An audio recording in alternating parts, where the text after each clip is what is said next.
The following program is a collection of stooges talking about happenings in the sports world. It is meant to be comedic informative.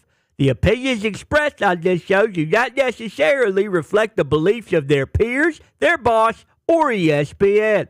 There may be some cuss words because that's how humans in the real world talk. If you are young, please seek permission before watching any further. Hey, 20. let's go! This show stinks, and the fact that you listen, we are very, very thankful for. The all-time leading tackler for the Green Bay Packers, You pig! damn it! Be a friend, tell a friend something nice could change their life. Sport! Hello, beautiful people.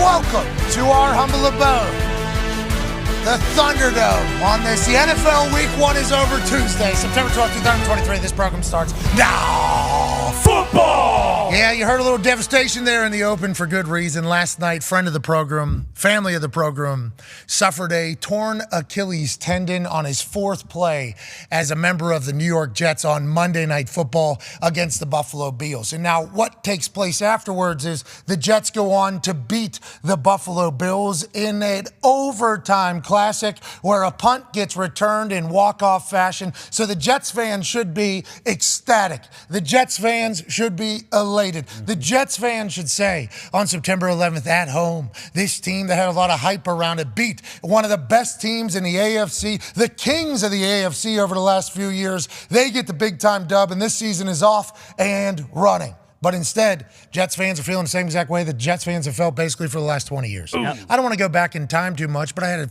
a chance to chit-chat with a friend of mine who's a diehard New York Jets fan. He's also like eternally pessimistic as a human being, let alone the fact that he's a Jets fan, which makes him automatically pessimistic. Sure. His name's Michael Cole, okay? Michael Cole is certainly this little rat bastard, okay, is how Vince McMahon described him. To me, he is an idol, a hero, and the greatest wrestling commentator of all time. He's also a suffering Jets fan and a suffering Mets fan and a guy who's been on the road for 25 years and has only missed 2 shows in the entire time. We're talking misery times 1,000. When Aaron Rodgers joins the Jets, his first thought is, we're going to ruin it.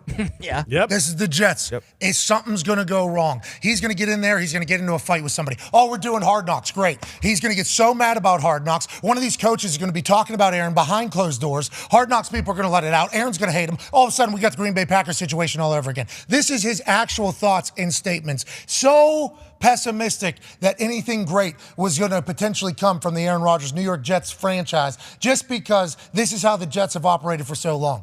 Then, when Aaron Rodgers gets introduced on September 11th, comes jogging out of the tunnel with that American flag. And the place goes absolutely bonkers. You got Jake Paul over there, Aubrey Marcus on the side. You got the ayahuasca boys sitting on the side of this entire thing. Aaron comes out, flag wearing, MetLife Stadium turns into Jet Life Stadium. It's going insane.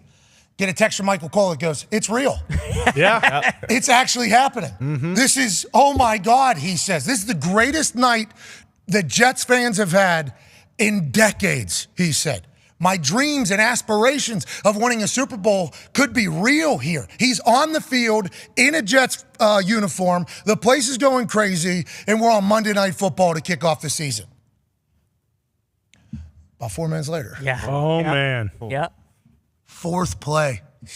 Now, the first couple plays were not great. He was running for his life then as well. And there's a conversation to be had about the offensive line and Aaron Rodgers with the cut block because the ball has to come out quick, but how Aaron Rodgers plays and what Aaron Rodgers has said about the cut block situation with the offensive line, that's going to become something now because The Athletic reported it. We'll talk to A.Q. Shipley, our offensive lineman, in about 10 minutes to break that whole thing down. But on the fourth play, Aaron Rodgers gets tackled by Leonard Floyd, and he makes a play that is pretty routine, pretty standard sack. Now, it's on turf. which is now becoming a huge part of this conversation because this particular turf has certainly jeopardized careers in the past, and I think they've changed it to make it better, but it's still turf. It's not grass. The players have gotten very loud about why is this not grass, and now the story of the offseason and of the NFL is potentially ruined in part because there's turf there. Are you happy now, owners? Let's put some grass in, is what all players are saying. So we think it's just a little bit of a tweak of an ankle. Has to be.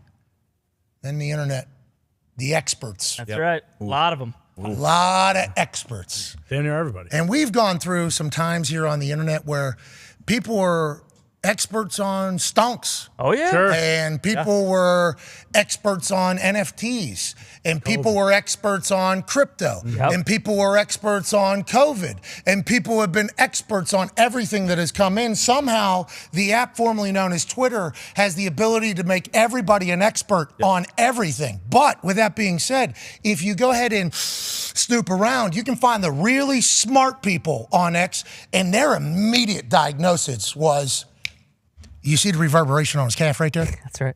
I've seen this 1,000 times. That's an Achilles. That guy just blew his Achilles out right there. Now, he walks off the field.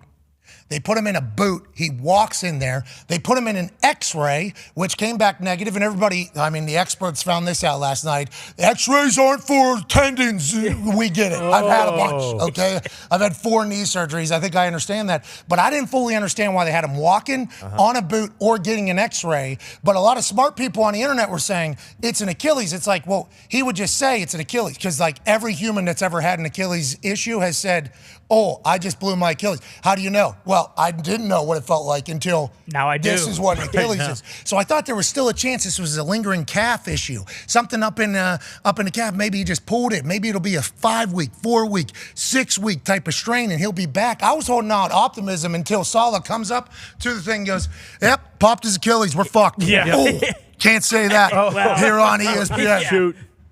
2, 3, 4, 5. That is basically what Saleh said whenever he came up to the podium. Yeah. And it was at that moment, I think all of us, I don't want to say like or sound too dramatic. I had a tough time sleeping last night. Oh, yeah. I had a tough time enjoying that game last night. For sure. I had a tough time doing a lot of things last night. And obviously, he's alive and he woke up this morning. He's this and he's that. But for our particular program and for the NFL as a whole, this was the storyline. This was a dream. This was a story that was going to be told for 20, 30, 40 years from now because NFL Films is in there documenting it all. So this was going to be preserved. And then it all just gets David Copperfielded. 4 plays in, just didn't feel right. Now the whole speculation is, will Aaron sign up for the 8 to 12 month rehab of Achilles heel at 38 years of age with only being 4 plays into the New York Jets organization? Will that be enough to tempt him to want to stick around and go through the hell that is a physical therapy rehab session for a surgery of this magnitude at that age? No traveling, no ayahuasca, no darkness retreats. Well, this is a lot of pain and a lot of tough days whenever you're rehabbing something like that. That's conversation that's had by a lot of people. I think what people need to remember is that Aaron Rodgers is one of the most competitive humans on earth. So what I've been told from people close to Aaron Rodgers in his circle, and a lot of people would assume that is me, that is not me, but I am friends with most of the people that are in that circle, and I have a microphone that I speak into for 3 hours every single day, and then 3 hours on Saturday, and then 3 hours on Saturday night sometimes. So I don't want information, and I don't think I would be a person that Aaron would ever say any information from. But what I am hearing from people close to Aaron is he is obviously devastated. This is a very, very, very, very bad morning in Aaron Rodgers' world. Aaron Rodgers put everything into this. Aaron Rodgers had a brand new body guru, was in the best shape of his life, energy-wise, felt like he was 25 again, 26 again, had a whole new building to kind of win over and to influence, had a whole new fan base to impress, a whole new season, a whole new potential legacy being written in a new city for a Hall of Fame career that's already been created. He went all in for this. For it all just to disappear before even getting to reap the benefit from that, I personally, and this is with no information from Aaron Rodgers, I don't think he's going to go out like that. Just personally. No. I don't. Now, this has been talked about a lot, but he doesn't have kids. Nope. Doesn't have a wife. Nope. Okay, so you hear a lot of Hall of Famers speak, and they go, you know, I wish I was around more for my kids. I wish I would have been a better husband for my wife, who's normally there. They get a 15-second clap, but it's normally something.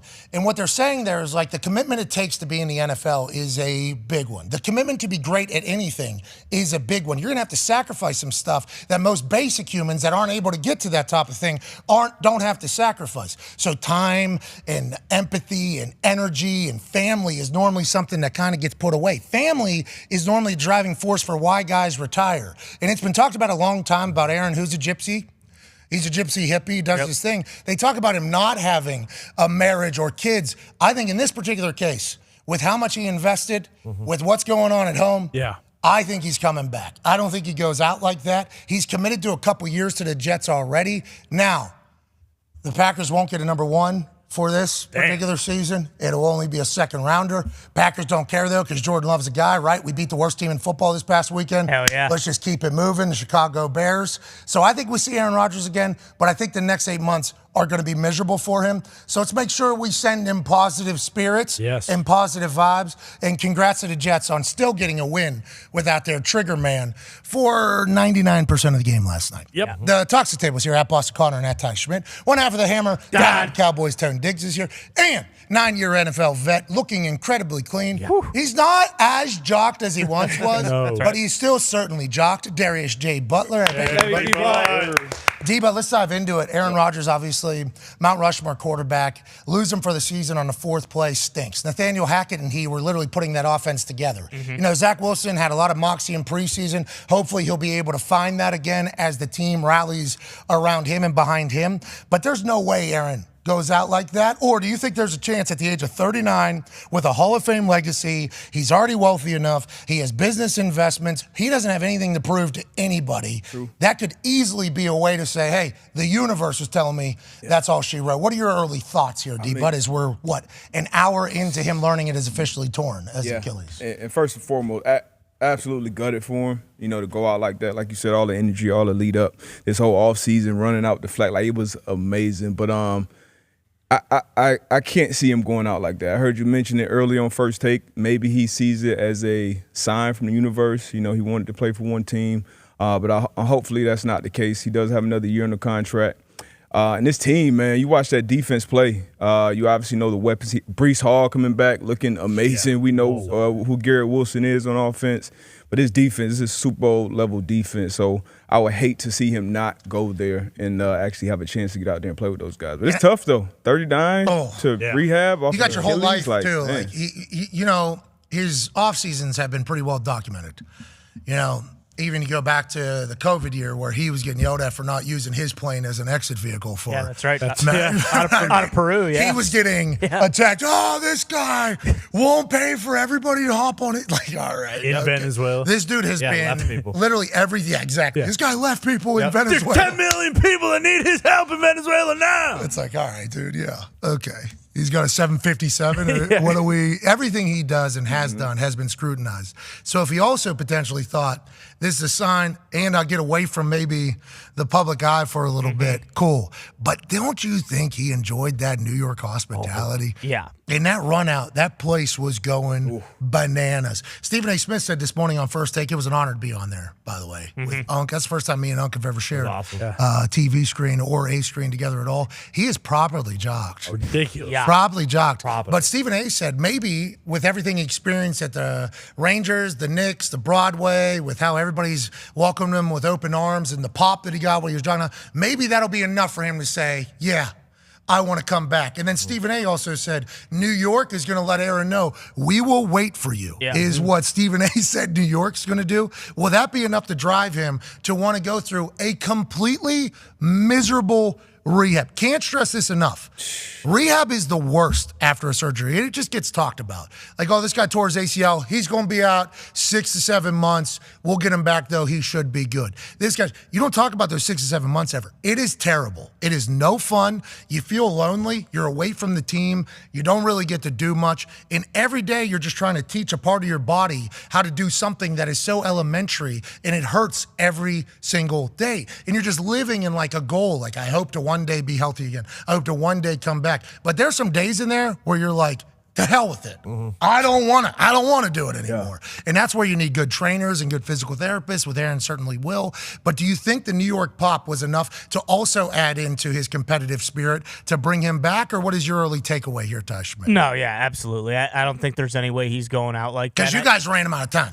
Well, I didn't run him out of town. You're an owner. Well, yeah, it's but true, I was pounding the table saying, "Hey, let's keep this guy." But that's neither here nor there. And like D-Butt said, I mean, it's almost shell shocked. Like this morning, waking up, like there's no way he's going to be out for the season, because part of it too is like, even though he's not a Packer anymore, like you just love watching him play football. But I think a lot of people who are saying, "Hey, he's different," like you can feel the difference in him, the energy, all that kind of stuff. And a lot of people just say that. But when we were out with him in Lake Tahoe this year, and granted, I don't claim to know him super well or anything like that, but like that was no bullshit. Like that energy was very palpable. It's like, oh, okay, this is a different guy than we've seen the last couple years in Green Bay. Like it feels like he finally feels like he's home, where he had may have lost that in Green Bay over the last couple years. And it was like he was so looking forward to this season, best shape of his life, like just everything about it. Like he was just chomping at the bit, to go back to training camp and get everything started. And for things to end that way, I just don't. There's no way, with how competitive he is, that he's going to call it quits after that. I thought the most interesting thing was after he gets hit, he gets up and he's just standing there and he's just kind of staring around and looking at the sideline and looking around. Like I think he knew it at that point, and he was I don't know if he was taking it all in or what he was doing, or just thinking like, how can this happen to me right now, before he sits down. And I think he realized right there. But do we know, like, I know you guys haven't torn your Achilles or whatever. Do you guys know from teammates or anything like that? Is it a worse rehab than other injuries? I know the time frame is a long one. I just assume it sucks. Yeah. I just assume, because you can't do anything. Like he was walking on it last night. Yeah. On that walking boot. And obviously we've seen others. Kobe goes out. Right. Makes the free throws, goes ahead and leaves and gets it all done. But it's like very abnormal to have any weight on a torn Achilles, because it's the thing that, we all know what it is. I don't want to dive into it as I'm a scientist, but it's a pretty important part of the whole thing. there. Yeah. And his foot was still up. Right. And I don't think he was ankle taped. I don't think he tapes his ankles. I don't think. So that's why I didn't think it was his Achilles, just because his foot was up. They had him walk.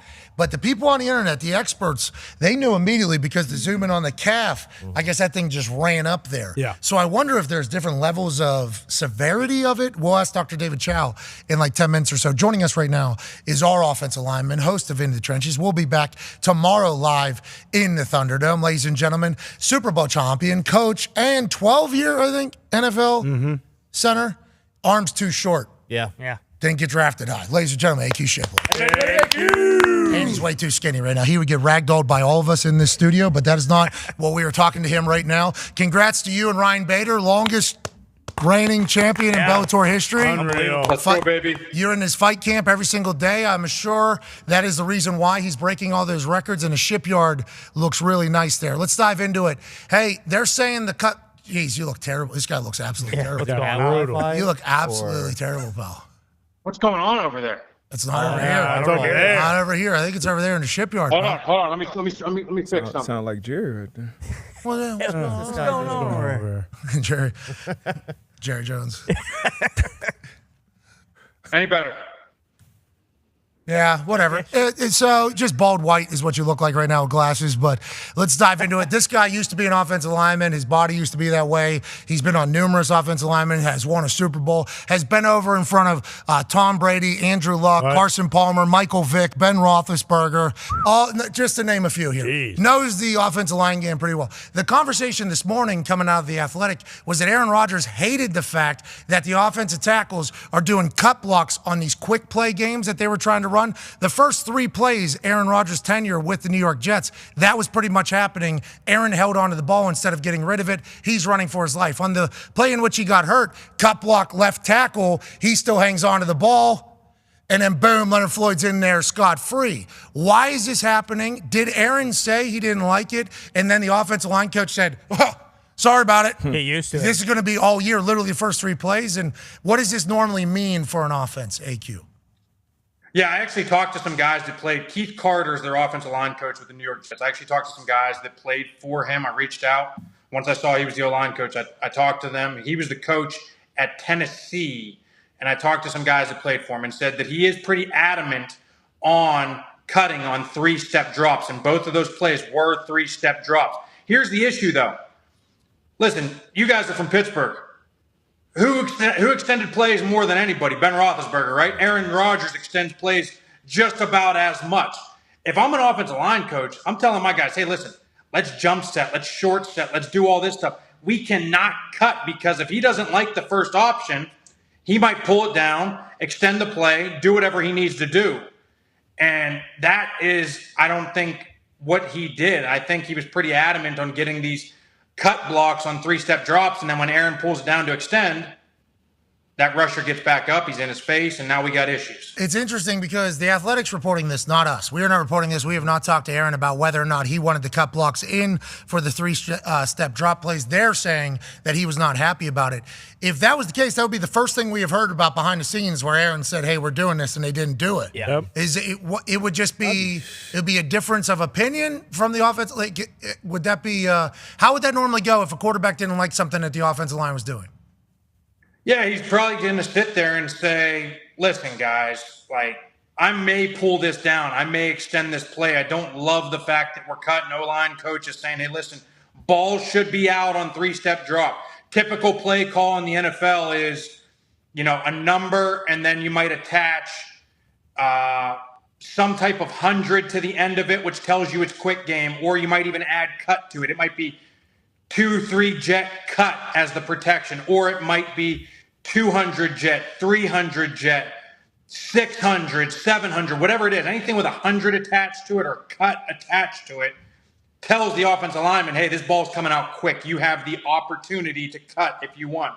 And, the coaches are probably teaching that. That's the way that this has been installed, right? And then Aaron may have seen this and been like, hey, listen, I don't love the fact that,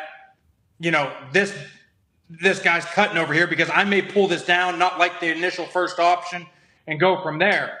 And so from that standpoint, there may have been a difference of opinion, but at the end of the day, it was installed a certain way, and guys may have taken the install and put it to the game. Interesting. All right, we appreciate you. We'll see you tomorrow. Ladies and gentlemen, Super Bowl champion offensive lineman, McAfee Show. Thank you.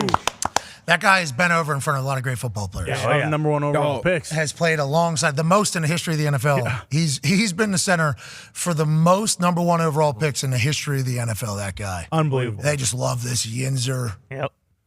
I'm not going to say, I can't say. I guess the F word did slide through earlier. Did it really? Yeah, snuck one past the goalie. Hey, Dick, good. Gotcha. Gotcha, Dick. Yep. That's the guy who's doing the bleeping. Yep. He's a good guy. I can't wait to meet him, but we did get him. I don't know how much that's going to be worth. Excited to find out. But with what he just said there, that would be the first thing really behind closed doors that would make us go, oh, the Jets did do the Jets thing here. Yeah. Now, I'm not saying that is the exact reason why that injury ended up happening, but it certainly happened on the first couple plays, and Aaron was running for his life. And if what they're reporting is true, boy, I'm excited to hear the fallout of this entire thing. I'm sure it'll be very quiet if something that Aaron wanted to do wasn't done, and now Aaron's out on the fourth play of the game. That'll get very loud, I think, especially with the New York media. Yeah, that's brutal, especially when you think about when we were talking about Rodgers going, to New York. It was similar to Brady in Tampa and Payton in Denver, and the keys were handed over to those guys. Like, that was completely their offense. I don't think they did anything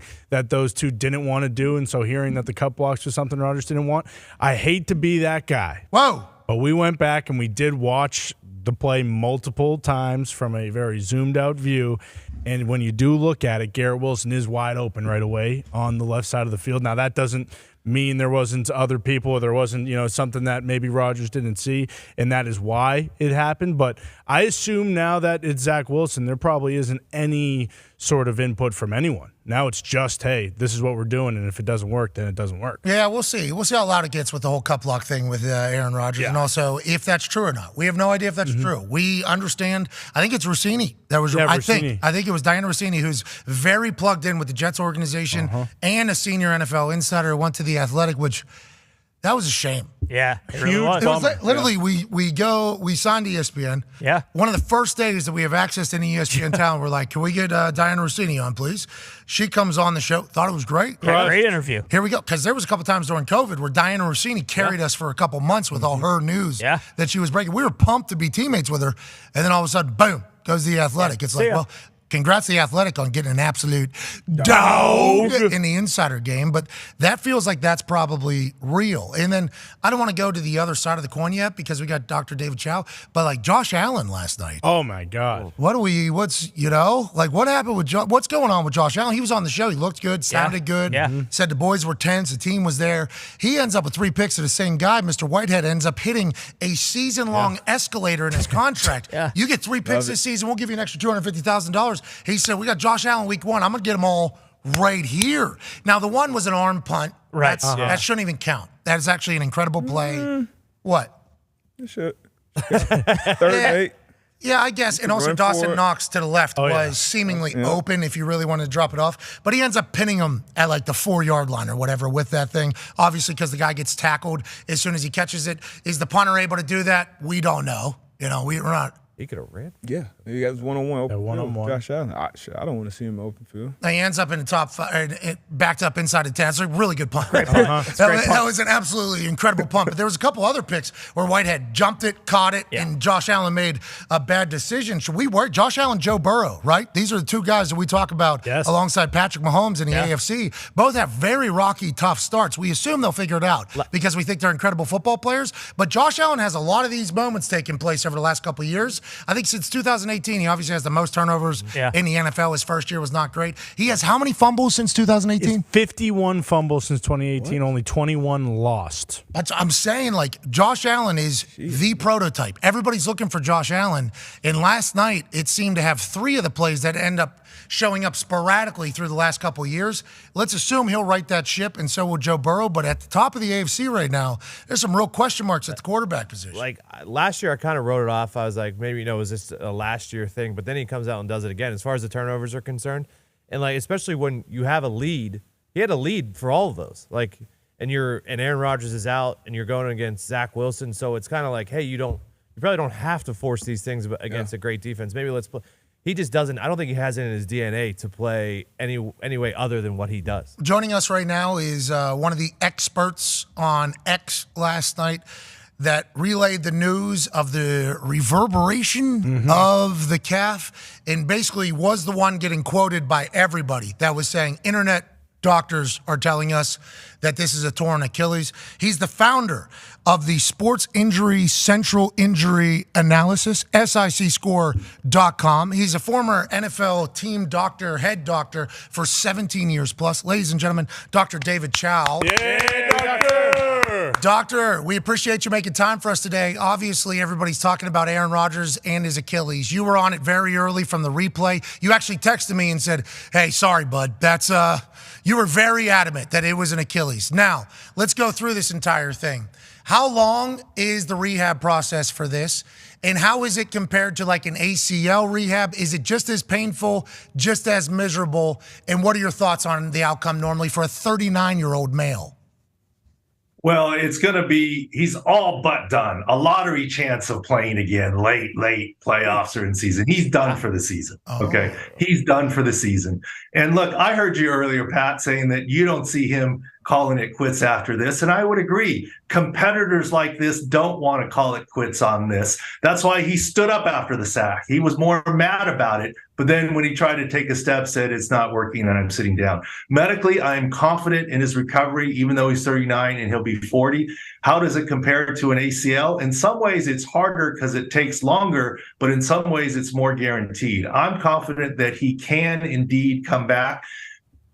I get he's 40, but even if Aaron Rodgers comes back and he's a little tiny bit less mobile, look, he's still Aaron Rodgers. And Aaron Rodgers coming off an Achilles, I guarantee you, is more mobile than Tom Brady at 45. More mobile than your guy, Peyton Manning. More mobile than my guy, Phillip Rivers, at the age of 25. So I have high optimism because of the mental side, but also the medical side, that he will come back next year. I love the punditry there from the doctor. Obviously, I appreciate that. I agree, too. He's more mobile than both of us, too, right now, currently, and also after his Achilles rehab and recovery. So your big thing was, hey, the reverberation of the Achilles up in the calf was very obvious. Is there levels to this? How come his foot was still kind of sitting up? Because normally the Achilles, it like flops, right? His foot was up. And why did they have him walking on it? I thought that was like the last thing that kind of happens.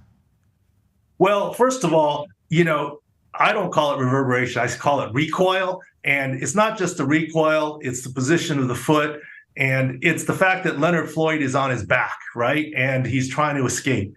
And he knows, and you talked about it on Twitter, athletes know their bodies. He knew something was bad, but of course he popped up because he's Aaron Rodgers. Oh. There's the recoil. Basically, the tendon snaps and it's like a spring, right? And it comes up. That's how we knew basically for sure. But it's just video, and I was hoping against hope that he'd be okay. But yes, you can stand on it. And he got up defiantly, stood up, and then went, yeah, this is not happening. I better sit myself down. And you're right, he knew it. Why did they get x-rays? You were talking about on Twitter. We know it's not a bony injury. The Jets have a good medical staff, but in medicine, you check every box. What if it's an avulsion type Achilles? You just want to check every box and do this. The boot makes sense. And yes, walking on it doesn't change anything. They reported it as ankle, but the ankle is near the Achilles. That's within norm and legal. J.K. Dobbins was reported as ankle before his Achilles. He too walked off the field with a little bit of help. Now his gait obviously was altered, but to me, unfortunately, it was very clear. Otherwise, I would stick my neck out that and get hammered by it. But, as you know, Pat, I studied video for 17 years when I was with the Chargers. When I saw players on the field, on the sideline, in the locker room the next day after an MRI, I knew, and then we looked at film to see how we got there. Now, I don't know. I'm just looking at film. And so it's injury analysis, just like you can look at a kicker or punter's motion and know exactly what happened. Yeah. And Sam Martin's put last punt and then that tackle. Oh, man. Yeah. Sam, can't have it. You hear me, Sam? Just fall. You cannot, that can't happen on national TV, Sam. Oh. Sam's a great punter, Been around the league a long time. So you say that I can notice something. Sam, we can't have it. You hear me? Sam, run a lap, 10 of them, hit the stairs. Can't have this on film, on tape. For all of us, Sam. The guy made a good cut, too. He did. So explosive. He tried to do his thing. Still. But you're right. I did. As soon as he punted it, too, by the way, not a great ball. I appreciate you breaking it down. Now, 17 years, NFL head doctor. When's the surgery happening? Soon, right? Immediate? Is that how this? There's no urgency that it has to happen today. It's not an emergency. Who knows? Maybe he's going to get a second opinion and hope against hope. But there's no urgency to do it, whether it's today, tomorrow, next week. I don't think there's any big urgency to do it. And then, believe it or not, he'll actually be on crutches afterwards. Reliable recovery, though. So that's what we're holding hope on. And the other issue I'll address is a lot of players talking about Bakhtiari, about the turf, right? Look, I am the first one to say I think grass overall is safer than turf. Admittedly, there's different types of grass, different types of turf. But I don't think the turf was the number one determinant here. It would have happened on grass too. The number one determinant was Leonard Floyd on his back. The number two determinant was the previous calf strain and perhaps the age of 39. Number 3 or 4 was the type of field turf. It could be a contributing factor, but I don't think it was the number one factor. Look, J.K. Dobbins tore his Achilles on grass. Jack Conklin tore his ACL on grass, all in week 1. So it can happen other ways. I did see Bakhtiari come back, though, and say, hey, there's only one that is controllable, though, and it's grass. Let's get grass. I would assume that you've said in your answer. I'm for grass. Yeah, okay, good. I'm for grass. Yeah, super grass. For grass. I'm just not trying to blame the grass or the turf as the only reason, is all I'm saying. Yeah, you were trying to dive a little deeper. You're like, hey, listen, I understand that is certainly a part of this whole thing, but there was a lot of other factors that got us to this point. Is there something just as a 36-year-old and an out of shape? Actually, I'm in the greatest shape I've been. But I'm still heavy. I'm like the heaviest I've been right now. I'm like 255, 260 right now. But I'm moving. I've always just assumed that the Achilles was going to go. Like, is there training for your Achilles as a human out there? Or is that thing, like you said, the calf strain? I had no idea. So there is a way to make your Achilles stronger? Because I thought it was just one of those things where if it's going to happen, it's going to happen. Is that not accurate? Well, a little bit of both. You can try and train it some, but in certain circumstances, it's going to just happen, with the player on the back, what we call eccentric load. But here's a fun fact. No matter my Achilles versus a defensive lineman or offensive lineman Achilles is not that markedly different in width, breadth, et cetera. As players get bigger, faster, stronger, your Achilles, and just like your ACL, doesn't get proportionately bigger, thicker, stronger per se. And so it's, driving an Indy car on a regular car suspension, right? And it gets puts a lot more stress on it. So some of it has to do with players and their training and how big and strong they are now. Why don't you guys figure that out? You know what you guys are supposed to do? You smart people? Aren't you guys supposed to figure out how we can make these regular car suspension with an Indy car on top of it mold a little bit better? Why don't you guys figure that out, Doc? Can we get that figured out? We'll work on it. We'll talk to the man upstairs. Well, that's what I just asked, actually, in the middle of that. How come God just kind of mailed it in on the Achilles, which seems to be a pretty important part of the entire thing, Doc? Yeah, no question. And this is where you see the dreaded A's, Achilles and ACLs, right? And you know, you don't want it. But I appreciate your comments as punter. I look, I've seen you across the field. I've always said there are kickers that happen to play football, and there are football players that happen to kick a football. You're a football player that happened to kick a ball, and mad respect for you for that. Hey, you're a football player that just so happened to have a big brain. We appreciate the hell out of you, Dr. David Chow. You're the man. Yeah, Doc. Mad respect for Doc. Yeah, I mean, a lot of schooling, obviously. Yeah, he's good on the internet. He is. He's great internet, and he's a part that is not easy, right? Like, medical stuff, not easy, especially if you're not in the building, because everybody's lying about what is happening with what's going on. That's the difference. Like, there was a time not too long ago where team doctors were getting like attacked and team medicines were getting attacked. And there are certainly some places around the NFL where those people are not good at their jobs and are only there because the right people they know and they're not talented. I do not think that is the majority at all. I think that is the small minority in the NFL. I think a majority of places have good medicine departments and trainers and everything like that. But in the NFL and in professional sports, it's not like you going to your doctor. When you're going to your doctor, there's a problem and you were trying to get that thing fixed. So you're saying, hey, I hurt right here. What is wrong? You're the doctor. Yeah. You tell me why this is happening. Oh, I feel like I got this burn on my leg. Okay, you're pointing out exactly what it is, how it happened. In professional sports, everybody's lying. Okay? What's wrong with you? Do you have a headache? No.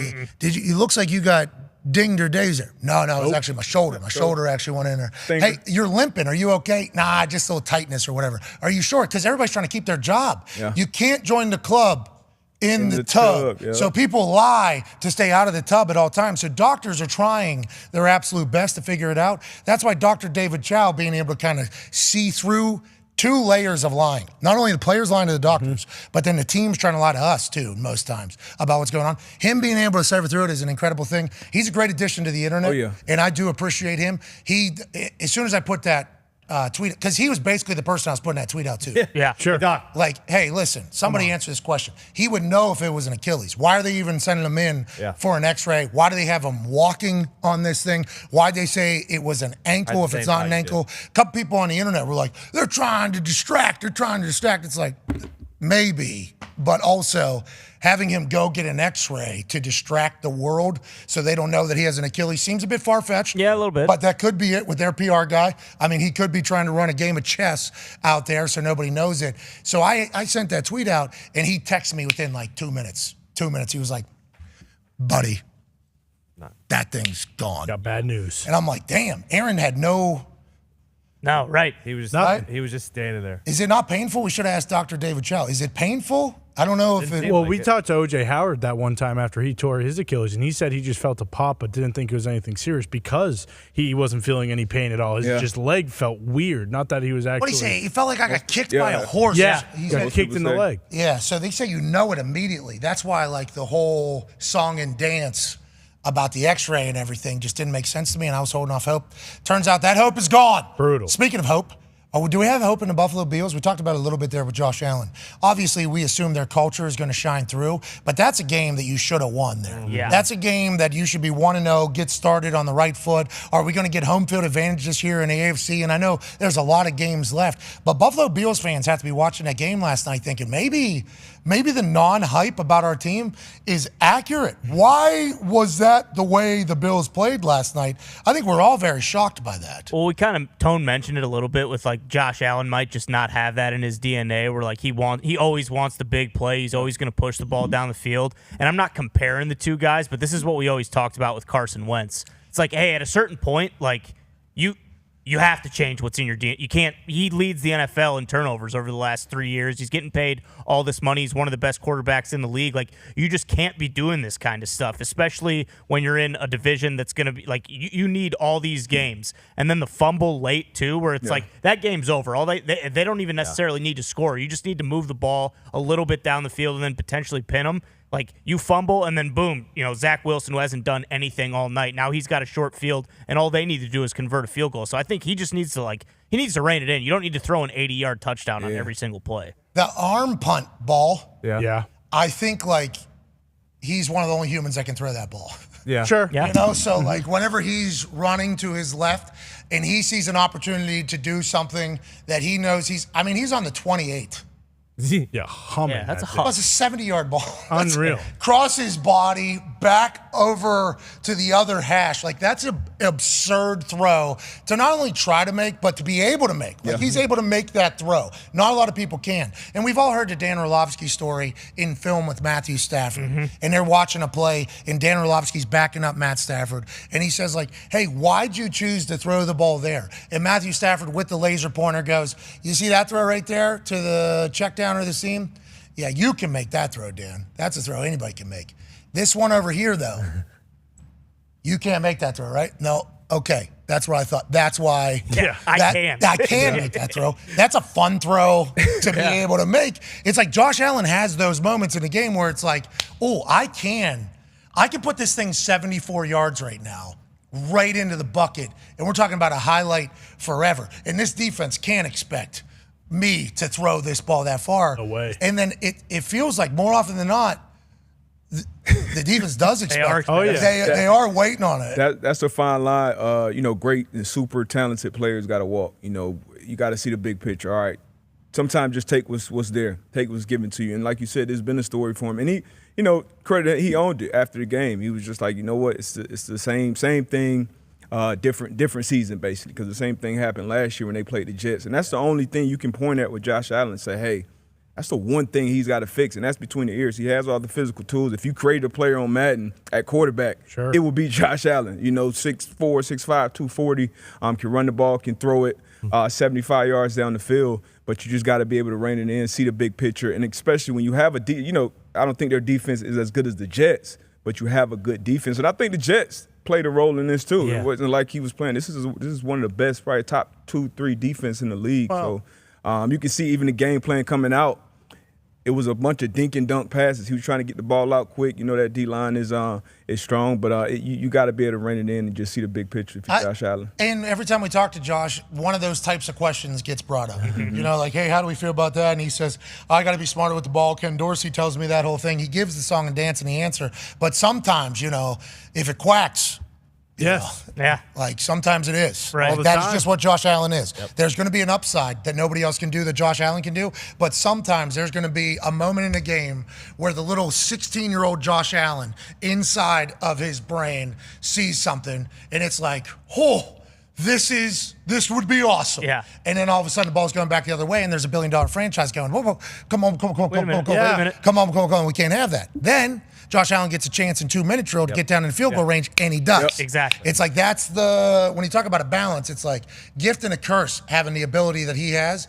But damn, I would love to have Josh Allen as my quarterback. Yeah. I would love to have Joe Burrow as my quarterback. Both of them did not start great this season. Is there a changing of the guard at the top of the AFC? More specifically, the AFC East, the Miami Dolphins, that had no conversation about them on the AFC East run side of the ball in the offseason. Only the fact that Tua took jiu-jitsu, he knows how to roll. Yep. McDaniel's still cool, it seems like. Tyreek Hill smacked the hell out of that guy. Yes, he did. And that guy shouldn't have done that. At No, the he Marina. That guy, I don't know what he did. I didn't look into it all, Don't know what you're talking about. but know that I'm on Cheetah's side. That's right. He deserved that bop.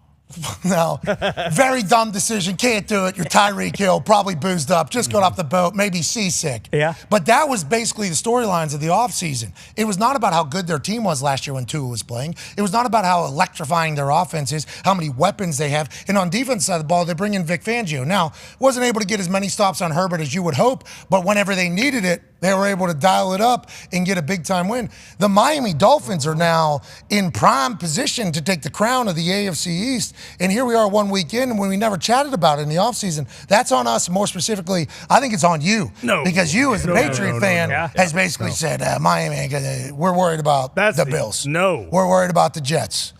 We ain't worried about the Miami Dolphins. The Miami Dolphins have a good record against us, but they'll inevitably mess it up. I feel like that is your fault right there. Absolutely not. I actually mentioned this yesterday with Stephen A. Like, hey, the Dolphins are here. They have been here. It just strictly is on Tua. And if you go back to the first 4 weeks of last season, this is exactly what Tua did. Actually, Tua was down 28-10 against the Baltimore Ravens. Then he came all the way back through for 400. I believe Waddle had 2 touchdowns and Tyreek had 2 touchdowns. So the Dolphins have always been there. And the thing with the Bills is, I mean, you can't be out on the Bills. The Bills and Josh Allen, they play down sometimes. They lost to Urban Meyer and the Jags. Like that's what happens sometimes to the Bills. And I think when Rodgers goes out, Josh kind of flips the mindset like, oh, okay, we're going to win this game. I can throw 3 picks. It doesn't matter. I can just do whatever. And that's why in the 2-minute drill, when it matters, he's unbelievable. But still, the Dolphins right now absolutely are the team to beat in the AFC East because they do have a good defense. And granted, Herbert is unbelievable. And the Chargers. In theory, they have a good defense. In theory, they have a good defense. In theory, they have a good defense. And losing Chargers are good offense. Yeah. Very good. Very good. And, but NFL, a lot of good offense. Yeah, and Miami's already down, a starting corner in Jalen Ramsey. So imagine when he comes back how much better they'll be. But, yeah, there's no doubt about it. You got to be worried about the Dolphins. You still have to be worried about the Bills because although that stinks they, lost that game, they lost to the Jets last year in New York. And I believe they almost lost to them at home or did lose to them at home. So for me, it's still the Bills. But, yeah, if you're not taking the Dolphins seriously, then you're just not watching the game. In his defense, which I'm starting to think this is the right way to go in the preseason, everything was negative for the Dolphins in the preseason. They had Ramsey, they had Armstead. The offense didn't look great in practice at all or anything like that. And then they come out and do this. I think it's great to be negative in the preseason, and then you're going to come out and play great. Yeah, Steelers were great, weren't they? Yeah, well, and the Bills also were great too, right? Yeah, the Bills, no. No, they played. Bills played terrible. Oh, so they were bad against. Yeah, they were bad. The first week they were terrible. I think against the Colts they won, then they lost to the beat Steelers. the But that was starters. Starters with Steelers. Yeah, and they looked bad there. But let's talk about the Pittsburgh Steelers, who had a great preseason. Unbelievable. Oh, my God. The best preseason. The Pittsburgh Steelers, kings of the AFC North. Draft to training camp. Only quarterback that is on a rookie contract in the AFC North going to be the king of the AFC North. Mike Tomlin never had a losing season. Ever. Mike Tomlin has been able to win with whatever the roster is. Now they got a young quarterback who's cheap compared to all other quarterbacks and has figured it out. An offensive coordinator who had 1 year of having his one arm tied behind his back because he had a rookie quarterback. He wasn't able to unleash an incredible offense. So although they look stale and boring and inept last year on the offensive side of the ball in Pittsburgh, this year it's completely different. Yeah. You got Warren running bananas in the backfield. Najee Harris still big, right? Doesn't seem like he can get by anybody, but he'll be able to do some stuff, especially on short yardage. Pickens the Pickett. Oh! You remember him on draft day? Yeah. Oh. You remember what he did then? From then until now, you know what he's done? Highest QBR with a quarterback in the entire NFL last year, Pickens. 97.8 or something. Is that good? I don't know. They got Deontay Johnson. Obviously, TJ Watt's back healthy. He's going to get 3 sacks in the first game. Yeah. You guys stink. Ooh. You were great in the preseason. Great. Everything we just said was being lauded onto the Pittsburgh Steelers. We were so pumped because obviously we have great connections with the Pittsburgh Steelers. Yes. Most of us are from Pittsburgh. We have friends on the team. We have connections to the stadium if we ever want to go to a game, as opposed to some teams that hate us and we don't have any. It was great times. And then the Niners just say, Purdy says, hey, excuse me, bend over. In your house. Yeah. But then last night I saw a video. Yeah, you did. On X. I did too. It was Kenny Pickett getting slammed to the ground. And a lot of people were saying, you know why Kenny Pickett was missing wide open balls, which he wasn't doing in preseason? You know why this offense looked nothing like we had seen in preseason? It's because his head hit off the turf in Acrisure and he got a concussion early. Now there was no that labeled it as a concussion. He finished the game, did not play good, but the internet believes this is the case. Tone, would this make sense if it was the case? And what do you think about the Pittsburgh Steelers and how they're going to bounce back and maybe not stink all year? It would make sense based on some throws that were missed that Kenny, I've never seen miss, but I did reach out to some sources in the building. He did not have a concussion, so I can clear that up for the internet. Well, thank you, Senator. No concussion. And also, congratulations, Kenny Pickett's brain. Yeah, exactly. Because as I watched that video last night, I was like, does seem he's had a few. awesome. He missed games last year with it, so I was happy to hear that wasn't the case because his health is first and foremost. And those people wouldn't lie. No, they wouldn't. never. Of course not. Well, Not to we're me. just saying that. Not to this idiot. Not to you with that cowboy hat. No. Teams don't lie. with But we injuries. did. We would like to say we are journalists. We did reach out to Yes. people that would know. Had to. And we were told by numerous people, I think. Yep. Although that play we saw Could have been. was but not. was not. Yeah, was not. But I saw a stat on the internet last night. The Pittsburgh Steelers are the only NFL team that hasn't recorded a 400-yard game on offense since the start of the 2021 season. Every other team has done it at least 3 times. 9 teams have done it 10-plus times. Matt Canada became the OC in 2021. That's not a Go ahead. glorifying Yep. stat for Matt Canada. Nope. Or glorying. It's not one of those either. Well said. That's a to cool be honest, word. I am so sick of Thank the you. lack of glory. Just know. saying that Glory guy's this guy a name little gets more. me flustered. But it turns out, when the defenses aren't just running vanilla cover 2, cover 3 man in the preseason, maybe his offense does stink again. And that's who I'm going to point it at because I don't like pointing it at players. I'm going to point what? I mean, boy, oh boy, is Matt Canada throwing the ball too? Because it's not like every single ball was hitting everybody in the hands. Whoa! There's a lot of highlights on Twitter, and that wasn't the only one of Kenny getting slammed down. I said that. I said that. Cam Hayward also will be having groin surgery. He'll be out for 8 weeks. He's obviously one of the staples of the defensive line. He is a captain of the team. Yep. His head is the size of this desk. Yep. So Accurate. you lose that on a defense, there's going to be problems. Yeah. He's a leader. Let's assume TJ Watt will Deontay's- still be able to get it done. Deontay's probably going to miss some time, which is not good either for the offense that struggled. Oh, my God. I wouldn't say Yikes. things are super optimistic, but that's right where we want to be. Okay, we were optimistic and stunk. Let's bring on the pessimism and let's bring on some W's. Speaking of a team that stunk, the New York Football Giants were discussed by the man who had his way with the New York Football Giants on Sunday Night Football. Micah Parsons has a podcast on Bleacher Report. We will assume it's going to be good. Okay, we will assume it's going to be good throughout the entire season. There's some players that do podcasts and they're crop. Absolute crop. They don't say anything. No job. They're literally stealing money from whoever is giving them money to do the podcast. So for that, we applaud them. Yeah. Like, good hustle. Good move. Way to go. Good racket. Way to do it. But also, your show stinks. Let's maybe do some stuff. If you're going to do a show, let's do it. Michael Parsons is going to be entertaining. I also like the thought of him doing this because his name will get out there even more. And the NFL needs this guy's name out there more. He's going to be one of the greatest football players of all time whenever it's said and done. Fact. Cemented. How high does he climb the ranks? We shall see over the next few years. Already being in discussions of being top 5 defensive player ever in the history of football. He is a Dallas Cowboy, so that's going to happen. But in his first episode that we're seeing, Micah Parsons chit-chatted about the New York Football Giants' decision to keep Daniel Jones on the football field. I loved hearing this. And this is players looking out for players. It's called protecting your guy. Something I thought the Giants should have done. I don't think Daniel Jones should have been in that game in the fourth quarter. I thought they should have protected him and pulled him out. And barring injury, their season will be over without Daniel Jones. The Bengals did the smart decision by pulling Joe Burrow, saying, hey, we're going to submit. We're going to take our loss, and we're going to move on the next week and get better. That's the best thing you can do. I do not agree with Daniel Jones staying out there into that last drive. I thought that was wrong. I thought it was deceiving.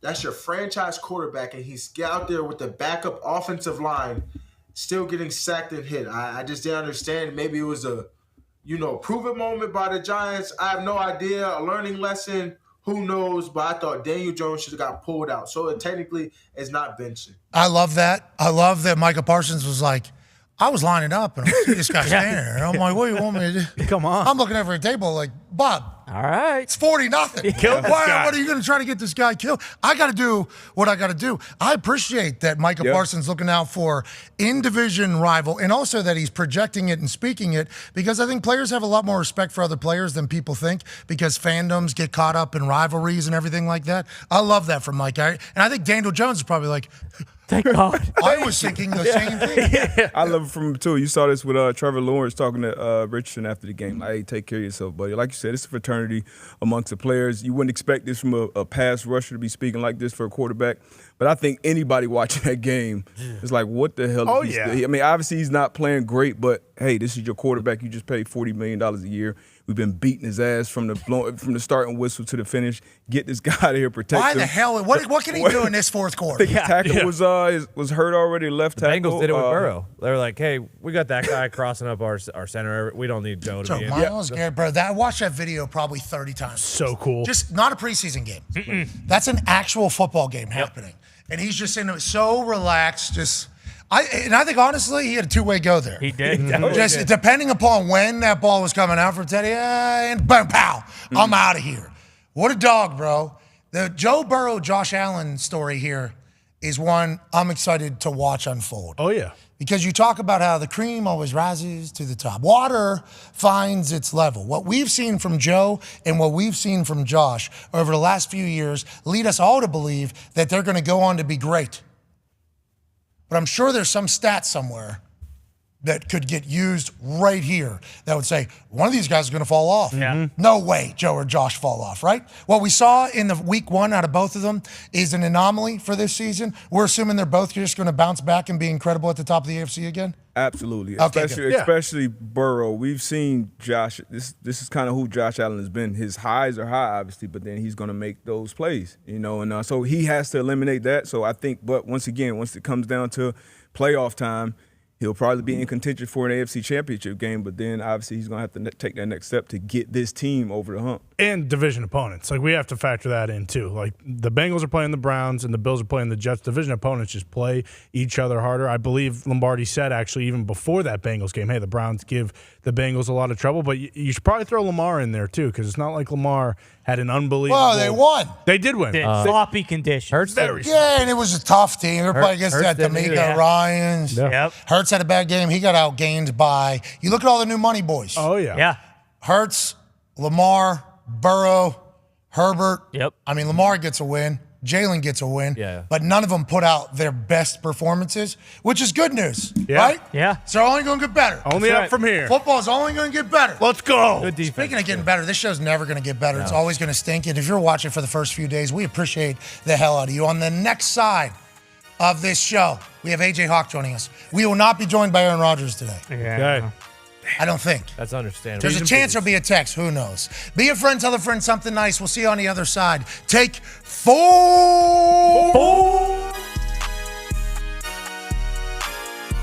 We're massive fans of yours, and obviously we haven't got a chance to chat with you since that mustache has become a thing. How has that not been your look forever? It looks great at home there. You look good. It's a missed opportunity, but I'm trying to make up for it now. Do you feel like a better coach with that mustache, or anything changed? Yeah, I feel like, better at everything. When you walk in places, I mean, it's just like the doors get open for you. They're going to come right to you at the bar. You get the first table. Something about it. I don't know. People view you different when you walk in there and you're rocking a stash. You a little bit worried it's going to make you soft? No, if anything, I think it gets your T levels up. I think my T level's going up just looking at it, so I couldn't even imagine. Marine dad. Shout out to him, for serving the country and doing what he did with FedEx. Amen. And then the Vegas thing. That's real. He went to Vegas. Real. What happened? Real. They didn't think they were going to be able to make the payment. And so he went out there and I think he played blackjack for 18 straight hours. Won over $30,000. His whole thing was like, hey, nothing to lose, really. That was kind of the mentality. That's the way he told it to me. True story, though. And then saves FedEx. Yep. And then obviously now a Goliath. What a fucking dog, dude. Shout out to all the coaches committing their entire fucking lives so that we can get good football on Sundays, Mondays, Thursdays, Saturdays, in America, Mexico, Canada, England, Germany. How do you feel about all of this? Best thing anybody wants to watch live now. Look, if you don't want to do that, then don't sign the contract. Where the money's going in the game, it's growing. When things change, you may give your opinion, but once the rules are made and that's what it is, if you don't like it, then don't do it. I just think you waste your time. Like, we're going over to London again this year. We did it 2 years ago. It was awesome. I'm just trying to figure out, I'm still wondering what your record has to be to get knighted. That's what, if you play in London, I think the winning coach should be knighted, So I've got that joke fell real flat over in 2021. Arthur is a knight's name, too. Yeah. Oh, King Arthur. You have to call me Sir, You can't Sir call me- Arthur. Sorry, not Pancake. It's so obnoxious. Somebody puts you at a dinner, it has to say sir in front of it. Like Sir Pat McAfee. Yeah. You know how obnoxious that is? Yes, but I'm not going to win a game over there. You might be Sir not. Coach Arthur Smith. Yes. You know what I mean? That might be your name soon. Well, I'm going to try. I don't know. I don't know if serious will take me when I ask it again. How do you feel being one of those last few teams that really do just physically beat the other opponent into a pulp and just kind of really take advantage in those third and fourth quarters after you've already worn down the team? Bijan and CP they're great all-around football players, and we've got a lot of young skill guys with unique skill sets with Kyle and Drake and Jonnu, Matt Collins. I mean, we've got a diverse group of offensive weapons. We can attack in a lot of different ways. It's not just traditional rushing attack. Dez is another guy that can extend plays with his legs. I think when you watch us, we've got a lot of guys that are going to be fun to watch, and the way we'll deploy them is going to be unique compared to everybody else. I never wanted to be boring. I mean, that's the thing. We need to win games, but we've also got a lot of fun guys to watch play. Yeah, and the offensive line as well. Those guys play with a certain mentality.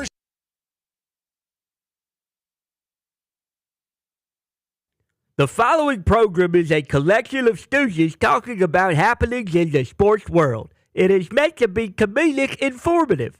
The opinions expressed on this show do not necessarily reflect the beliefs of their peers, their boss, or ESPN. There may be some cuss words because that's how humans in the real world talk. If you are young, please seek permission before watching any further. Hey, What? let's go.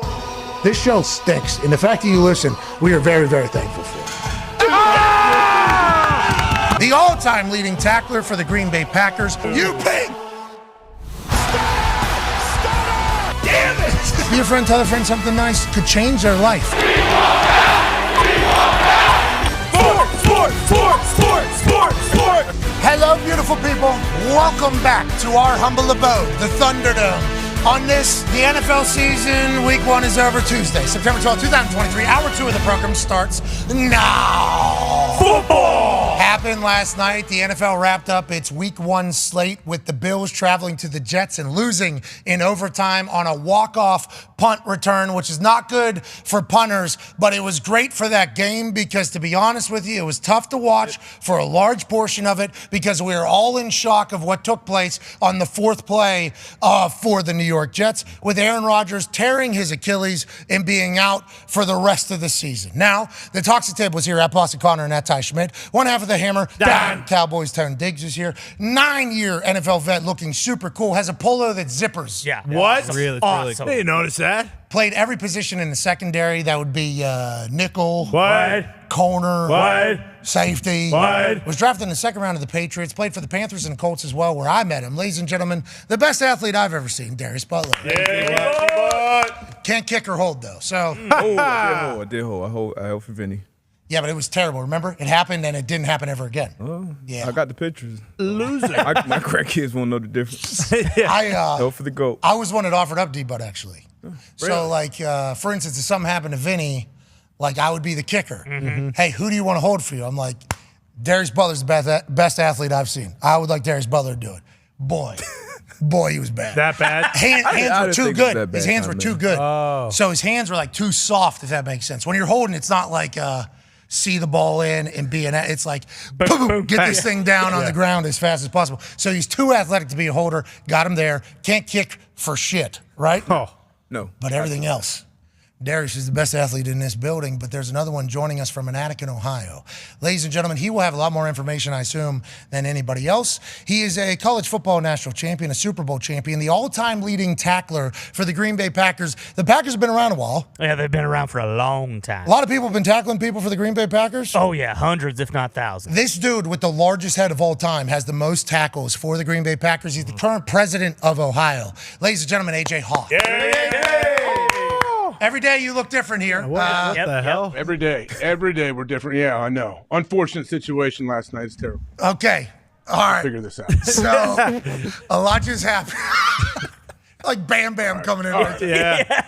You're like, all right, you look amazing. You're still incredibly handsome. The lighting, you kind of look filter? kind of pale today. Yeah, like a Are ghost. you sick? Are you sick? Because let's dive right into it. AJ, are you sick because of what happened last night? We're all kind of sick to our stomachs. It looks like it's affecting you a little bit more than most of us, though. Apparently it is. It's changed my color. It's changed my appearance, everything about me, how I can stay centered inside here. But with everything, all jokes aside, yeah. You sound really good. Yeah, you sound really good, though. Oh, I do. Good. Yes. That's good. Hey, I like your positive outlook. After last night, things don't really feel real. The whole situation that happened in New York with Aaron, it doesn't feel like real life. Like that didn't seem like it was a possibility to me. Agreed. And as the injury took place, I was watching Monday Night Manning.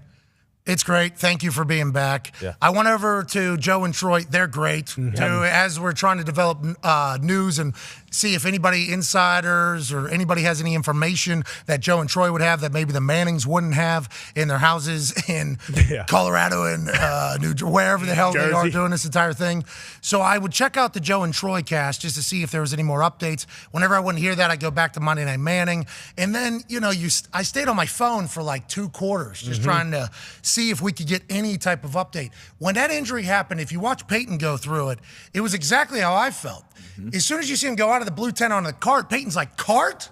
We got a cart here? Like, mind blown that what we saw there was something that was going to require him to be carted out of the stadium in the middle of the game to go get an x-ray. I thought it was a sprain. Let's go ahead and tape this thing back up. Even though the experts on X already had it diagnosed as a torn Achilles, it just didn't feel like that play was supposed to happen or did happen in a moment. I wonder if it's just because we're dumb, because we're friends of his. Well, I wonder if that's how everybody felt, because I think Jets fans, as soon as they saw it, they assumed the worst. Yeah. They're like, yup, Achilles, broken foot, broken leg.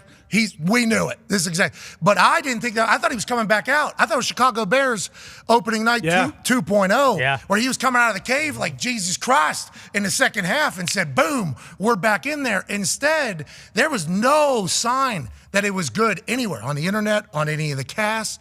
It came out of nowhere, AJ. What a bummer, man. What an actual bummer. I went through multiple different thoughts of what could have happened. So he stood up, and I was like, oh, no, he's limping.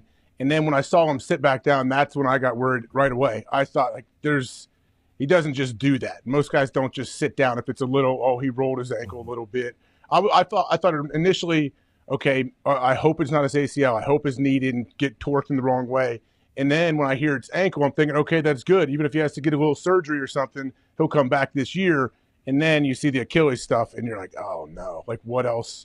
I know when the X-ray is negative, I thought this is bad because I was hoping it was a break or something like that. Him even getting the x-ray was weird to me because I assume he would know that it was an Achilles. Like, he would just say. They know, but they got to do it, obviously. Yeah, well, I guess. I mean, that's kind of what just to make sure, because it could be Achilles and something else, popped off or chipped off or something. That's what what was the word he said, Dr. Recoil? No, that was covering avulsion fracture. Avulsion fracture. Hey, thank you, Doc. Wow. He's Dr. I don't know what it means, but I heard a guy say Hawk. But anyways, that was kind of what he was alluding to, and I agree. But man, 4 plays into his Jets tenure, it's all over. If you think about how much work he put into that, we saw him at Tahoe. I assume you've seen him in other places and chat with him much more often than anybody else on earth, maybe, to be honest.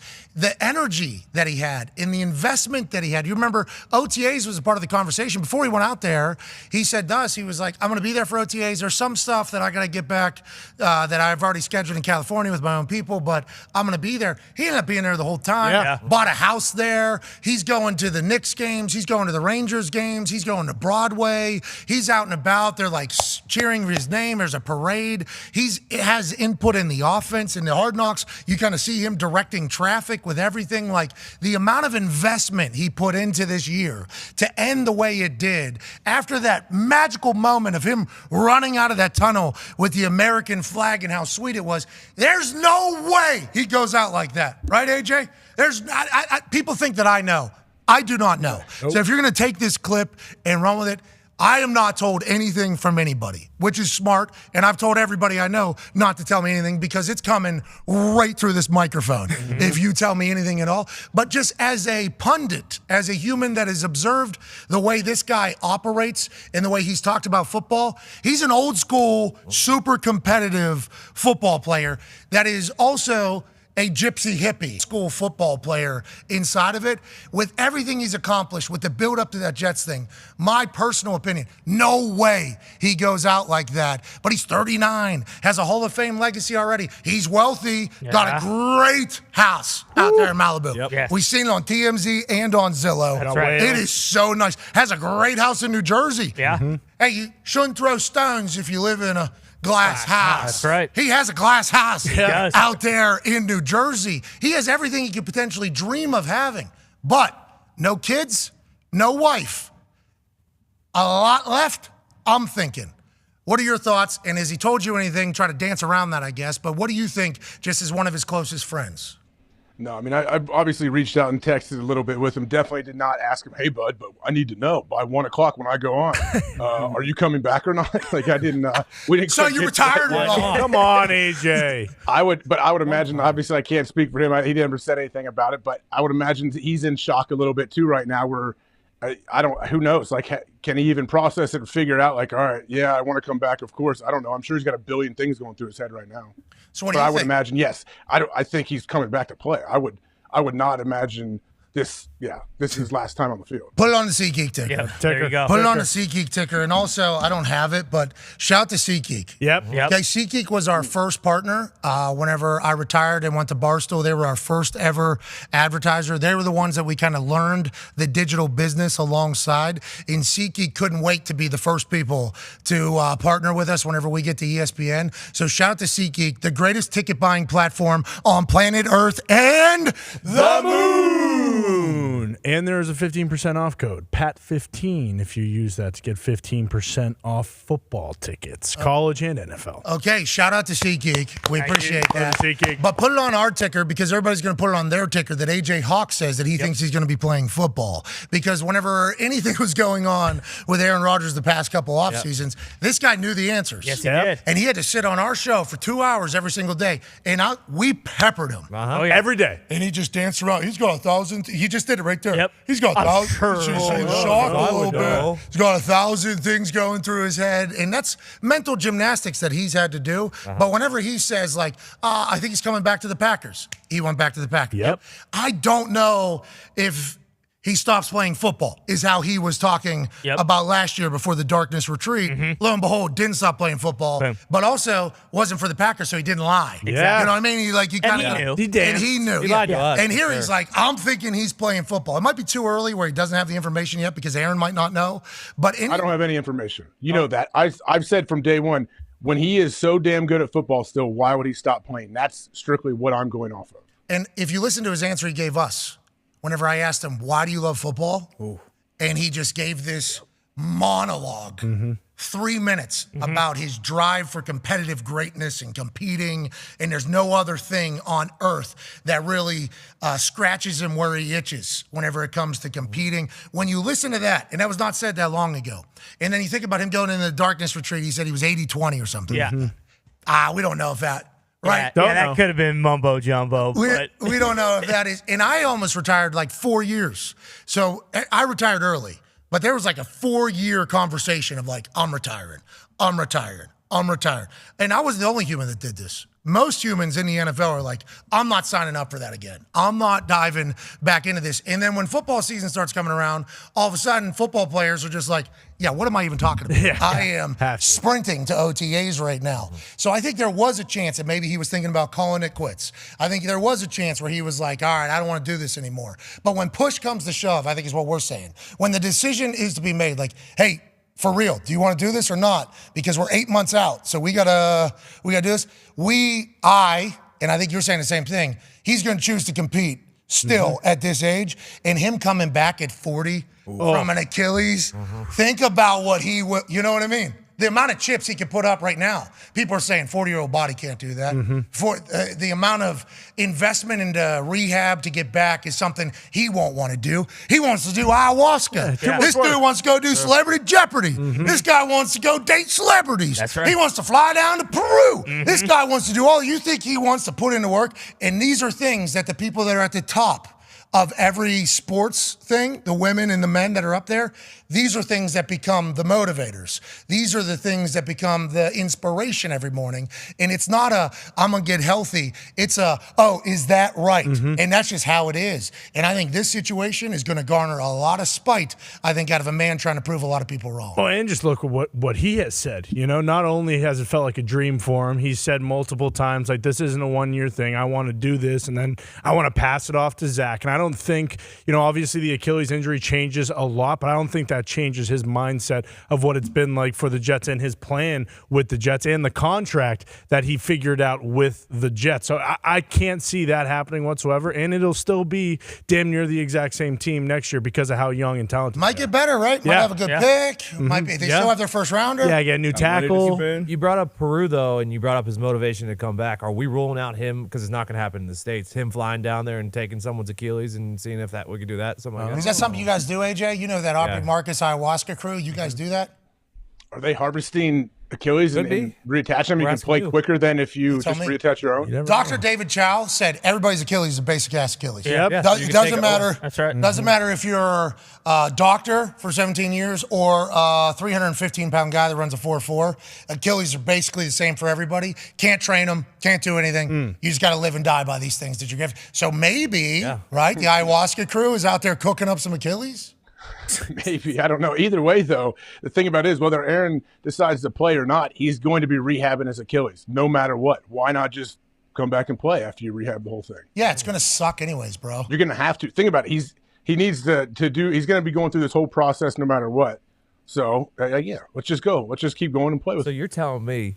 So you're telling me Aaron Rodgers, who tore his Achilles, has the same Achilles as Mark Caboli, who's torn his 6 times? Yes. Well, Caboli's are new because of how many he's run through. Been patched up. Mark Caboli obviously covers the Pittsburgh Steelers for The Athletic if you're new to the program. He is friend of the show. He will get cold called, and he does have hot subs in his cargo shorts. At all times. That'll be there for 7 to 8 hours and still be warm because nature's microwave is his right thigh, is what he says. He is something special. Yes, Caboli had the same ACL as you, or Achilles as you and as me. Dr. David Chow said it right. And he's a doctor, so it was interesting coming out of his mouth. Also, he said, "God talks to the man upstairs." Well, pretty sexist, Doc. Whoa. First of all, jeez. First of all, wow, jeez, didn't even think of that. Not on this show. Can't have that. No. I'm sorry we let that even slip by. Also, a F dash made it through in the first hour, AJ, on to ESPN, so we've really broken through there. Dick Good is sweating to make it all happen. But, why is the Achilles it? Why is it you can't train it? Why have we not done more studies on the Achilles to figure out how we can embolden or strengthen it, maybe? Yeah, you can't, I guess. Is that stretch? That stretch is just bullshit then? Well, the stretch, maybe it helps. Keep that foot flat and.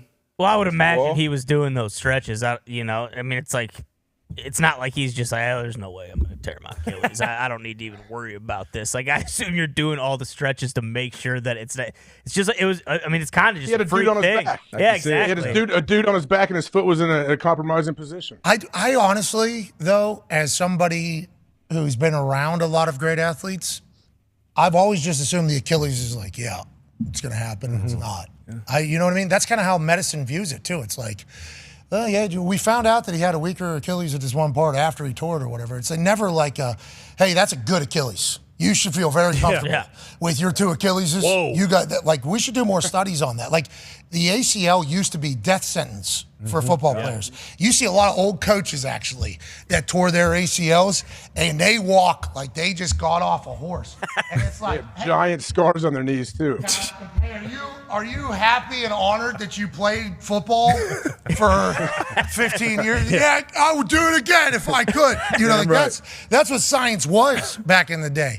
You get an ACL tear, it's like, all right, that guy's career's over. Then it got to a point where it's like year and a half. Then it got to a point where it's like guys are coming back in 6 months somehow. It's like the developments in modern medicine for the ACL have really happened. The Achilles is still the same old thought it was 20 years ago, where it's like, yep, boom, can't do it. And there's not really anything known except for the fact that old buddy was dipped right in the waters. Yeah. Achilles. Just by one. Oh, so his other one was good. His other one was good, yeah. Just that one right there. Oh. And then Paris just, he was a sharpshooter with that bow, and he got him square in the Achilles, killed his ass. Like that White in that one, what's that White? Legolas? Yeah, Legolas. Actually, same character in both movies. Played by the same guy. No, I'm talking about the one that isn't a superhero, shoots a basic-ass bow and arrow, and somehow is running around next to, like, the Incredible Hulk. Oh, you're talking about Hawkeye. Yeah, I hate Jeremy that Renner. guy. Hawkeye? Oh, Jeremy Renner, great guy. Good musician and everything. He got hit by a semi or a snowplow, and boy, oh boy, he almost died. Yeah, he's a dog as a human. Yeah. Right. I just hate the character. How is this thing next to these things? What's it do? Oh, precision shooter. It's like in West Virginia, we got rifle shooters. Yeah. That would just kill this guy so quick. Why is this one saving the world? That's where he went, actually. Alma mater was West Virginia in the movies. Hawk? Yeah. Makes sense. Straight to the mountains.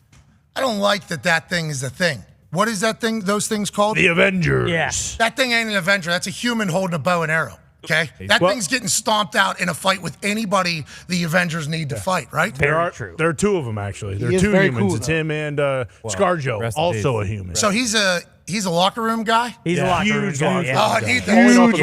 Okay. When they needed somewhere to go, he brought him to his house. Yeah. Okay, all right. I like a good locker room guy. I mean, he's a punter. This guy's the punter of the team. Yeah, Sure, you can yeah. say that. Oh, okay, guy. I love Hawkeye. Yeah, he's a sniper.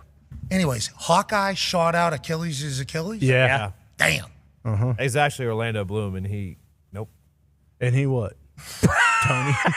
And he what? Next time. What happened? I think I know where you're going. Go ahead, Tony. What were you going to say? I think it's previous Paddleboarding? relationships. Yeah. I Yep. can't believe it. That the whole thing was started? AJ paddleboarding. Yes. Yeah, bingo. Speaking of paddleboarding, I mean, he started the war, too. He was smooching on Helena Troy. The whole reason Achilles dies is because of Troy started with an apple, ended with a horse, right? Yeah. Bingo. I didn't know it was this there guy you go. that was Good documentary. sucking face with Good anything. documentary. Yeah. That horse that was a good idea. Great idea. Was it not? Oh, Genius. yeah. Surprise. That's like back in Chris Angel of their time was Yeah. like, think about this. I got an idea. Horse, gift, Yeah. not gift. We're coming out the butthole. Yeah. Everybody's dead. Yeah. And it worked. Genius. Yeah. Yeah. Chris Angel, that's Oppenheimer. I mean, they burned down an entire city. It was the exact same idea. So they paddleboarded it in? What happened with the paddleboard? No, yeah, so paddleboard was something with Orlando Bloom, I do believe, and probably Katy Perry if I had to guess. Bingo. Yeah. I'm happy Score workout. You're on it. They shared time together. Good for that. Yes, they did. I don't know the exact story, but the way you guys speak, I kind of pieced that whole you thing figured out. together. Speaking of piecing things together, congrats to Brett Veach, GM of the Kansas City Chiefs. Yeah. Although their team is 0-1 after a loss to the brand new Lions on opening night last Thursday, they are now in retention of a man who is going to go on and try to win the Defensive Player of the Year. And although Chris Jones was in the building for banner night, which we found to be a bit odd, in the front row of a suite next to the Katz brothers, he was not on the team because he was not happy. He wanted a raise, is what he told people. People told him, you're being selfish. Get back out there for the good of your brothers. Patrick Mahomes isn't taking the most amount of money. He's the best in the game. Travis Kelce isn't taking the most amount of money. He's the best in the game. Stop being selfish, Chris Jones. And Chris Jones said, hey, I'm asking for a raise. Get off my back. Get off my back. He said, I'll do this until week 8. Now, that would get it pretty expensive is what everybody said, but we assumed in negotiations they'd be able to make up for it. They have. They have agreed to a 1-year restructure of their contract. The Chiefs in D-tackle, Chris Jones, have agreed to terms on a 1-year deal done by the Katz brothers in their sports. New details for Chris Jones' deal. This is from Mike Florio. Base salary, the same, minus lost game check. $1 million for 35% playing time. Another $1 million for 50% playing time, $1.25 million for 10 sacks, another 5. Do we have Field Yates' tweet? I sent it in as a picture. Let's go ahead and grab it. Field Yates breaks this thing down in a very easy manner. Basically, his max earning for this upcoming year was $21.25 million. This year, it's $23.15 million. They did add something in where he has to play like 35% of the snaps. He'll make up for the money that he has been fined for holding out of this entire thing. Basically, $2 million more dollars are available for Chris Jones, and he's only playing one less game, and he's back. Feels like they went and shook their hands, got a deal done. Congrats to them, AJ Hawk. Yeah, congrats to all sides. And I guess Chris Jones, people can claim like, oh, the holdout didn't work or whatever. He only gets $1.5–2 million more possibly. But, I mean, I don't know. Chris Jones let the team know he values himself at a certain level, and they better come to that level at some point. But I think he also probably realized they probably got stuck where we got to do something so I can get back on the field. Put that, yeah. The math on a Chris Jones situation, under his prior deal, he was due $19.5 million with a $500,000 workout bonus, plus $1.25 million with 10 sacks, which comes to a total of $21.25 million max value in cash. We got that right? Simple? Yep. He surrendered $3.6 million in fines because he didn't show up. Right? And he missed out on the $500,000 workout bonus because he didn't show up. Jones can make that $3.5 million back by playing 50% of the snaps this season. Is that for the rest of the games, I'd assume? Yeah. Not counting the first one, because that would be an interesting, different number. Reaching 15 sacks and earning first-team All-Pro with the Chiefs making the Pro Bowl. Those are high stakes. Yes, they are. Those are very high stakes and expectations. Mm-hmm. He can earn $2 million more than previously scheduled by winning Defensive Player of the Year and the Chiefs winning the Super Bowl, which is a new max value of $23.15 million. What we're saying is the way this was structured was Brett Veach told Chris Jones, okay, we'll give you the ability to get more money, but this has become a scene. Yeah. Okay? And Chris Jones said, I just want to get a deal done. Chris Jones gave in here, I would assume. Yes. This is not exactly what he was looking for, but he does have the ability to go get more money. So congrats to them on getting it done. Now all eyes are on, is he in shape and ready to go whenever he gets back on the field this weekend? Glad they got something figured out. Great player. Clearly, their best defensive player was the best D tackle in the league last season. But like you said, I think he did kind of give in and fold it in. We're always on the player side wanting them to get their money. And it's important. Every year, we just saw what happened to A-Rod last night. That happens obviously every game where somebody's season can be, done at any play. That's the nature of the game. So you want to see guys, especially that have earned it, get that long, multi-year guaranteed money. But he will be out there on a contract year. So usually when you get players out there on contract years, they have very, very good years. So I'm glad they got something done. And it'd be interested to see, those are with the Chiefs. Those incentives in the contract are usually kind of under, like, not likely to be earned. The defensive player of the year. That's Super Bowl championship. That's literally the language in the deals. But the Kansas City Chiefs have shown, every year they're in the contention. So be interesting to see if he makes those incentives. I agree. And you said something there about how we want everybody to get paid. I do. Mm-hmm. We want everybody to get paid all of the money, which is why the Jonathan Taylor situation was so frustrating, because it was very clear that it was a bad business. It was the wrong time to make the move in which he made business-wise. I think it's going to affect his money long-term. I think it's going to affect his money long-term from other teams going like, yeah, you did see how he... there was now he's going to get labeled that when that was not what he was at all. This Chris Jones situation, we also were I thought the only move that he made that I did not love was going into the stadium.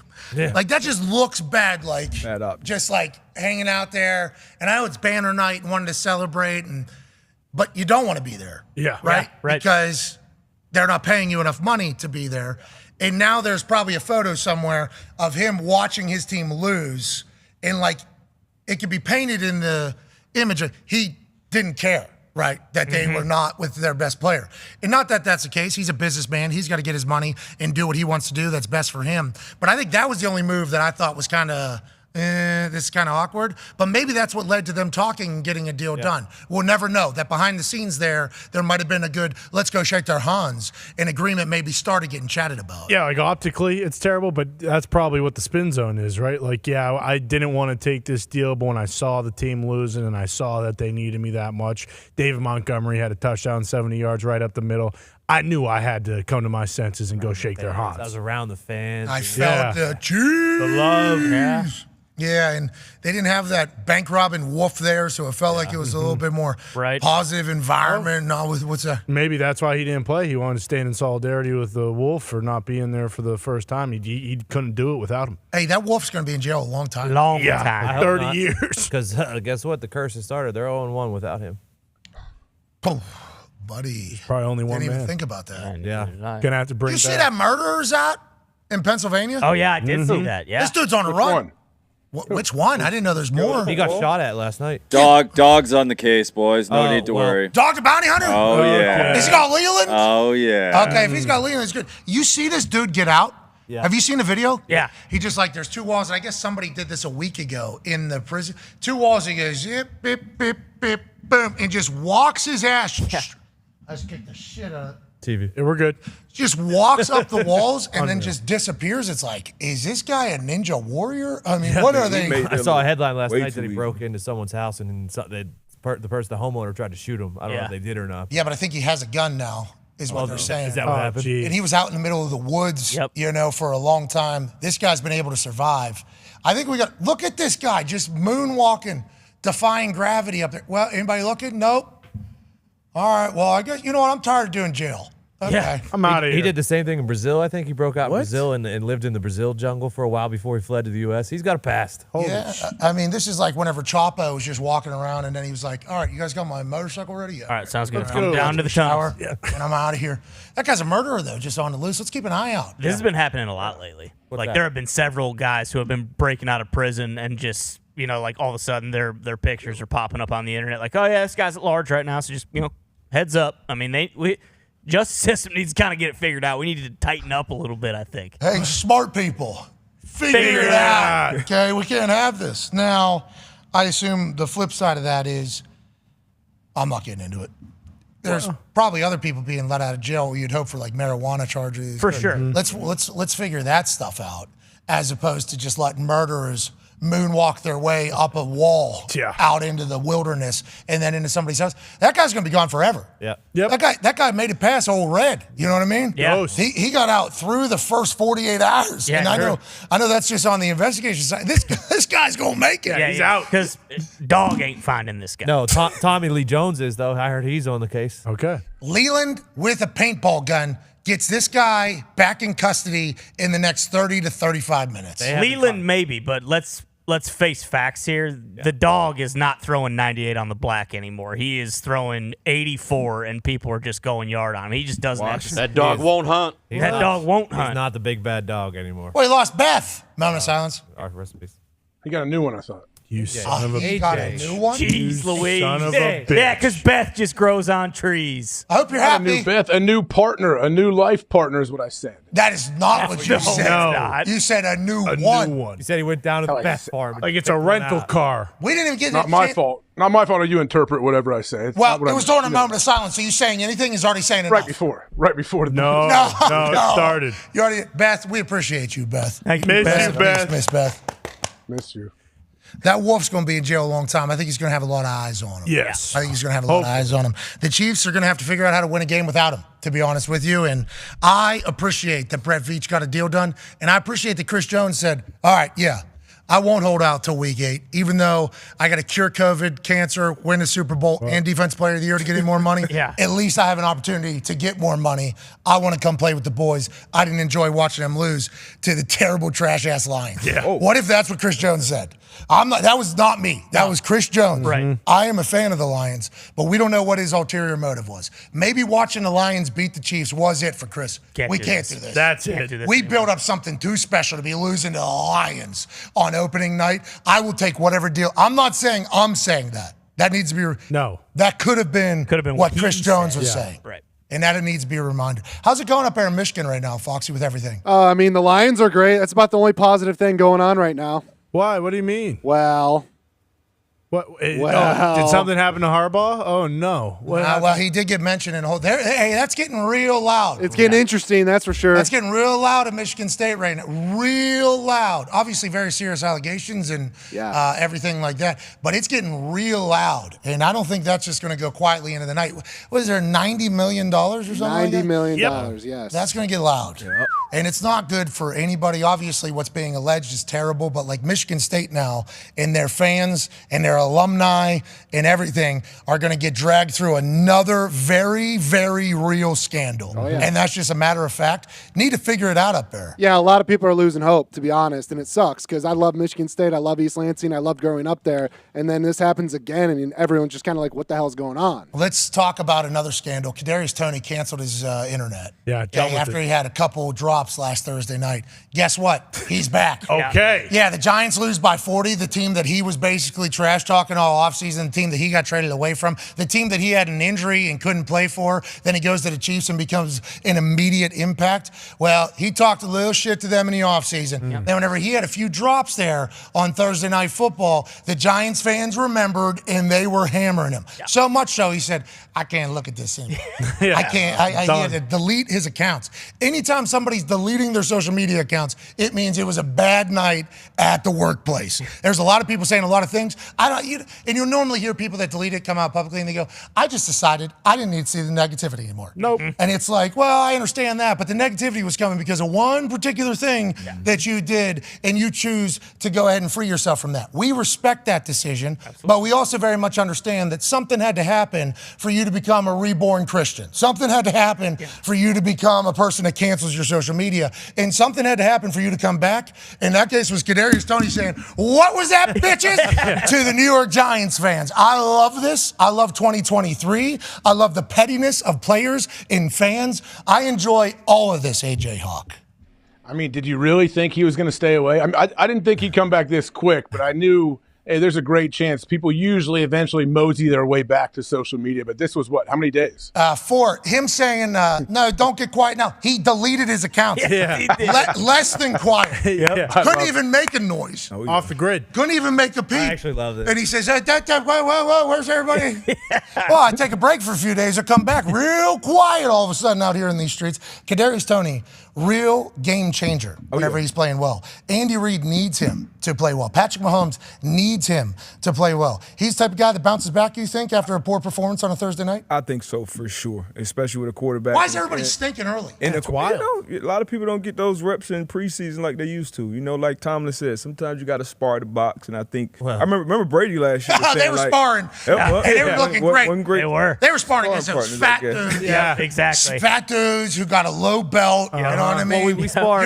The Steelers were wearing a helmet in the sparring. They were not. Nope. They were wearing 12-ounce gloves. The other side had 16-ounce gloves. I mean, that was the sparring that the Steelers did, because the Niners came in and they actually crow-hopped, boom, knocked him out, and then 6, 7. And the Steelers stood back up and they're like, you good? Yeah, I'm good. And they walked out there, boom, and then Turns out they cloned Muhammad Ali and Tyson into one football team, and that's kind of what the Niners are. So yeah, that'll happen. Yeah, well, the sparring didn't help. But to your point, though, there is a little bit of. But the Chiefs were playing. Tony was not, because he was injured. He was back for week 1.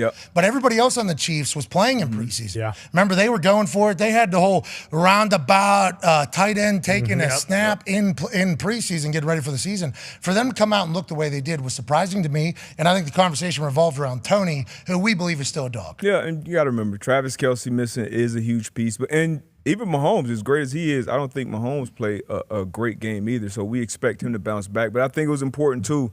His quarterback stood up for him, said, hey, I still got confidence in my guy. Head coach came out and spoke up for him, said, we still got confidence in Tony. And then this was kind of like the perfect, with Giants getting their ass kicked on prime time. Hey, got to peek back in there like, what's going on over there? So it's a great way to pop. I love him popping back on social media like this, too. Yes. Love it. Me too. And not a bad thing to happen for him in his social media life. Yeah. For all of the fans to have a new target. Who's that? Dable, Daniel Jones, the team that we actually care about, as opposed to a guy that we thought about before. Tony comes back, AJ. We all in favor that Tony's going to ball out again. Say aye. Yep. Aye. All right.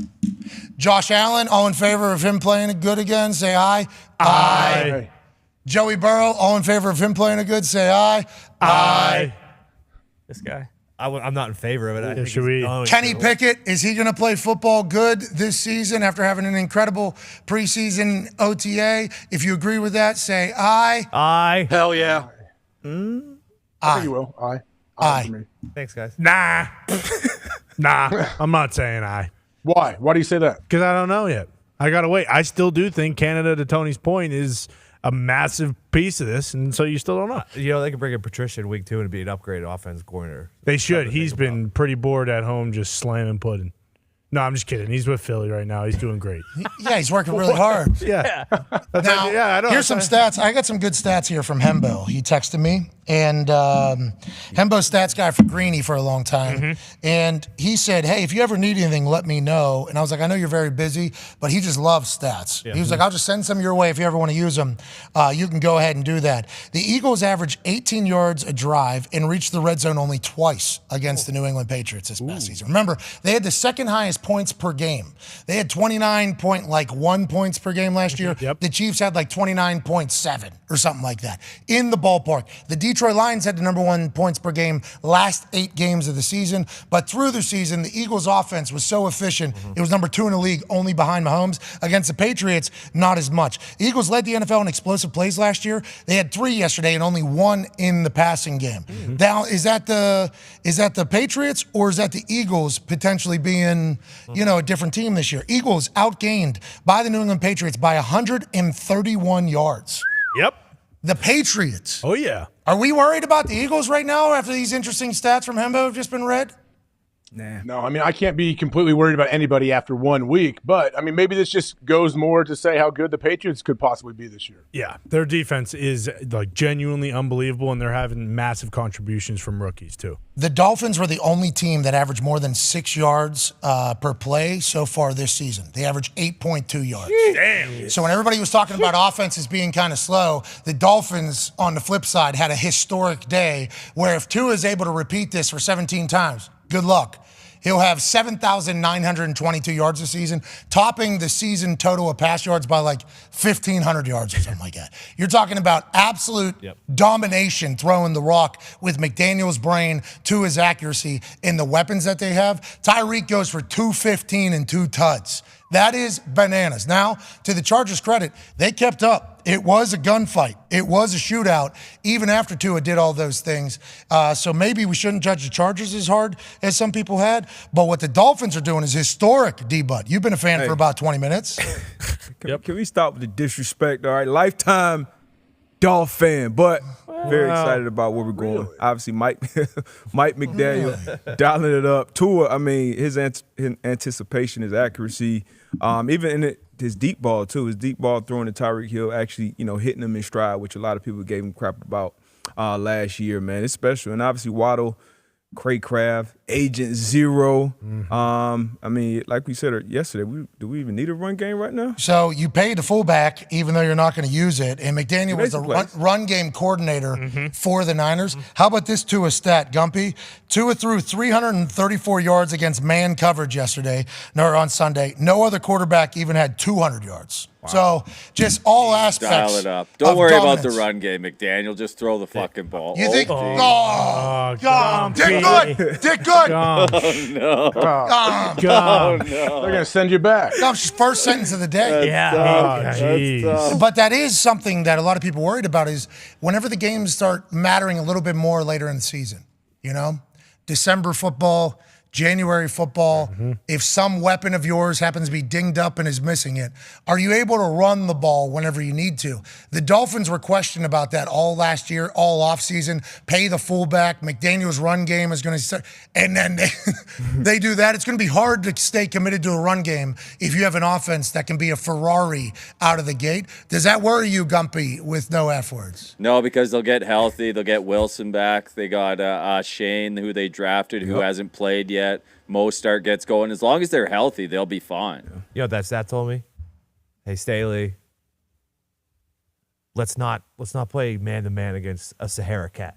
Well, okay? You're right. It is a safari. Cheetah is not a jungle cat. No. Yeah, or desert, just to clarify. You're right. No, I was thinking of Savannah. Well, that's Georgia as well. Great St. Patrick's Day. Yeah. This is what I heard down there. They rip it. They got a great St. Patrick's Day. But, you're right, Brandon Staley making interesting decisions with Tyreek Hill as one of the wide receivers that is available for Tua. And I believe D-Butt will be breaking down some of that on Everything DB. To talk about the Miami Dolphins from ESPN, saw him have an incredible feature this weekend with Coach McDaniel. Ladies and gentlemen, Jeff Darlington. Yeah. Jeff, thank you for joining us, pal. What's up? You look awesome. Yeah, man. You look Thanks awesome. for having me. Yeah, First time. Yeah, the first time. You look good. We're big fans. I saw the football you have there behind you.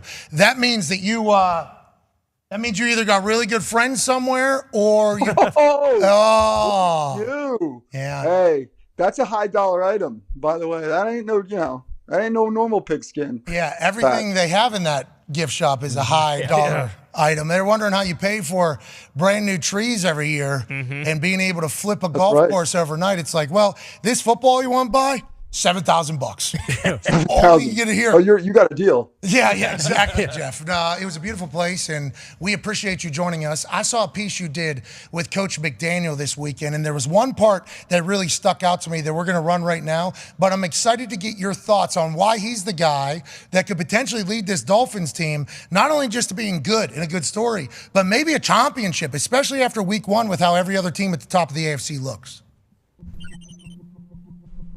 2:24 a.m. Mike McDaniel didn't start waking up this early to beat the Heat. He did it instead, he says, as a promise to himself that he'd never again jeopardize his career like he once did as a 25-year-old Houston Texans assistant under then head coach Gary Kubiak in 2008. When was the last time you were late for work? So Gary Kubiak was very regimented, and at like 6 on the dot, he would call my office phone, and there was 2 occasions where that just kept ringing, and then where's Mike, and I'd show up in a panic 45 minutes later because I was sleeping at the time. So that led into an entire conversation about the way he was living, and Kubiak also telling him like, hey, this is going to be a pivotal moment in your life to try to wake him up. Then he wasn't hired for 865 days, I think is what it was the number. Right.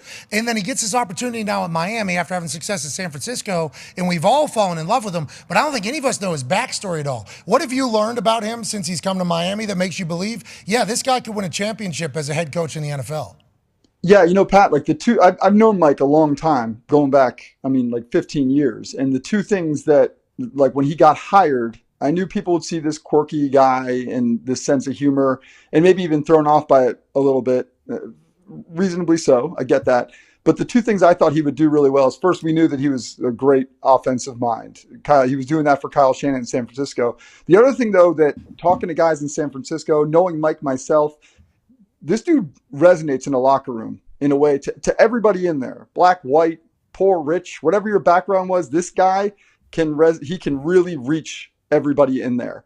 So I knew those 2 things would be factors. What I was especially impressed with when he did actually get that job is what a well-oiled organization he's run. Practices, meetings, all that stuff that sometimes can be a disaster for a head coach. He's done that in a way that I think maybe is going to make him pretty special. Yeah, we've enjoyed watching his offenses, obviously, and we had a chance to have him on the show one time, and it was awesome. Did jokes fly over your head at all, or did you get everything he said? Jeff, come on. Jeff, shut up, Jeff. Okay? I know you're an intelligent guy. I'm not saying that. No. Mike will say something to me, and then it takes me about 20 minutes, I walk out of the room, or an hour later, and I laugh at the joke. Like I didn't get it. Oh, gotcha. Yeah, well, he dumbed it down for us. Yeah, he didn't do anything that was too sophisticated. He knew his audience. Did you think I was calling you dumb, Pat? No. Did you think that? No, I just thought you thought that I didn't understand his humor, which I do. Like, he was one of the greatest conversations that we had. Like, he came in and sat down in the middle of the combine, had no idea who we were, and then he was basically just like, what's going on, boys? That's awesome. And he just held court. Style. He held court for like 35 minutes, and his answers were incredible and engaging, and we thought, this guy is beloved. Is this guy going to be able to win a Super Bowl? To your point, though, with the regimen and like the accountability factor and being able to rein in all the big personalities, egos, and talent that they have on that team to all go in one direction is not an easy feat. We're all incredibly proud of him. Go ahead, AJ. Jeff, when you observe Tua this year, does it feel any different? Is he acting any different? Does he look different? Because he feels like he's kind of taken ownership of this thing, at least in the media and everything. How he presents himself, I feel like. Yeah. I think. Look, I'm not one of these guys. I don't really love to like harp on the past or like bring like what Brian Flores did before. Yeah. Works for some people. Bill Belichick kind of did a similar thing with Tom Brady for years. Tough love the whole time, and it worked for him. I don't think Brian Flores' leadership style worked well with Tua. I think Mike McDaniels does. He has empowered him in a way and given him a sense of confidence. I've never seen a player ever go from where he was to where he is now in terms of his confidence, the way he's been empowered, the way he's got playing with an edge. And to me, I mean, I know the health thing is going to always be there a little bit. He's done his best to try to mitigate that. But to me, his confidence, we saw that. Not just in his personality, but on the field, the way he was throwing the football. Yeah, and you talk about the mental toughness, and that's what I believe McDaniel was alluding to with Tua. It's not just what Flores did, but also what the organization did. And I don't want to dive into it because the Dolphins community did not make any of these decisions, and they do not deserve us going into the past, especially when they appear to be the best team in the AFC right now by a pretty wide margin after week 1. It's like Tua, they said, yeah, he doesn't have any injuries. Whenever Tua got taken off the field, carted off basically with a rib, like the Miami Dolphins are reporting, no injuries at all for him. So what you saw, this dude's being a baby. Then the Deshaun Watson conversation got real loud while Tua was there. Fitzmagic comes in. He's the guy. Then they bench Fitzmagic for Tua. Don't tell anybody, including Fitzmagic. Fitzmagic comes out publicly. He's like, I didn't know this was the case. So the locker room immediately is like, we hate this guy. Then when 2-minute drills start happening, most important times of the game, Tua's getting benched. It's like the amount of things that were stacked up against Tua, let alone the hip injury coming out of college, and when he was training for the combine and for the draft, a tornado came through where he was training at. It's like the amount of things that have stacked up against this dude. To get to this point, it's inspiring. It's fantastic. Pat, one of the things, I don't know if a lot of people know this story, but when Mike first got there, and we talked about this, and it was in, we had like a longer piece on YouTube. He went into his office and he's sitting there, he's breaking down film like any head coach would do of their quarterback. And he starts seeing Tua doing all these things that he's like, holy, I can't even say those words on your show anymore. No, you can't. He says, most of them. Yeah, I can't say that one, right? So he says, this guy right here is doing these elite things with ball placement. So he goes and he chops up at 2 a.m, puts together 700 plays of Tua being elite. Says he's running around the building telling everybody about it. Pulls Tua in there, makes him watch it. And that was sort of the beginning of the moment when Mike McDaniel said, not only do I believe in you, I believe that you can be absolutely great, that you can be a championship quarterback. Whether he will be that, we'll see. But I think it goes a long way to empower a player like that. Quick one here from me before Ty has a question about another quarterback that you know a lot about. Tua got a good rear naked choke. Good, you think? I don't know. I don't know, Pat. Probably really could do some research, dude. Yeah. I'm more of a go hang out with the coach at 2 a.m, not really a wrestle with the player kind of. He's doing jiu-jitsu. It's a big deal. He knows how to fall now, which is a big storyline because if Tua's that is a good storyline. It is. Well, people laugh at that stuff a little bit. I think there was a lot of people that were kind of rolling their eyes about it, but I mean, I remember watching RG3 used to slide and be like, dude, that guy needs to work with somebody, And then I think he actually did end up working with some baseball players. Like, whatever you got to do to fix it is cool. Like, I don't know. It seems like if it's unconventional, maybe people look at it a little weird, but that stuff can work sometimes. We loved it. Just also, not only the thought of him falling, but also somebody dipping around the edge and him grabbing their arm. You know what I mean? That is just something I'm here for. I want to let you know I'm here. And by the way, is it just me or does it look like I'm using like an iPhone 1? Yeah, it looks terrible. Yep. It looks absolutely awful. AQ Shipley was also terrible earlier in the day. AJ though, wow. My God. Look how good AJ looks, Jeff. AJ, what are you doing? How do you look so good? Well, are you in that cigar room in your house? He drinks long process. Long process over here, Jeff. He uses a lot of lotion. He's up there like 3 a.m. too, doing cardio every day. Not like McDaniel, but he's certainly up there. We only have 1 minute left on ESPN before we just continue to carry on YouTube. And we have no reason to expect any of you to join us on YouTube because SportsCenter will be live on ESPN 7 minutes from now. But Darlington, that piece you did on McDaniel, are you a Miami-based guy or are you doing all NFL? What is your specific? I do all NFL. Yeah, I do. I live in Fort Lauderdale, but I do the whole league. I've known Mike for so long though that that helped. Like literally back. I mean, 15 years ago, I was I'd be with Kyle Shanahan at the combine. We were both little guys, and I'd be like, "Who's this guy over here with the glasses? Who's this?" I didn't even think I had glasses. I'm just a quiet guy. And I was like, "That's Mike." That was like 2007 or 2008. And then this guy in the corner. And all of a sudden, here he is. Now he's running the most efficient offense of all time. Is he going to start running the ball, or is it only going to be pass game? You think? He'll do whatever it takes, man. He'll do the whole thing. He had a reputation of just being a running guy, but he could put together a good passing attack too. I concur. Well, on this beautiful Tuesday, with the news being that Aaron Rodgers tore his Achilles last night on Monday Night Football in the 4th play of the New York Jets season, we would like to let you know that although that is a bummer and we are devastated for all parties, Aaron, the Jets, and the football fans as a whole, we must remember that we are still in the middle of football season and we still are living a good life. Sports Center will be on the other side of this 7-minute break. We're back tomorrow and continue on YouTube. Goodbye.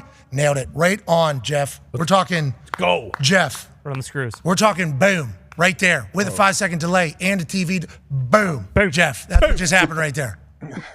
If only we could get the camera to work better. Well, yours, not ours. Yeah. That's on you. That's not on No, us. that's on me. I get it. Okay, I pride myself in using decent equipment. It looks like I'm using a flip phone, like a Nokia 5160. Oh, those things were sick though. The brick, block. Yep. Snake on that thing, right? Snake T9. Oh my! You didn't want to touch me on T9. The thumb was flying. T9. Yeah. T9 was pretty good for cheating too. You know what I mean? You could get that little code in there, and you get the multiple choice. You didn't use that? Is that the calculator? No, that's a Texas Instrument. TI-83. TI-83. TI-83. That was the TI-83. I'm sorry. I'm Yeah. getting my technology all messed up. T9 was the texting on the brick phone, the Nokia, where like That's right. 1, 2, ABC was on T9. 2. Yep. I bet you I could still do that very efficiently. I think we all think we could, but then we'd all say, wow, much better to have full keyboard. Okay, you take a lot of pride on looking good. You look great. A little blurry, but you still look good. Everybody can see it. But you also have had great relationships in the NFL. One of them being Tom Brady. His name has recircled now in the conversation. Ty has a question for you. Yeah, Jeff, given your relationship with Tom, and I think you were the one kind of the whole time who said, everyone was talking about teams he might go to after he left New England, and you kind of were like, from the very start, hey, Tampa Bay is a place to look. Obviously, you had that right. You have a good relationship with him. A lot of people are saying now, like, hey, will the Jets reach out to Brady given the news about Aaron Rodgers? Have you spoken to him recently? Do you have any inclination that he might be interested in coming back? And do you think the Jets will actually reach out to him? I don't. Yeah, I would make sense, honestly, if the Jets did reach out to him. He was, as of before this injury ever happened, he is very inclined to stay in retirement. And I don't have any reason to believe otherwise. When we did talk about teams back then, New York made a lot of sense. He had a place there. I think he still rents a place there. And Jack, his son, lives there, which is very important to him from a family perspective. But I don't get any sense that would be the case. And it's also, I think it'd be very complicated with his ownership stake with the Raiders. You got to be a player and an owner at the same time. You got to have 24 owners voting that it's okay. It gets very complicated, and I have no reason to believe that he is necessarily interested anyway. Would be a sweet Jackie Moon story if Tom Brady did it for 2 different teams, though. Yeah. Owned another team, played for a different one, and did halftime performance where he's running, saying, let's go. He said, but I'm just saying they muted it in his thing. We're watching his mouth. It isn't what you guys are saying he's saying. Tom Brady, greatest of all time, he says, let's fucking that's right. go. Whoa. Crazy. Wow. Potty. Did he start that? Did he start LFG? Was that him? First person. Was he the first person, or was it a thing before him? He also created fire in the chair. Jeff, there was a time where I was a kid. There was a time where I was a kid where I thought I created chillax.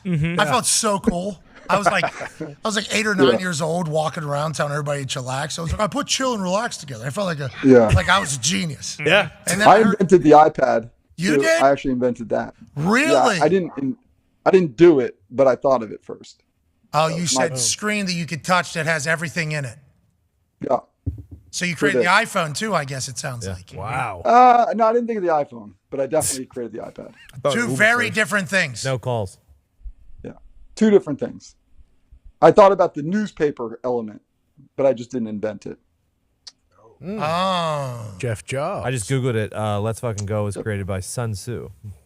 Sun Tzu is dead, by the way. Boom. No. Art of War. Listen, yeah. So he can't claim Art of War, yeah. Sun Tzu died, by the way. No. Really? When? Yeah. Is that a recent thing? Well, that's the thing about it, Jeff. somewhat. Some people Not would relative. think that. I guess it was a couple thousand years before Jesus Christ ever really showed up. man. Yeah. Yeah. Who would have known? Sun Tzu's been dead a long time. Brutal. And Patriots. Is that right? Yeah. You learn Still something miss- every day. still miss them. I shouldn't be laughing. It's sad no matter what. Yeah, I agree. Yep. Miss you, It is. Susan. Yeah, you're a bad guy. Yeah, kind of messed up. And once you look back on who else was laughing alongside of you, those are your peers now. You need to know that you're a terrible person. Not me. That's just the way it is. Jack, though, Jack, his kid, Tom Brady's kid, kid's got a jumper, bro. He's already like 6'2" or whatever. They were in the gym last night. Look at Tom Brady's got a jumper, first of all, shooting from high school threes, which is obviously we're not going to judge him for that. He's at the gym that he's at.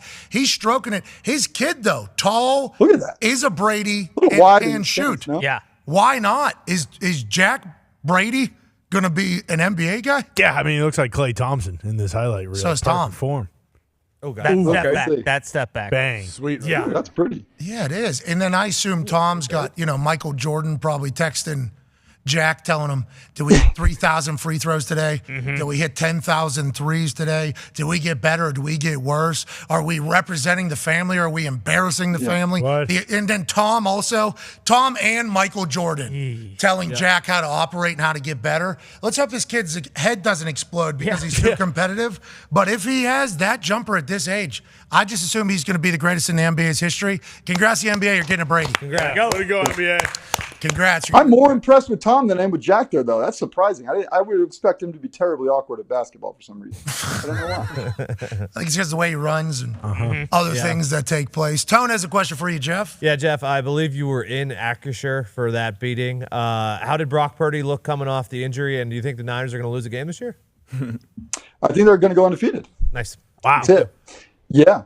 I will say I was very impressed by the 49. I don't really think they're going to. I was very impressed by the fact that I think it's not very often that an offense comes out firing week one right away. Dolphins did it. 49ers did it.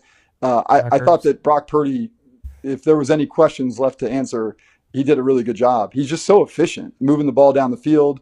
I'm not comparing him to Tom Brady, but if there was a comp, he definitely has that sort of, I'm not going to do too much, but I'm going to just quietly just orchestrate drives. And when I want to take a shot, occasionally I'll do that.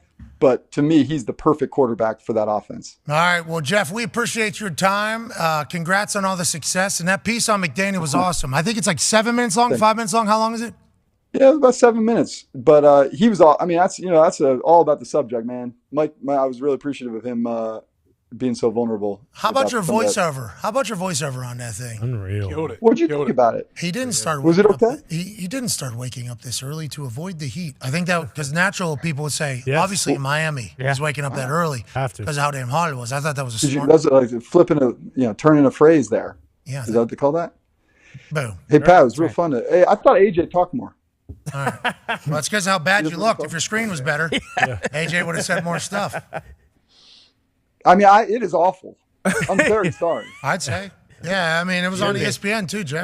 Yeah, it is. So I hope you're happy. The white Someone's teeth. throttling your internet. That's Isn't what that happens. Oh, you think somebody's throttling Donner in Miami? Is that what you're I think saying? someone's throttling Jeff. Someone's throttling Jeff's internet. AJ, you look really good. Oh, Jeff. Yeah. Oh, Jeff. What Well, else? they got me these great cameras set up and everything.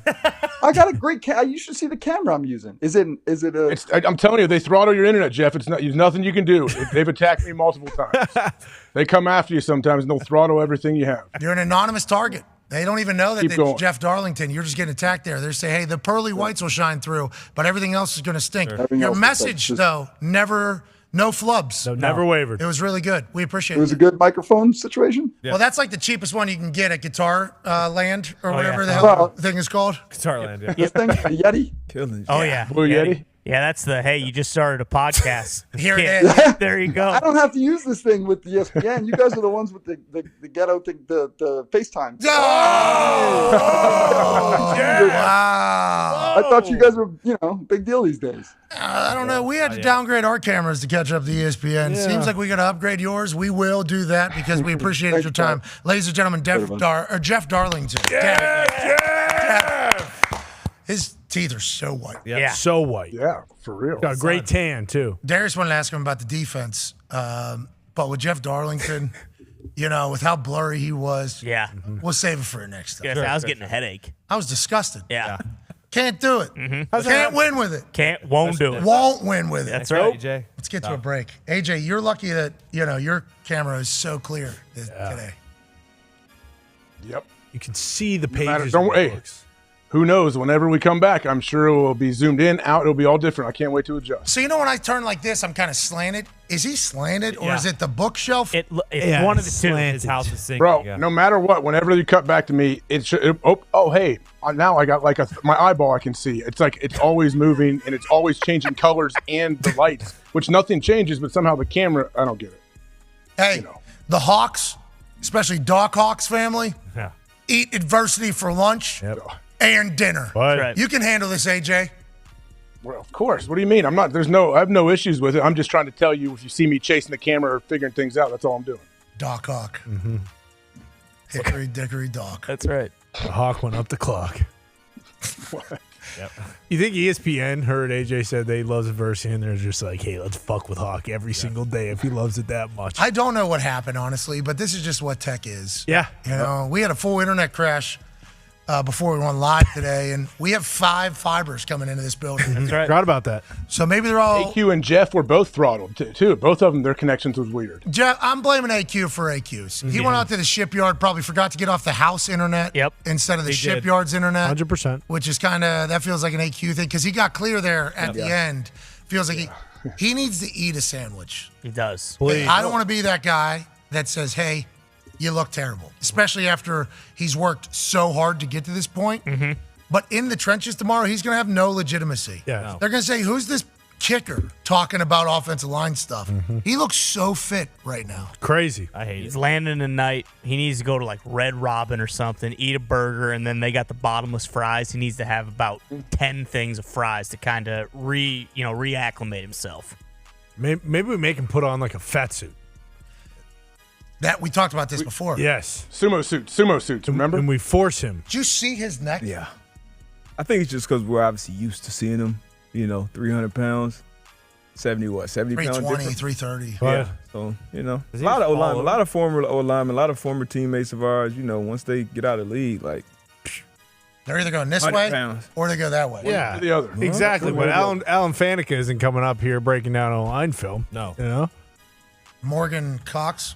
No. Morgan, Baltimore. Really good. Oh, Marshall Yonda. Marshall Yonda. He slimmed up? Yep. Oh, yeah. Oh, he weighs like 180. Yeah. Russell Okung. Have you seen him? Oh. He's doing fast. Yeah, I might maybe.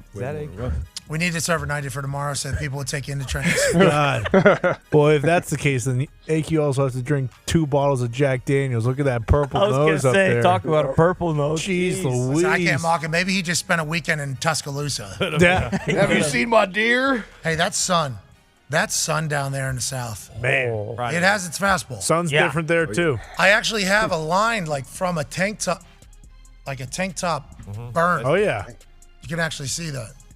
Tuscaloosa cooked me, Got an Apple Watch one, too. but I'll never forget it. Loved it. I loved being down there. Oh, hell Every yeah. second. I really did. I enjoyed that atmosphere. I appreciated McConaughey. I guess it was on the Today Show, the Good Morning America. Really? Oh, nice. McConaughey was on one of them. They showed the catch in him. Didn't we talk about the Yeah. long ball? The long ball. The long ball. We talked about it. Yeah, that was an amazing weekend. The ratings are in. People watched. Don't know why. 8.8 million viewers for the game. Most viewed ESPN Saturday game since 2014. Field Pass with the Pat McAfee Show on ESPN2. 799,000 viewers. Most watched McAfee Altcast. Peak 10.7 million viewers. I believe it's also the highest viewed Altcast since like 2018 or so. Yep. Yeah. That's what it was. Which is, with the national 2018. There it is, 2018 College Football National Championship. We appreciate you watching with us. I'm gonna let you know. I don't know why. I appreciate it though. Yeah. I appreciate that you do watch with us. But some of the things in that photo is one of the greatest of all time. So good. AJ locked in. AJ, you had an eye on that thing. You wanted to see if he really brought it in or not. I was mind blown at the moment that he even fathomed catching up to that ball. Yeah. That seemed to be way out of reach, out of this orbit, and not on target. Xavier Worthy tracked this ball and made an incredible catch. And now we have that photo forever with Nick Moraldo looking like the neighbor in Home Improvement over AJ Hawk's head. That's right. Wilson. Yep. He looks just like, I mean, I saw, where did you get this? Someone like an AP took it or something? It was today, USA Today via Reuter Sports or something like that. Okay. We need to get the actual version of this. Shout out to the sheriff, too. I think his name was Josh. He was with me all night. He was great. He was great. He was. Awesome. No nonsense. He was down for the cause. Mm-hmm. I mean, there's been a couple times where the person that's with us is like kind of, I don't want to say beta, but pretty beta. A little bit. And then other little securities wearing yellow jackets or something that have no idea what's going on, who want to flex their power a little bit. And I'm normally the one that has to have a conversation with them and be like, or Zito has to talk to him and be like, no, we're allowed to be here. We're actually on TV in like 10 seconds. It's not a normal thing. Josh was like, hey, get the hell out of the way. Yeah. Thank you. It was awesome. We were very thankful for him. I think his name was Josh. If it wasn't Josh, I believe so as well. yeah, he was great. Josh was great. The man. You did good work, Josh. That may be Josh. Thank you, Josh. Josh did one of these. Get the. Thank you. And I was like, thank you. My man. Normally I got to do Is that. your card? Yeah, Zito did that as well. Thank you for watching with us. That was without Spectrum, I think, or Spectrum was back? Without Without Spectrum. Spectrum. Yeah. Without it, yeah. All these stats and ratings are coming out without Spectrum. Spectrum's back. I'm excited to see what the numbers were last night. Excited to see what the numbers are for everything now. That what they said it's the second largest cable provider. Yes. And I think it makes up like 20% of the viewership. Yeah. Damn. That's a lot. When like Yeah. 15 million houses or something didn't have it? Yeah, I think I 15 to heard. 20 is what the estimation was. All right, well, welcome back. Well, we're on YouTube now, so Yeah, sure. should have done that earlier. We'll do it tomorrow. Somebody remind us. All right, Yeah. sweet. All right, let's see if this goes in. Oh, nice. Oh, Bonus ball, bonus ball, bonus ball, bonus ball. This is why we redesigned right there. Yes. Boom. I was online. Almost like it's the same shot. Yeah. Yeah. If this one goes in, we'll take calls in the next hour. Okay. Oh, shit. Hey, All right, comment. Yes. 1-833-432-3663. 1-833-4-DODO. Take some calls. Wrap up this beautiful show on this Tuesday. Talk about more storylines happening around the NFL. And maybe a surprise guest or two. We shall see. Be a friend. Tell a friend something nice. Take 5.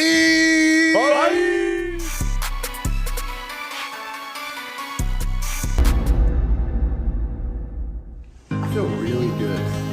Like my body feels fresh, my mind clear. Like I'm gonna go do it tonight, I think, you know? Like I'm gonna go do it. 77,899 people going bananas. I thought I wouldn't be able to sleep last night.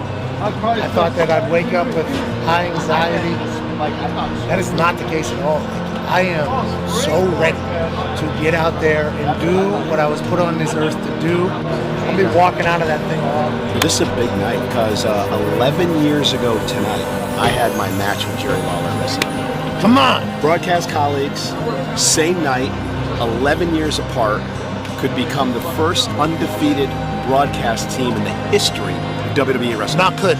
We will become. Only two superstars have actually commentated on the same WrestleMania that they had a match on. Pat McAfee joins that club tonight. Pontius is in and Party Boy's here. Pontius is here. Party Boy is in WrestleMania. Pontius' cheeks are out in WrestleMania. Now he's putting that thing up on Sami Zayn.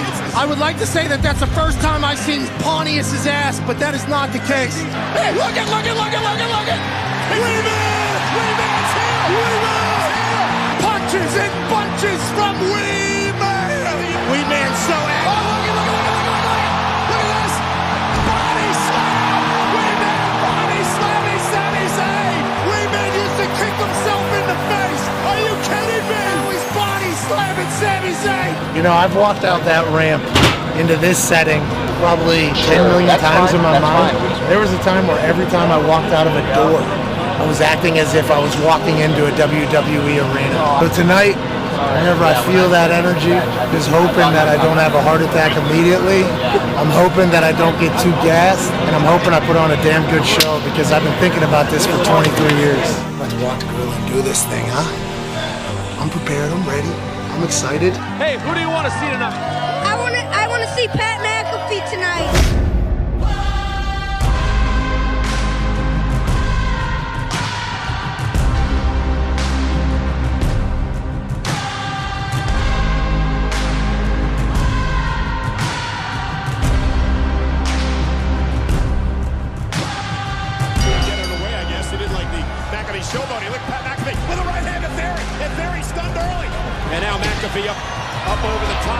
McAfee with a spinning elbow. Moment. There he's in trouble. Hurricane.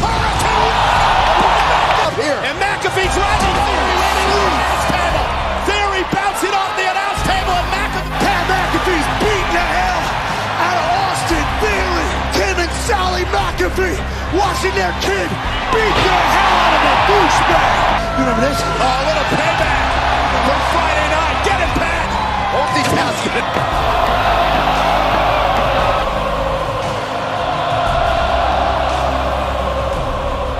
McAfee, oh, McAfee lands on his feet. Austin Theory not sure what to do. Holy moly! I'm a sick for the brand. And so is this superplex.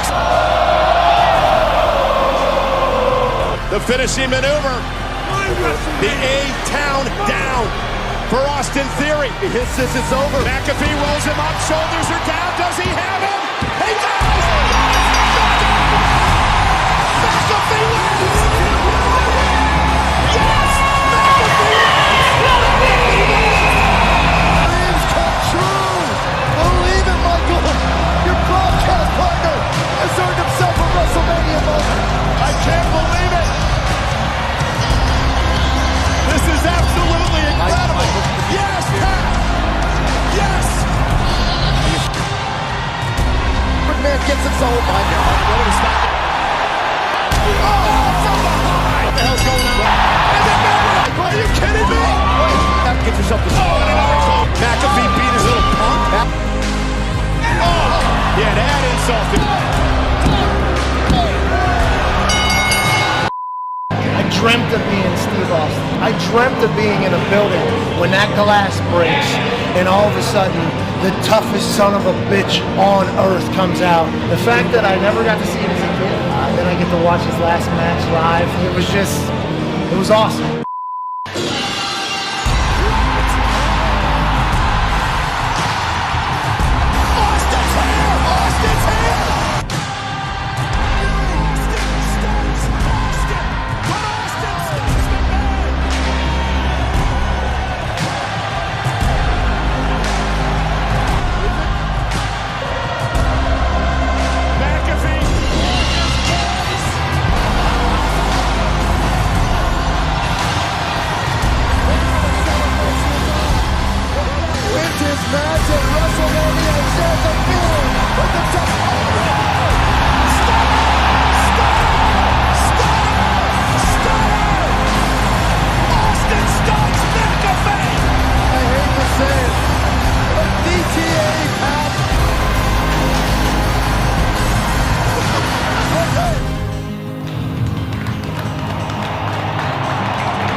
I got beer in my ears. Like, it feels like I got water in my ears. I got beer in both of my ears. But I just had the incredible opportunity and honor to chug beers with Stone Cold Steve Austin. Have a WrestleMania match that Vince McMahon was a part of. I'm living on cloud 50 right now, dude. This is sweet. What a day, what a dream, what a life. Now I'm gonna have a couple more Steve Weisers. What? Maybe a little whiskey.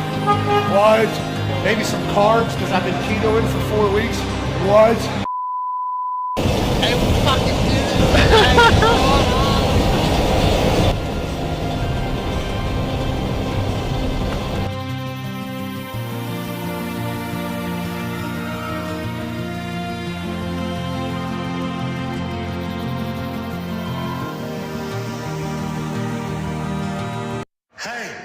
What? Let's go! This show stinks, and the fact that you listen, we are very, very thankful for. The all-time leading tackler for the Green Bay Packers, you pig! Damn it! Be a friend, tell a friend something nice could change their life. Sport! Hello, beautiful people. Welcome back to our humble abode, the Thunderdome. On this, we've all learned a lot about Achilles Tuesday, September 12th, 2023. Hour 3 of the program starts now. football is the topic of conversation. That was AJ Hawk buying in there, looking fantastic. The Talks the Tables here at Boston Connor and at Ty Schmidt. One half of the Hammer, Dahn. Cowboys turned Diggs this year. And 9-year NFL vet Darius J. Butler is here, who will be doing his Everything DB or That Good D segment just a little bit later, right? Have we voted on what the name of it is? I think I'm good with everything, DB. I think that's solid. How about that good D?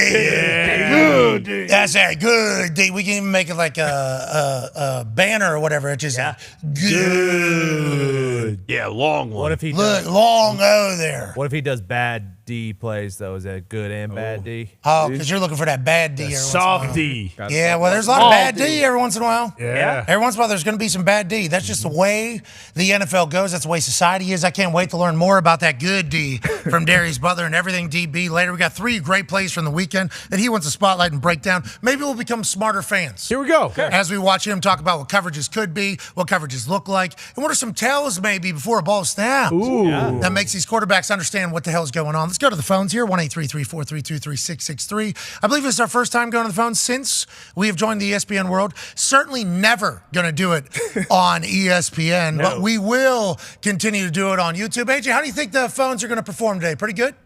Oh, yeah, I think they're going to be great today. Yeah, a lot of overreactions, we will assume. Let's go to AJ in New York. AJ, what's going on? Hey, Pat, how's it going? I'm honored to be the first caller. That's awesome. Hey, no pressure, AJ. We'll remember this forever. Great name, obviously. Great name in AJ. Yeah, Go ahead. Shout out to AJ Hawk. What's your initials for? I'm Aaron Joshua. Aaron James for me, buddy. Ooh, close. That's cool. You guys are almost twinsies. Kinda. What do you want to talk about, brother? So I'm the season ticket holder for the Jets. Oh. Right at the 50-yard line. Section 314 was there with my buddy. And as you maybe can hear, I don't have my voice right now. But I was wondering what the outlook is with Zach. What do you think? I think we should definitely stick with him with the run game, how elite the defense looks. I still think the division can be enhanced. I mean, the Dolphins, like you didn't want to mention their defense there. We seem to torment Josh Allen, who I went to Buffalo last year, and I was called out by a Bills fan for saying he's a little overrated in my book. You guys are still I mean, every time I've seen him 3 games in a row against the Jets, he just doesn't show up. But that's outside the point. But I just wanted to know what your thoughts are on the ceiling, I would say, for the Jets this season now. Aaron Joshua, we appreciate the call. Aaron James, you know this, and Darius knows this. Like, when you talk about the quarterback position, obviously you need that person. Now, that person has to be a leader not only on the field, but in the locker room, in the meeting room, everywhere, off the field, whenever you're out somewhere else, organizing, dinners or something like that. I think Dan Marino, the story came out. Dan Marino told Tua and Tyreek Hill, hey, you two need to hang out more outside of the building. Like, that is the quarterback's job. They say, like, team chemistry isn't hard to find, but it is easy to lose, okay? And a great way to find it is if everybody invests. More importantly, your most important players investing, the quarterback investing. So now Zach Wilson is going to get an opportunity to be all of those things again. Whenever he had all those duties before, he fumbled. Yes. It was not good. It was bad. His teammates hated him. When somebody else got put in a game, not only did the fans lose their mind, his teammates started wearing shirts supporting the other quarterback. Him, as a quarterback, Zach Wilson was asked if he thinks he disappointed or let down the defense, and he said no, after hanging a nice 5 points, a field goal, and a safety in a particular game. And I think what that showed to all of us is not only that he doesn't have self-awareness and he appears to be a little bit of a doofus, but he also probably has no connection with anybody on this team to really get a beat on how he should act or his feelings on maybe disappointing somebody on the defensive side of the ball who's worked their ass off and played really well while he let them down. Somebody who's a friend of that person would naturally feel bad for doing that. So we learned all those things about Zach Wilson.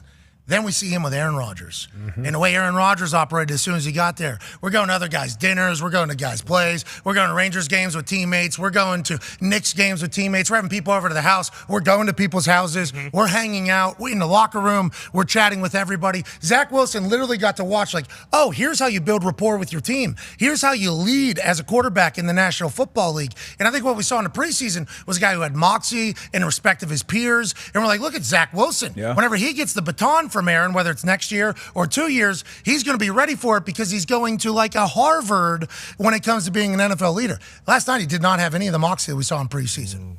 He did not really play that well. No. He had a couple conversations on the sideline where the team seemed to be boosting him, and he was receptive, and it was much better than it had been in the past. But he was not the guy that we thought it was going to be from what we saw in the preseason. Now, granted, this offense was not geared for Zach Wilson. It was geared for Aaron Rodgers. Do you think he's ready for the baton to be the guy? And what do you think the Jets fans should expect for the rest of the year from him and Nathaniel Hackett, while Zach Wilson has to learn a brand new offense as well this year?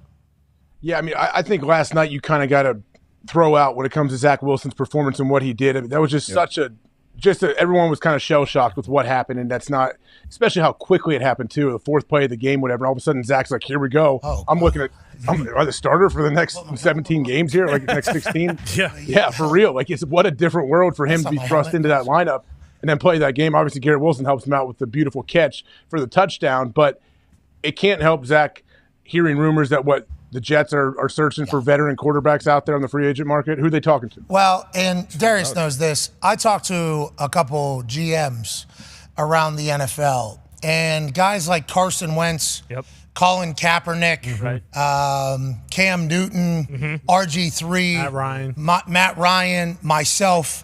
We're all considered, distractions. So it's impossible to have guys like us as backup quarterbacks in the league because there's a chance that the locker room will kind of gravitate towards them because they're proven, older, might have friendships already, and it takes away from the starting quarterback. In a locker room, I believe, and it's not the belief of everybody, there's people that think competition's a good thing at every position.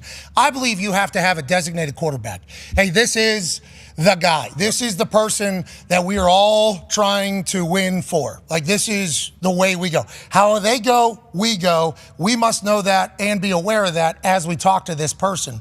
But then the follow-up from the GMs is, now that you're potentially the starter, though, these guys that are labeled a distraction are all of a sudden on the table again because their type of energy, me, RG3, obviously, and many others, that is the leadership that you want right now because you're getting dropped into a place where you're going to have to make relationships quickly. So what is a distraction in the past, if you're going to be a backup, is actually an asset if you're going to be a starter. So there's a chance that I get a call, RG3 gets a call maybe, Colin Kaepernick might get a call, Cam Newton, Tim Tebow, Johnny Manziel, he seems to be in there. There's a Ben Roethlisberger, Phil Rivers, Chad Kelly. There's a Tom Brady. There's a chance that us distractions at the quarterback position might get the call, but who knows what'll be the right piece because you're going to have to learn a brand new offense and you're going to have to have brand new teammates.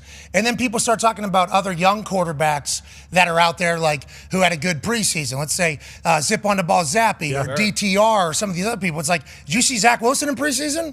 Zach Wilson looked really good in preseason too. So if we're just going off of preseason performances, why would you want a new guy? I think the brand new offense is the conversation starter and ender for the veteran quarterback coming in. Remember, Aaron knew this offense before he even got to the Jets. Aaron has known this offense since 2000. When did he get drafted?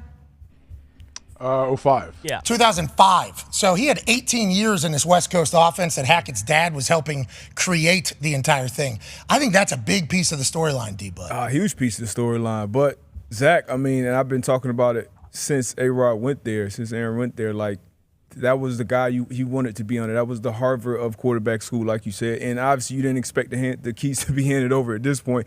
Everybody was shell-shocked. I'm sure Zach was too. I'm sure he just expected this to be the first display of Aaron's greatness in New York and going in that quickly. I honestly, I think he handled it well because he didn't play great, but he didn't lose him the game. And that's going to be basically his task for the rest of the season because that's a Super Bowl, that's a championship level defense. So I think he can play better. I think he can mature. I think he will mature. It was good to see his teammates, Lazard and Wilson over there kind of talking him up. And the Jets, they got to do their due diligence to see what options are out there.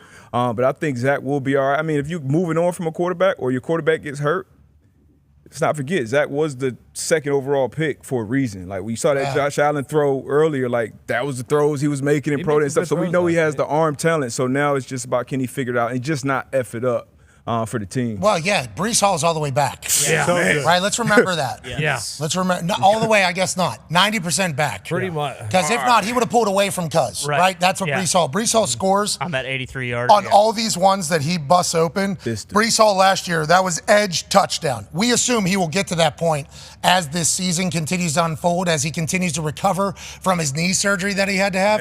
But this dude's just different. For whatever reason, he can break through, find the holes, and he's explosive every time he touches the ball, it feels like, in the NFL. Get the ball to him. Dalvin Cook didn't have his best game. Who knows if he was just getting kind of his feels out. He will become a guy that will return to form. His weapons will be good. Zach Wilson set up for success. Yeah. I don't necessarily understand why they're looking for a veteran quarterback right now, maybe to back up I would say just Zach back up. Wilson. But then that goes back to the distraction conversation on who you can bring in, who do you want to come into your culture. This team is built to go on a run. Do any of us believe that they're going to now? Not really. The books actually took them from 18-1 to 35-1 to win the Super Bowl because of Aaron's injury. You want to talk about a needle mover. The sports books go, you bet $100 on the Jets to win, you'll win $1,800 if Aaron Rodgers is the quarterback. Jets haven't been good for a long time. $1,800 is what I get? Yeah, it's good. Aaron Rodgers gets hurt on Tuesday morning. It goes, you bet $3,500. Yeah. Hey, 30, good luck. Good luck. Welcome back to it. That is what the book said overnight. But I believe in Zach Wilson. And I think it's strictly because of what I watched him do this preseason, how comfortable he seemed behind the scenes. I think that was the missing piece. His relationships with people. I think his self-awareness will be raised. Yeah. Yes. Raised. Raised. Rose. No, raised. He is risen. Well, he did, but actually he just walked out. But will be raised. It will be raised. Yeah. I think his self-awareness will be raised, which makes everything better. Your work ethic, your study habits, your relationships with your teammates. I have faith in Zach Wilson, and I don't know if I should or not, but I actually think he's going to play good football for them. Well, and that's the thing is, like, you know, in terms of is he ready, like, he wasn't. That's why they sold out and to go get Rodgers was because, you know, Saleh said as much on Hard Knocks. Like, hey, our offense fucking sucked last year, okay? Like, that was the problem. And, like, that was the whole reason is, like, hey, we can't win with this guy. But, you know, you have a whole offseason with Rodgers. Like, he is a different guy than what we saw last year. And even last night, like, there were a couple plays, like a couple throws where he picked up first downs on third down where it's like, last year, either, and granted, on the Manning cast, you know, a couple of those plays, Peyton's sitting there leaning back in his chair, like, what the fuck is this guy doing? You know, Peyton buried Zach. He did. But to D-But's point, like, they had no business winning that game, really. Yeah. Once Rodgers got hurt, and he put him in a position to actually win. So yeah, when the defense is that good, it's not like he's going to be asked to go out there and throw for 350 yards and 3 touchdowns. He has a good running game too. So we'll see. I mean, like you said, like, do we think they're going to win the Super Bowl now without Rodgers? No, we don't. But I think Zach's a better option than I agree. Everybody that was being thrown out, including myself and RG3 this morning. And that's what they're saying. Joe Flacco's pounding that drum like, hey, I'm ready to come back. Let me back in the building, please. And he could be the backup, right, to Zach Wilson? For I think Flacco has the personality. He's already been in there, knows everybody. Yeah, I mean, I really don't know what you guys are talking about. This is going to be a complete fucking shit show. No, you don't think he developed at all? No. He definitely has, but it's. I mean, look at what happened with Jordan Love. And bro, they just beat the Bills last night. Yeah, they did beat the Bills. How many times are the quarterbacks that he's playing going to throw 3 touchdowns or 3 interceptions? Maybe a lot with that defense. You should go and look at the schedule. Like we said before, the Jets have the 3rd or the 2nd hardest schedule in the entire NFL. And granted, that can change as the season goes. I know that sometimes teams aren't as good as they think they are or were projected to be. But my God, there is no chance in hell that they. I mean, I'd be surprised if they were 500. Jets defense, real deal. Really good. Is Aaron going to be on the sidelines? Do we think talking to him potentially a lot? That's probably a good thing. Yeah, because he said, hey, throw the ball deep to this guy on the left side of the field. Yep. And then he threw the ball deep, and he was there. And then there was a lot of, that was him, that wasn't him, that was me, that wasn't me. Whenever Peyton Manning was out that year, and we won 2-14, that was a tough year. But there was one game where Peyton was on the sideline, standing next to Clyde Christensen, who was our offense coordinator at the time, now quarterback consultant at North Carolina with Drake May, where Clyde Christensen was calling plays, and then all of a sudden, a guy who's 6'6" stands right next to him and just starts signaling in place. And Clyde Christensen's talking and then looking and and then cross arms. And then Peyton calls the series, and they go right down the field. It's like I don't want to say it feels like for Peyton, it was easier to call plays and have success than maybe even being out there and having to execute it. Because he could see the Jumbotron. He could see, like, he was watching while the play was happening. You saw him looking at, like, the secondary. How are they responding when maybe in the middle of the play he has to look at something else and has to rely on the photos during commercial. He walked right down the field, scored a touchdown. Dak Prescott, right down the field, scored a touchdown. It's like, could you imagine Aaron comes out and is the offense coordinator alongside Hackett with Zach Wilson, and they're just bam, bam, bam, bam, bam, bang, and they win? That would be awesome. Yeah. That would be awesome. I would appreciate the hell out of that. That would be a game changer. Well, I mean, what would be the only reason that he won it? Just rehab, probably. Yeah, He not couldn't in. stand there. Got to be on that cart thing. Yeah. It's like, Yeah, there's a lot of reasons not to do it that are definitely Safety. against getting healthier for you to come back and play football. But also, Nathaniel Hackett probably just, I'm the offensive coordinator. So Aaron's just calling plays? Yep, please. Robert Saleh going, please. Yeah. Thank you. Take your fucking headset off and give it to him. Okay, you're a crow. Yeah. He's a fucking eagle. All right. Do you know the story about the crow and the eagle? Because I'll tell it again. Get on his fucking back. He's going to take you up. You're going to die of oxygen failure, and that's the way it goes. Who wins? Rodgers wins every fucking time. He is a commander, okay? He's not a follower or whatever the fuck I said in that speech. Read in that speech. Towards the end, he wasn't reading his speeches. No, he wasn't. Did you see He that, AJ? wasn't. Towards the end, he wasn't reading his speeches. Really? Yeah, Hard Knocks. There was I didn't notice that. But the crow speech, so the crow jumps on his back, and that's what he does. He takes him up to where he can't breathe. Yeah. So What if basically the crow gets him before they get all the way up there? Well, the eagle just banks on having a hard shell on the back like a turtle because the crow hops on the back and just starts pecking away. Starts pecking away. And the eagle says, "Oh, is that right? Okay." And they just fly up towards the sun like Tom Cruise did in Maverick. Yeah. And just start flying towards the sun. Pulling And then teeth. inevitably Hangman's coming out the back and shooting that thing out of the sky. That's right. That's happening to the crow, and it's not Hangman, although the oxygen levels are acting like Hangman. Yep. The crow can't breathe at the altitude. Dead. Eagle still soars. Congratulations. Score one for the American bird as opposed to the crow that's just trying to raise hell down there in Athens. That's right. Do you think he's got a new analogy this week when they come and he's like, okay, we're not eagles anymore. Now we're fucking pigeons. We're eating used bubble gum and pennies and spit off the street. And that's what we're going to have to do for the next 16 weeks, okay? That's the way it goes. But a pigeon is very smart. Yeah, that's right. You can teach it to race Yeah. and fly. Deliver messages. Yeah. Adaptable. Yeah. Do you have any more from the pigeon coach? Well, I mean, pigeons, yeah, they're smart. You can train them. You could win a couple games, but in the end, pigeons are still kind of dipshits. They're the kind of birds that are flying into, plate glass windows and getting their brains blown out. So hopefully we can get, a couple of the carrier pigeons and maybe make a playoff run. If not, we're going to be those pigeons that are, sitting in the street getting run over by 18-wheelers, and we're going to win 4 games. Inspiring stuff. Yeah. Today, we're not the 18-wheeler getting trucked pigeons. That's right. No. We're Mike Tyson's pigeons. The ones that are winning races around the Bronx. The ones who are helping chimney sweeps in old-time London clean out those big chimneys. Very useful pigeons. Man, that was going to be so good for this year, you having that. Oh, I know. It was going to be so good. Over and done with. Now that thing's done. Yeah.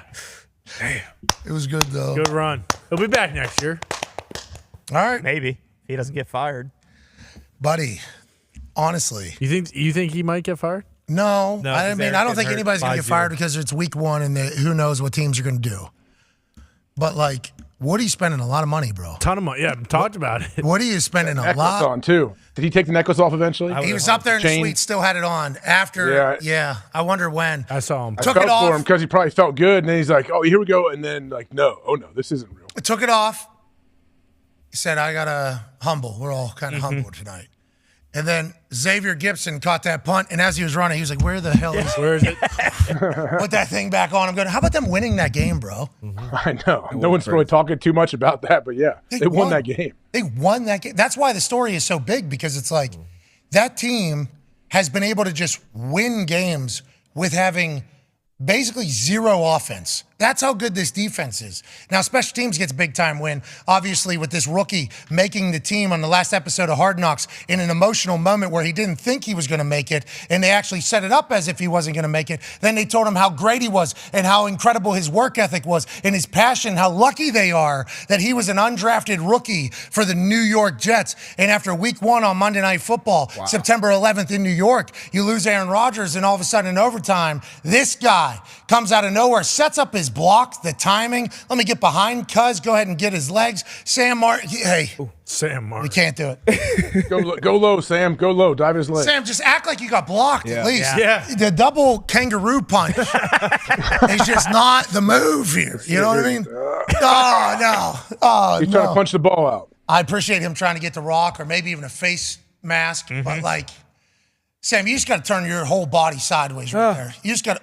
Oh, buddy. Jeez Louise. A lot of people talk a lot of crap on Sam Martin. What you need to know about Sam Martin, and although that wasn't his best punt, he's been in the league a long time. Yep. Very successful for a long time. Bombs him. Very handsome. Isn't he, Foxy? He's super handsome. Oh, yeah, very handsome. He was great for the Lions at the beginning of his career. Loved him there. Dates celebrities. Really? Very under the radar, those guys. Great Cool- dude, fun to hang out with. Cool guy. Yes. Whoa. Charming. Funny. All these things. But he knows what he did at the end of that play last night can't ever happen again on film. He knows that. Maybe. And the people he's friends with right now, Oh, I didn't even think about that. buddy, his text messages are not good. So Sam knows he can't be doing that for the good of our position, for the good of football as a whole. Yeah. And I assume the Bills are also doing a little, so... Well, wall return was that? Yeah, it was a wall return setup. It was the first return. If you look at the film, I broke it down. It was the first return that the Jets had all night where they were able to set up their return, actually. There was a couple of different opportunities. If somebody busted through or not. But, yeah, they bailed the safeties early to build the wall. You got to get into the wall, man. You got to get into the wall. Yeah, but then they bring the mic back to get most dangerous man, and boom, that's him right there. So instead of going for the block, he comes back and makes that play for him. It was perfectly executed by the returner, by everybody doing the roundup blocks, by everybody. No penalties either. I mean, that is very difficult to accomplish. Sure, no penalties, but I mean, there was an asterisk because Oh, go ahead and go back and pause that. referee guy said They're all running behind each other. Yeah, you can't be. Yeah. This is a quick way to have a, and this is how good Xavier. Look, they're in a straight line. So Yeah, I mean, they set pause they right set there. them up Pause beautiful. right there. So like you can basically see the ass of every Jets player is facing that way, right? Except for this guy. Except for this guy right here who's doubling the gunner. Okay, so except for this guy who's doubling the gunner, that's his job. He was a safety. Bail, you got here. Everybody's ass is this way, There, you can see them on this side of these guys. So Xavier's job is to make their job easier. So he baits them this way, which gets this whole coverage unit to go this way. Pause. Now, with this much space, look at this block perfectly executed. This was a double team, but if you got him, find somebody else. His eyes are upfield. Then play. And Xavier, stops on a dime. Pause. This is when you know. This is when you know that these guys are thinking, oh, shit. This guy is already gone, just strictly by leverage. These guys have a setup. There's extra work there, extra work there. It's almost perfectly executed. And where the punt was punted to for a left wall return made it even better. Not that that's Sam Martin's fault, but like the Jets called the perfect return, had the perfect outcome, the perfect punt, and there was a bunch of great blocks, even though that guy clearly tripped a guy. Little leg whip. that made me so mad. John Perry. Man. We get it, pal. Interesting hill to die on. Why? There's an asterisk on it. Is it? You don't think he's going to make that field goal? What is it? Yeah. You don't think he's going to make a 20-yard field goal with the asterisk there? A little self-awareness by John Perry, but yeah, just a incredible way to win a game. Also not it. He didn't even triple. Yeah. What was the tight end doing? First game ever. Well, I don't think he's allowed to block low either. Yeah, prime there's time. a whole football. There's a whole conversation on that. The trip, everybody's talking about the leg. I think you're not allowed to block low on special teams plays. Yeah. Either. So that might have been an actual penalty, but nonetheless, field goals going through. Incredible return. Yep. Sam Martin can't have it. Nope. Can't have it. Back to the drawing board. I haven't texted him. It's big of you. He knows. He knows. He's miserable. Yeah, that is because you know what one of those does, and I don't want to just talk selfishly, but like obviously it loses you a game, so your teammates are all disappointed. Right. Your coaches are all disappointed. I assume that ball was supposed to go somewhere that wasn't there. That is always the case. Like, hey, you're 15 yards off here. When if they make a tackle, it's like great punt. You know, Yeah. like there's two different outcomes there, so he's getting blamed. But also, like, that's a negative net towards your stats for the rest of the year. Killed. Like everything in Sam Martin's life, just not good for that return. And all anybody says is, yeah, but you didn't have to look like a little bitch while it's happening. Yeah. You know, so he's miserable. We think he's going to bounce back. But that was a great return. Great call, too. yeah. You know who special teams coach is over there? Is it Brent still? Brant Boyer, yeah. Ooh. They have a lot of returns. You start looking up what the Jets have done on special teams over the last few years. They are a good return team. And I think the reason is because their special teams coordinator was like a 13-year NFL wedge buster. There you have it. Beast. Like 13. Dog. You should see this guy's head. AJ, this guy's head, this block, cinder block this big, body built, similar to mine, but more jocked. Faster, ran like a 4.5, I think, out of Arizona, 230, 225. And yeah, he's just running headfirst into a double team for 13 years, 16 times a year. Just how you doing? This is my profession. Absolute weapon. Yeah. And then now he's, there he is. Look at that head. Oh, yeah. Look at that. Offensive lineman. Okay. Yeah, yeah. Look at that head. Yeah. Barbarian out there. Actual. He's a dog, man. But the guys that played it, you know, because some of these coaches that didn't play, I'm not saying every coach has to play, but some of these coaches have an unrealistic expectation of players to do something. Like, hey, we need you, especially on special teams, because of how big the field is. We need you to get from here in downtown Indianapolis to, you need to get up here to Carmel before the ball lands. And it's like, that's not possible. It's like, other teams have done it. It's like, well, other teams have guys that run 4.2. I am a 4.6. Need you to make it, okay? And if you're not the guy, we'll fire you. It's like, sorry. Well, could you not put me in a better position to maybe succeed here? That would be fantastic. I think it probably happens on defense side of the ball as well. Absolutely. In theory, it makes sense. Yeah. In theory, need you to be here. But in reality, where we are, that is not an actual thing. And there's some coaches that don't agree.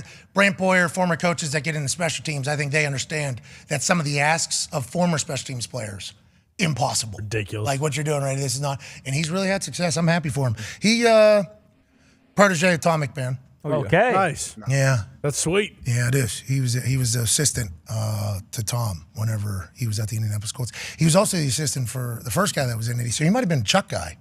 Chuck Pagano, actually. He might be a Chuck Pagano guy. Yeah, he's been with New York for a minute now, right? How many years now? What, 7 probably? I think probably Been a while. 7, 8 years.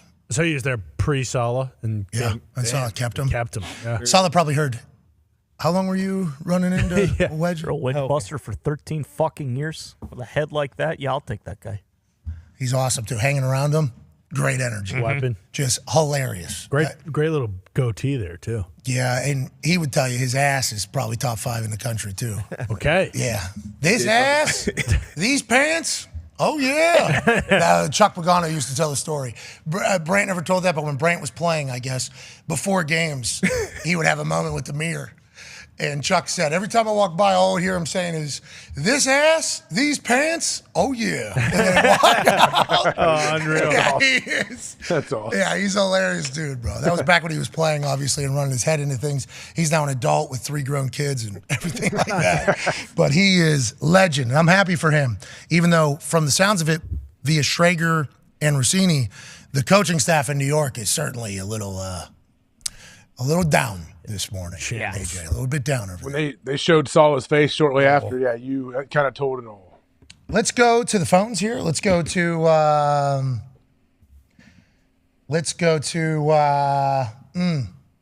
to talk Raiders or Steelers? Raiders. Let's go to Raider Man in California. Raider, what's going on, pal? Gentlemen, been a while since we talked. Oh, yeah, we've been yearning for this too, Raider Man. We have been yearning for this. What do you want to talk about? All I got to say is, hey, the Raiders are undefeated. Why are we not mentioning Mad Max Crosby the Condor as a clear front runner for Defensive Player He's of a the Year? pirate. Sorry, Raider Man. AJ is not respecting what's going on. If you want to restart, you can. What AJ's doing right now, while you were speaking about this Raiders team that is undefeated, is not good for our show. No. It's not good for our program. So we want you to feel welcome, Mr. Raider Man. But there is a couple quick questions. Are you a pirate? That's why you sound the way you sound? Or how did we get to this point, Mr. Raider Man? No, my name's Raider Man, and this is just how I was born. So you're not a pirate? No, I'm Raider Man. Was a raider a pirate? Yes. Is that him? I'm a superhero. Oh. I think so. he's You're a got- super pirate. I got tights, cape, and all. So you're a super pirate. You can sure. Okay, I'm happy we figured this out. I didn't want to, I think he's got one of those things Kane used to use. You put it up to your neck and you talk like this. Oh, were you a big time smoker? smoker, You a big time I smoker? don't think that's what we're doing. AJ, sorry, Raider Man. Who isn't here in these California parts, but Whoa, you lost it! Whoa, Raider Man! Raider Man! No! What happened? You took one of those. You took like a throat thing. Lozenge. Is it a lozenge? What happened there? the voice is hard to keep on doing. Oh, yeah. It was stressful. Here and there. Sorry, you're a superhero. Yeah. You're a super pirate, Can't man. cry about it. Listen, buddy, this is what you got to And do. let me tell you, my voice is my arch nemesis. I'll tell you that. Yeah, well, why'd you sign up for that particular? You made this thing, right? You could have had it have a different voice. Maybe it's like that guy with Teller from Penn and Teller. Oh yeah. Maybe the Super Raider Man doesn't speak. No. I'm consistent. I'm loyal. Oh, you're just back. like the Raiders. Yeah, There are two people on this call. Turn to work and do a shoot, brother. This show is the worst. Not exactly consistent when he went back and forth Yeah. between the voice. It's like we broke him. I felt bad. I know. That was a big fail. Quick too. You I thought can't kill kayfabe on that, no matter. No. Well, that's what I'm saying. That's how bad I felt, though. Yeah. I was like, oh my god, we Yeah, just no, broke like, this super you know pirate. what? Fuck it. I'm not doing this anymore.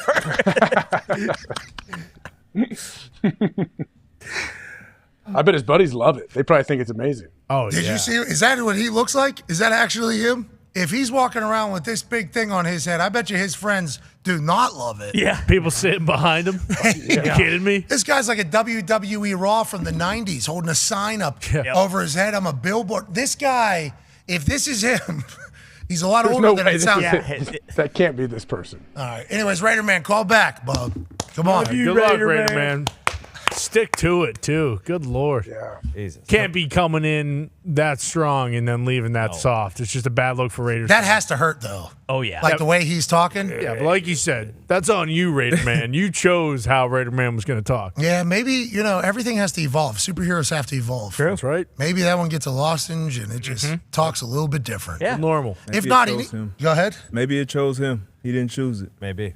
Ooh, maybe. Pat, his father, and his father's father were both Raider Man. So a Raider's a pirate, though, just so we get this back on the Yeah. stage. Like a Buccaneer and a Raider. Bingo. All I was trying to ask is, I didn't think it was that big of a question. Yeah, I was it wasn't. asking. Yeah, it's pirate. Stumped him. You stumped him. He was fumbling all over himself. It kind of spiraled us into a bad spot. Yeah. And That's when it all went downhill. I want to let everybody know that was not intentional. I was trying to. That was just literally like. Yeah. So you're a pirate right Learn now? the origins of Raider Man. Because we can't see it, we can only hear it. So I want to draw a picture in my head here. Are you a pirate or not? That's all I was wondering.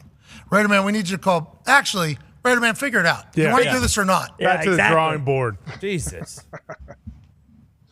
Yep. Figured it out. You were the one talking shit on it. You were the reason why we had to do that No, whole I song and wasn't. dance. I didn't know.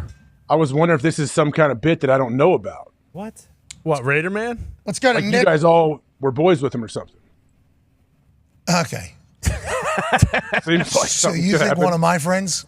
Just so I know. Just so. No, you think any of my friends are cool enough to be Raider Man? I didn't say your friends. I said maybe you guys knew this guy. He was a person of the internet that you guys were all fans of. Oh. Kind of like Joe DiNardo. What? Whoa. R.I.P. I'm not. Bingo. Thank you. I'm not friends with Joe DiNardo. I fucking wish I was, though. Yeah. Especially with all this weather. You saw last night at MetLife, they didn't know what was going on. They had that kickoff show. Rest in peace, Joe. Rest in peace, Joe. Miss Thank you, you for Joe. serving. Joe, love you, Joe. They had, for those that don't know, Joe DiNardo ran Doppler in Pittsburgh, Pennsylvania, where we grew up. He was never wrong. No. Nope. Joe said it Have was. you ever heard of a meteorologist or a weatherman batting 1,000? No, you haven't. Until you heard of fucking Joe DiNardo. That's what Joe DiNardo did, okay? We need Joe DiNardo these days, especially with the weather's cooking up. So the fact that you ask, am I friends with Joe DiNardo? Just bringing it up that Joe ain't here. It's not just sad for me that Joe ain't here, that I'm not able. It's sad for society. Do you think last night they would have had Scott Van Pelt in his debut of that countdown show sitting in a suite on 4 random chairs? I know. If Joe DiNardo still existed, Joe DiNardo would have said, hey, look out, there's going to be some rain on the way. Then you saw those clouds at MetLife Stadium going over top of that. I thought there was some sort of movie-like storm coming. Joe DiNardo would have told us that was happening. Joe said it would, and Joe said it did. That is what Joe did. So no, I'm not friends with Joe DiNardo, AJ. Thanks for asking and reminded me that Joe DiNardo's dead. We get it, AJ. Okay. I'm just saying. I'm just trying to, I don't know. I love when we honor Joe. Yeah. Yep. Boom. Right there. Read it in week. Joe said it would. You know what else? Joe wasn't dancing around on TikTok, okay? He was busy studying the weather patterns, trying to get it right. He Nick was hates all this business guy. all Yeah, the he time. does. Nick hates this dancing weatherman. He started in North Carolina. He got a big promotion up to New York. Nick Yep. has hated him all the way through. The only reason why I know this guy exists is because Nick does not like this dancing weatherman, right? Just read the Doppler, dude. But that's boring. Yeah, it's a modern day morning show less. story, truly. I liked him. He's doing. Got pizzazz. He does have. I would love it. That'd be fun to get the weather from a person that's entertaining like Gets that. it right. Bingo. Well, I don't know if anybody's getting it right these yeah. days. Yeah. Feels like there's a lot of fake promises on these weather. But how could they know? You know? Well, Joe, Because cows are still farting. That's right. True. Really? I thought they switched that. I thought they did. They figured that out. no, they're just poking holes in their guts now. What's that mean? No, you're part of the problem. That's what I just heard. Yeah, geez, T-Bud. Louise D-Bud. Wake up from your little bubble in Florida. Wow. Welcome to the real world. Yeah. I mean, like, lost. How do you Yeah. think it's That getting thing? so hot? Yep. You just blindly been listening to Ron DeSantimonious, haven't you? What's your problem? What? Have you? What? What's your problem? I'm just trying to steer this to one thing and one thing only. Yeah, it sounds like it sounds like you are, and I have no idea what it is, but it sure feels like you're trying to shoehorn something into something. Well, you'll see later on because boy, oh boy, is there trouble in the White House. Tell you that. Whoa. Are you eating peaches later? Really? Especially today. AJ, Chocolate chip. AJ Connor probably just saw some tweet on X from some account. Boner Garage 24. No. And now all of a sudden Connor is he's been glowing over there. Yeah. I don't know what happened and when it happened, but there has been a little change in you, and I assume this is what you're referring Well, there are two things, and one of them I think I'm just going to have to backboard because they're just bigger news right now, and that is the other Make sure thing you that you will backboard see. it. And it wasn't from Boner Garage, okay? It's from very reputable sources. So, Internet report? not an internet report. No. Real report. You'll see. Wait right till you after see the meme. Uh-huh. Well, there will be memes. Oh, there will be memes like there was blood. But I'm telling you right now, you'll see right after this. What's Okay, is the world ending? no. And, Okay, cool. That's good. That's all I need to know. That's all I need to know. and ultimately, this will lead to nothing, but still cool news. See, that's politics, though. That's right. That's what it feels like politics Bingo. is. But it leads to cooler memes. We might get another hype video of someone looking like a fool. Okay, well, that's politics. Yeah. Every day, some idiot looks like a fool up there. And then all of us that don't pay attention much go, how are these the people that are deciding the things that I and my family get to do? And then you remember, oh, yeah, because everything's bullshit. And then you just move forward and worry about sports and keep it moving. Exactly. But your algo is like, hey, Conman. Oh, yeah.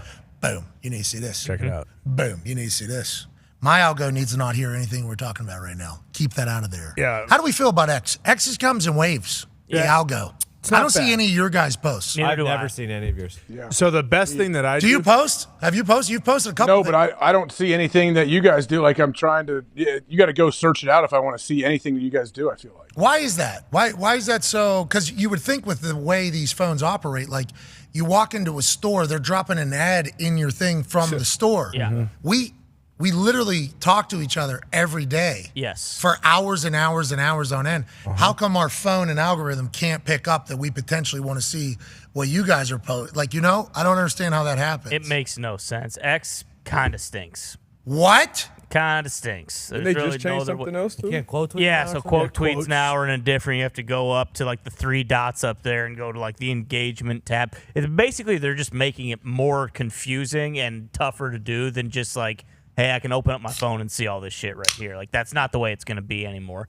It's kind of if it's not broke, don't fix it. And I don't think it was broke, but now everything's getting fixed. So I suppose we'll see, but I do not love it right now. Yeah, I've been through a lot of iterations of Twitter, and now obviously it has a new name. And I've always said that it's the greatest platform because it is. It was the one that I focused on entirely whenever I got into the social media game because I enjoyed it so much, made the world so small, had a chance to chat with a lot of people that you normally wouldn't get to chat with. People got to, I got to learn a lot about a lot of people here in Indiana because of Twitter and everything like that. But then you start adding in the element of the news, hours and hours before anything else will be reported. Yeah. And if you find the right people to follow, you'll be able to really learn everything you need to know as soon as you open this particular app.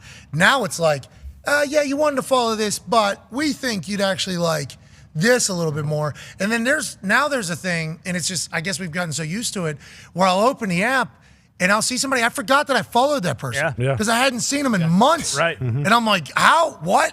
Didn't I choose to see this? I didn't choose to see.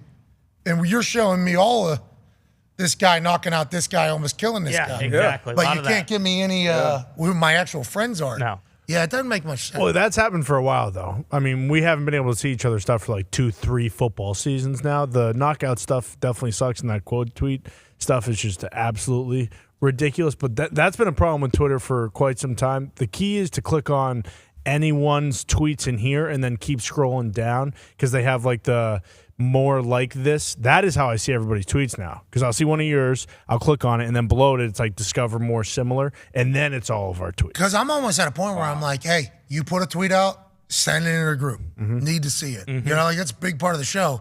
Me seeing what Connor's popping off on XO about, and I can't see any of it. I couldn't even imagine, just figure it out. It's still good for like last night, when you're trying to see like, okay, who's going to have like the actual Rodgers news first. And Let's go to the phones. Let's move along. I'm going to get real mad about this. Yeah. Because I'm not doing it. It's been a problem for a while. It's the best. Yeah. It's the greatest platform. By far. YouTube, really cool. YouTube, very different though.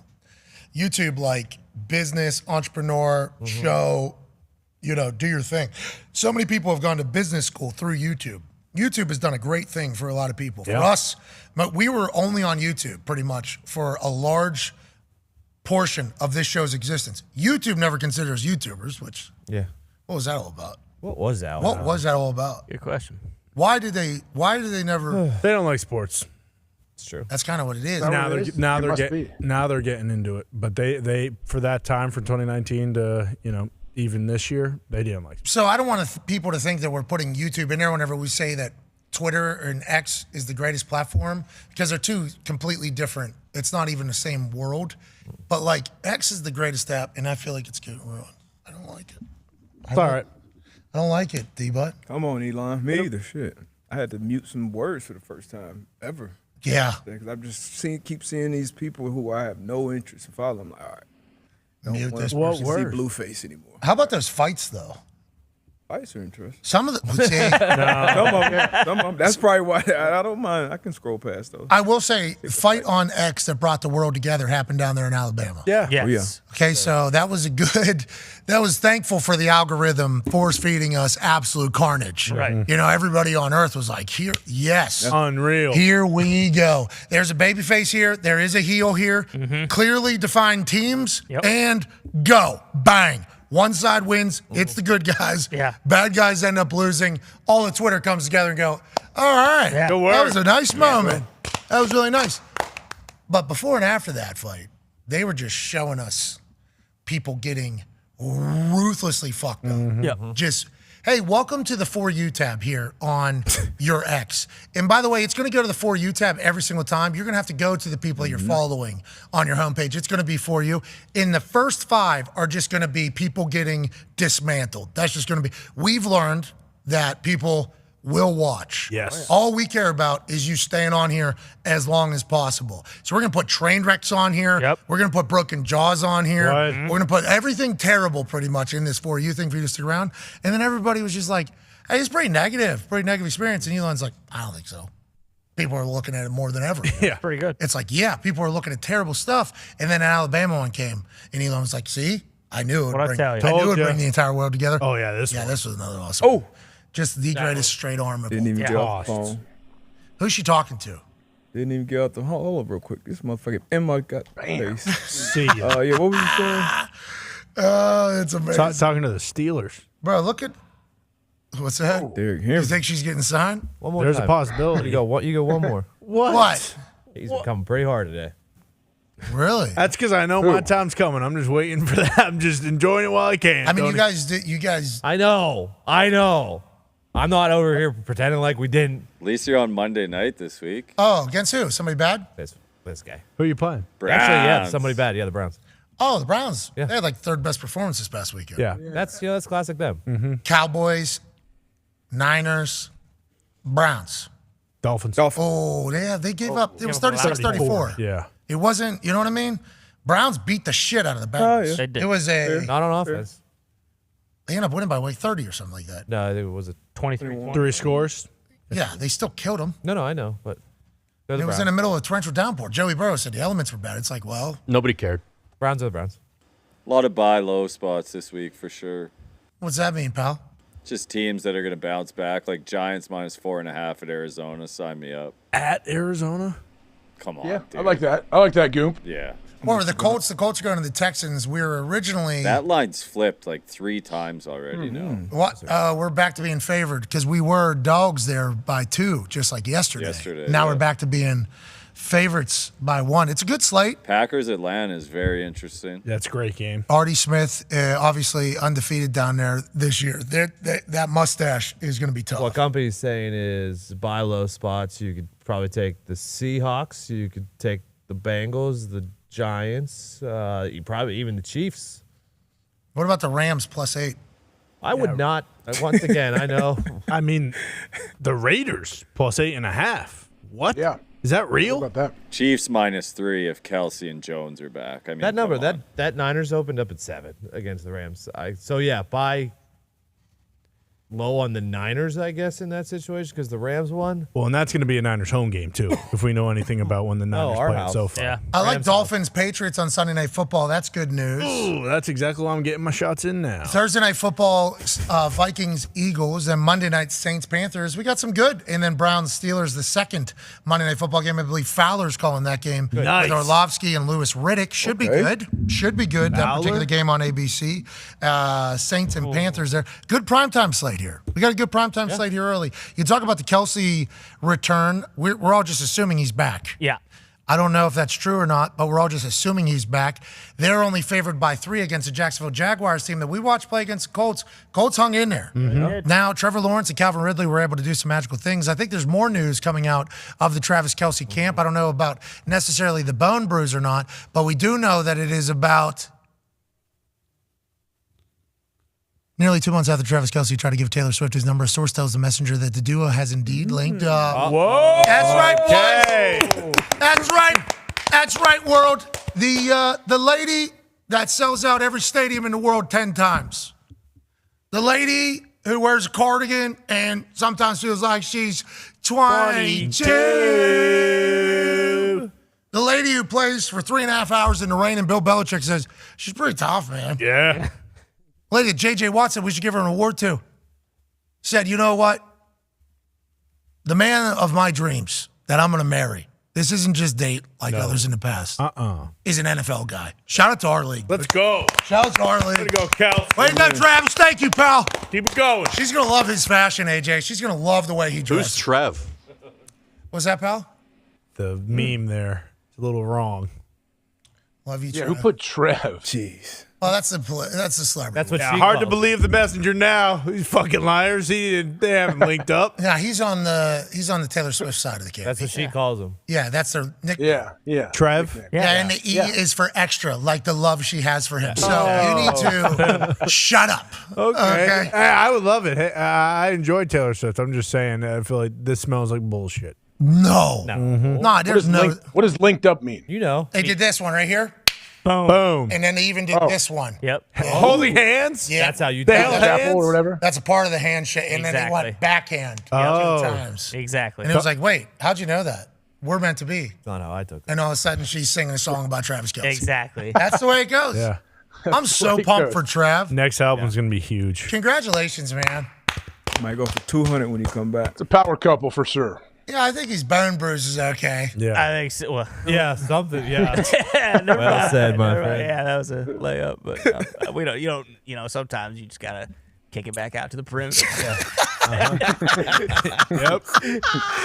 Very happy for the new couple. Yep, If it's real. Exactly. Hope it is. Trev and Taylor are going to take over the world, and we're here for it. Now, I do fear, from the little that I know about Taylor Swift through my wife, who is a Swiftie, I've learned. All of her songs, okay? Bingo. She's like Michael Jordan. Yeah. You know how that Utah coach came in and said to Michael Jordan, good luck tomorrow. We're so thankful we're getting to play against the greatest of all time. Do you want me to buy your meal? And then Michael said, okay, well, he said, that's all I needed, that guy to talk to me that way, buy my meal. I hate him. And he just bam went on to kill him. You know, like that type of stuff. Like Taylor, you know, these men, it seems like, just from listening to the songs, I do not know her. I'm just listening to tunes that are being sang in a diary fashion. So her songs are like a diary. Basically.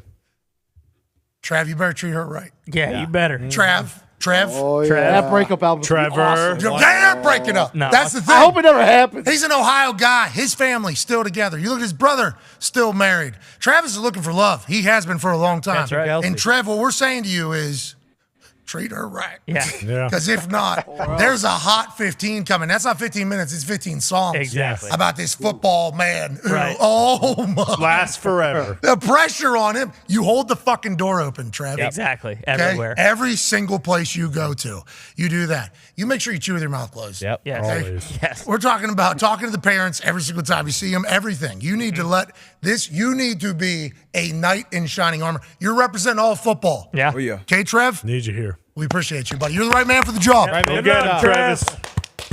She's going to get Arrowhead Stadium, too, by the way.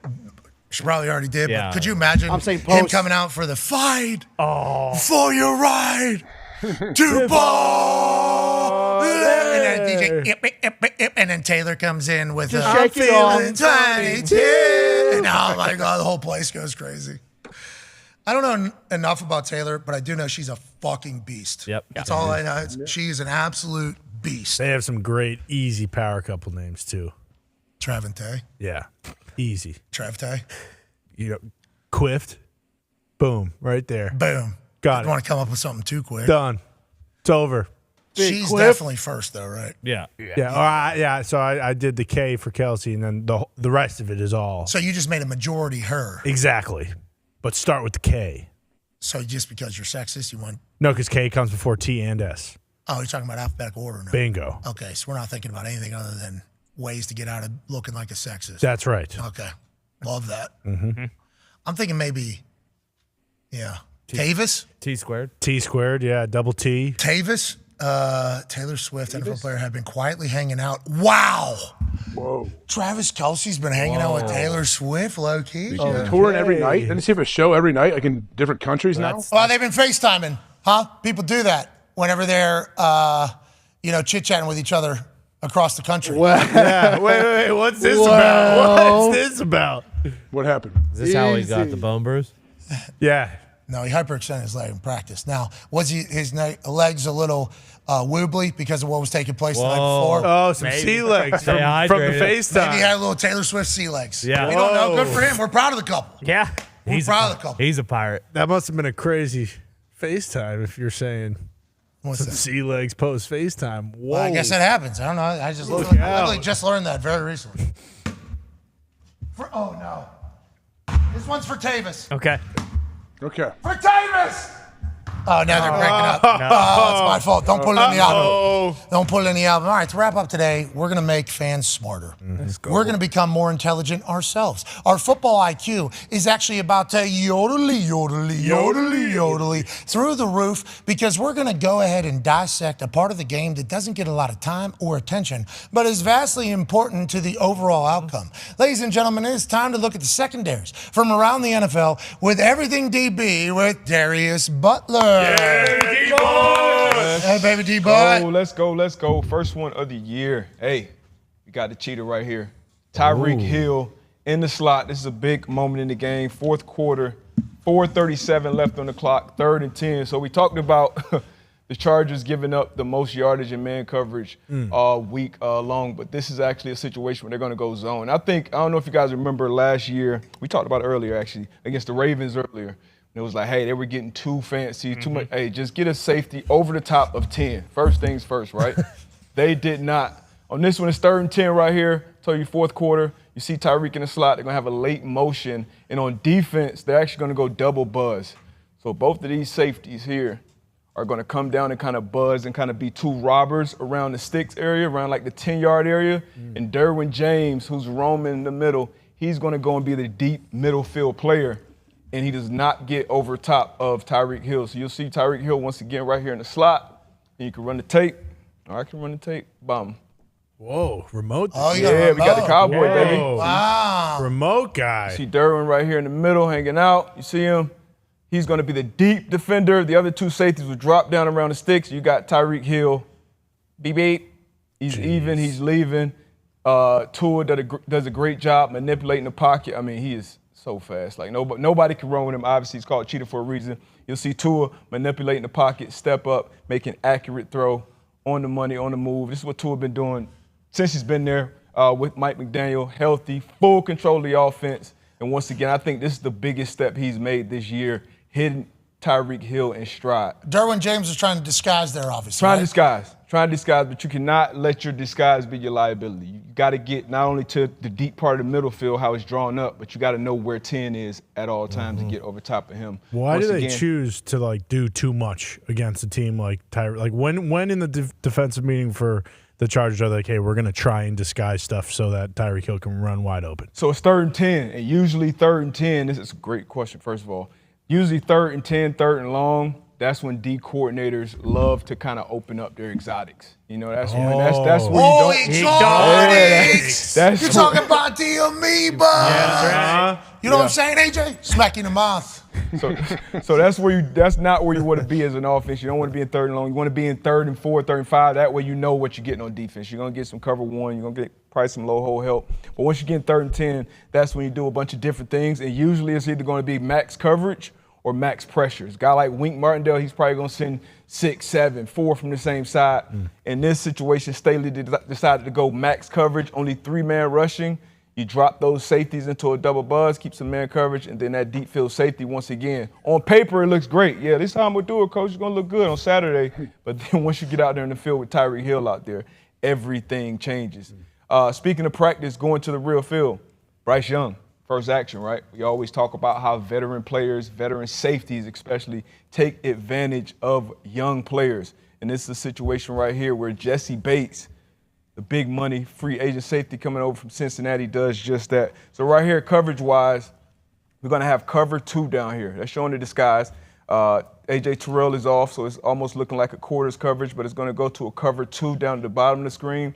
Up top, that linebacker, that nickel defender, and that corner up there will be in man coverage, and then Jesse Bates will kind of be that free guy who's kind of reading the quarterback. And once Bryce Young takes the initial picture after taking the snap, he's going to see 27 kind of open his hips and go to the half, anticipates that Jesse Bates has done the same thing on the backside, but he did not. This is the veteran safety setting up the rookie quarterback, and this was his first of 2 interceptions against Bryce Young. Now, this is one of the things where, as a young quarterback, these are things you see. This is something you're going to put in your back pocket, you learn from. But guys anticipate and do things a lot differently on this level, especially when you talk about Jesse Bates, who's been one of the best safeties in the league for some years now. How'd Bryce Young do, you think? I think he did all right. I think we expect. I mean, we just watched him throw. Yeah, I know. We expect struggle from young quarterbacks. We saw Anthony Richardson play. We saw a lot of good things. We saw some bad things. That's what you're going to see with Alt. We saw Burrow, Josh Allen, all these guys struggle. It's a big step up. I think Stroud, Bryce Young, and Anthony Richardson all passed the eye test, I think, for week 1. But once again, you're going to have great players making great plays. And after the snap, you'll see his eyes go right there, and they kind of never find Bates, and Bates finds him. So, I mean, that's, yeah. So that's not like, once again, on Saturday, Jesse Bates is just supposed to be that deep post defender. And this is him kind of, taking those X's and O's and just making a great play. You can tell Bates, he knew the whole time where he wanted to go with this ball. And the second interception he got on him, It was man coverage on the 3rd and 6, coming out the middle of the field, picked off a similar route coming across the middle of the field as well. That's a danger zone. What you want to say, AJ? But I'm wondering if you're facing, say, a rookie quarterback, you're going to play more zone or more man against him?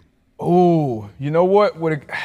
I would like to switch it up. Kind of like here. This was a combo coverage. So they gave him zone on the left and gave him man on the right because you want them to kind of second guess themselves. You don't want them to get back to that top of the drop and have conviction with what they see. You don't want them to see the same things over and over. So I like them mixing it up on the back end. But if it's me, it depends on my personnel. If I got some good man guys, I always want to force quarterbacks to make accurate throws in tight windows consistently. I feel like that's where you're going to set yourself up for the most success defensively. Well, especially whenever you got Tyreek Hill on the other side. Yeah.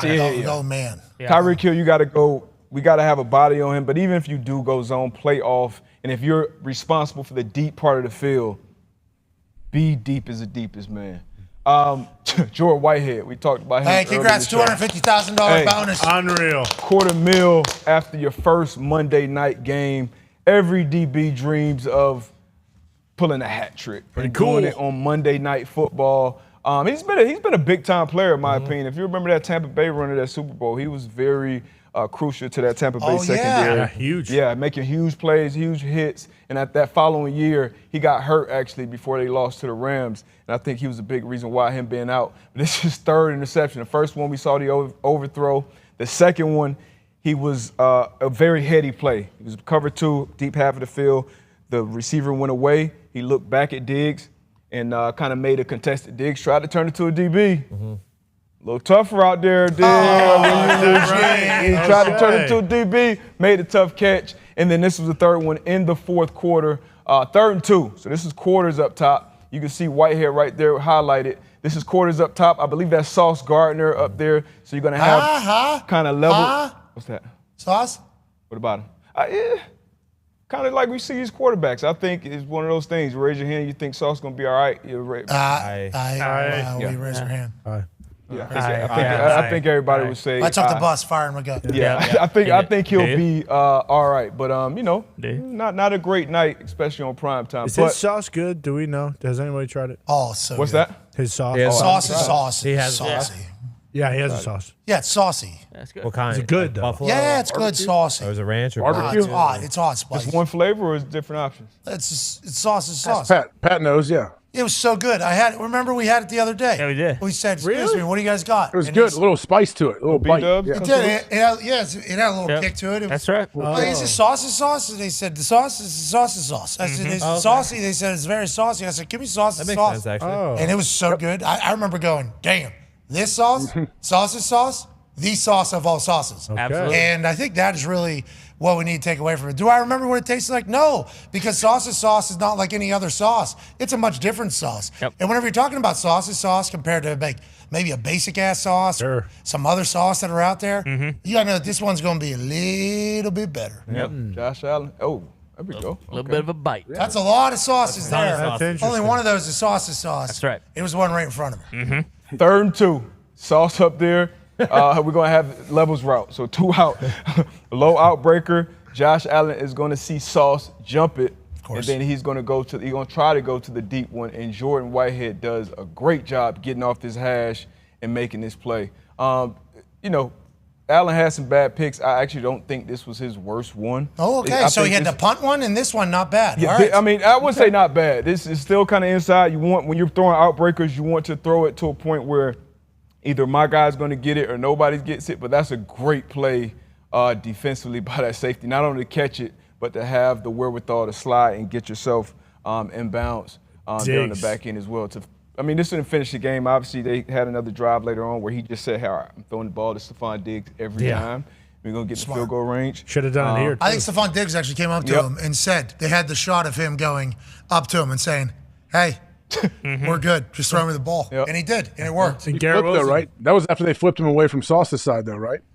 Yeah, they motioned him across the inside. The guy with the sauce? Yeah, the guy with the sauce's guy. Sauce's sauce? Oh, you're talking about Sauce's Sauce, the founder of Sauce's Sauce. Yes. Yeah, they flipped him. That's it. Bomb. Great play. Undercut. Top off Nice the hat undercut. trick. 3 picks for him. Bates had a couple. Yeah. Here we go. Good work in the secondary, and we appreciate you, Darius. That was fantastic.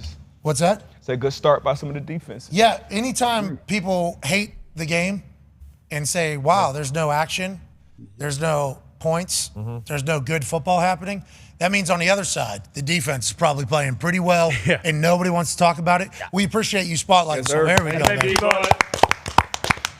All right, well, it's time for us to get out of here, isn't it? I think so. Today's been a good day. It's Good a devastating day. None of us are happy about what took place last night with Aaron. Not at all. You know, we're all bummed about it. Obviously, we have no idea what's going to happen with Aaron Rodgers Tuesday. But this isn't about Aaron Rodgers Tuesday. No, it not. isn't. No. That's why I haven't. That was a real delicate thing to figure out, by the way. Tough. AJ, that was real delicate. I had to be real delicate with that. Because it's like, certainly heartbreaking what happened to Aaron. Like, weird feeling last night while watching that game. Like, oddly weird feeling watching it. And I called Greeny at one point as soon as it happened, and this was still when I thought it was going to get, like, his ankle was going to get taped and it was like sprained and he was going to come back. I didn't think it was anywhere near as serious as obviously it became. This was like shortly afterwards.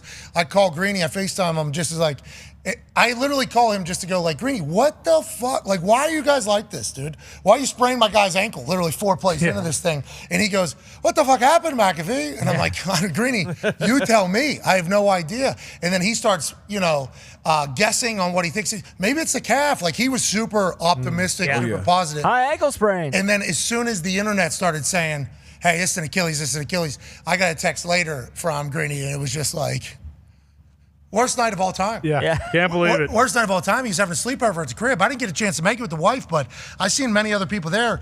He had a WWE title belt on. Yeah, he did. Yeah. I mean, he was so backwards hat. Yeah. He had people over at the house to watch the Jets. He's never got to do that. No. Our team's good. This is fun. I normally have to wake up very early for my job the next day, and our team's probably going to lose. It's going to be devastating. I normally watch alone. I'm going to have my friends over. We're going to watch a game. I'm going to get all dressed up. I'm going to have this title belt. Wife, Stacey, why don't you document this? This is the best night of my life. Yeah. 4 plays in, dude. 4. This is right before. This is play 2 when they got a penalty. Yep. They got a penalty to get a first down. So pumped, so happy. You always have this moment, Greeny. That's right. You always have that moment. Remember it. offseason. Don't ever forget it. Jeez Louise. I thought of him right away. Right away, I went to Greeny. He was trending above Peyton Manning last night on X, and I sent him a picture of that. He did not respond. I don't know if he was just already done. But Did they sleep over? They won. I assume it was a good night. Yeah. Cookies and milk late night. Yeah, you win, you stay. Kidding me? I saw Santonio sitting next to him. He's a big fan of cookies and milk. He'll probably dunk some chocolate chip cookies. Santonio. I don't think Santonio Holmes was there. Santonio I Holmes. thought I saw him over there. Whoa. Santonio Holmes. Someone told me he was over there. Who's all over there? Couldn't see the back row. Wow. Better pipe down your Ohio showing, buddy. Yeah. Oh, hey, some random black guy was over there. Yeah. Santonio. Jets. Was it Antonio Brown? Was They over told me there? Santonio was there. Who's they? Not in that picture. I've never seen this picture.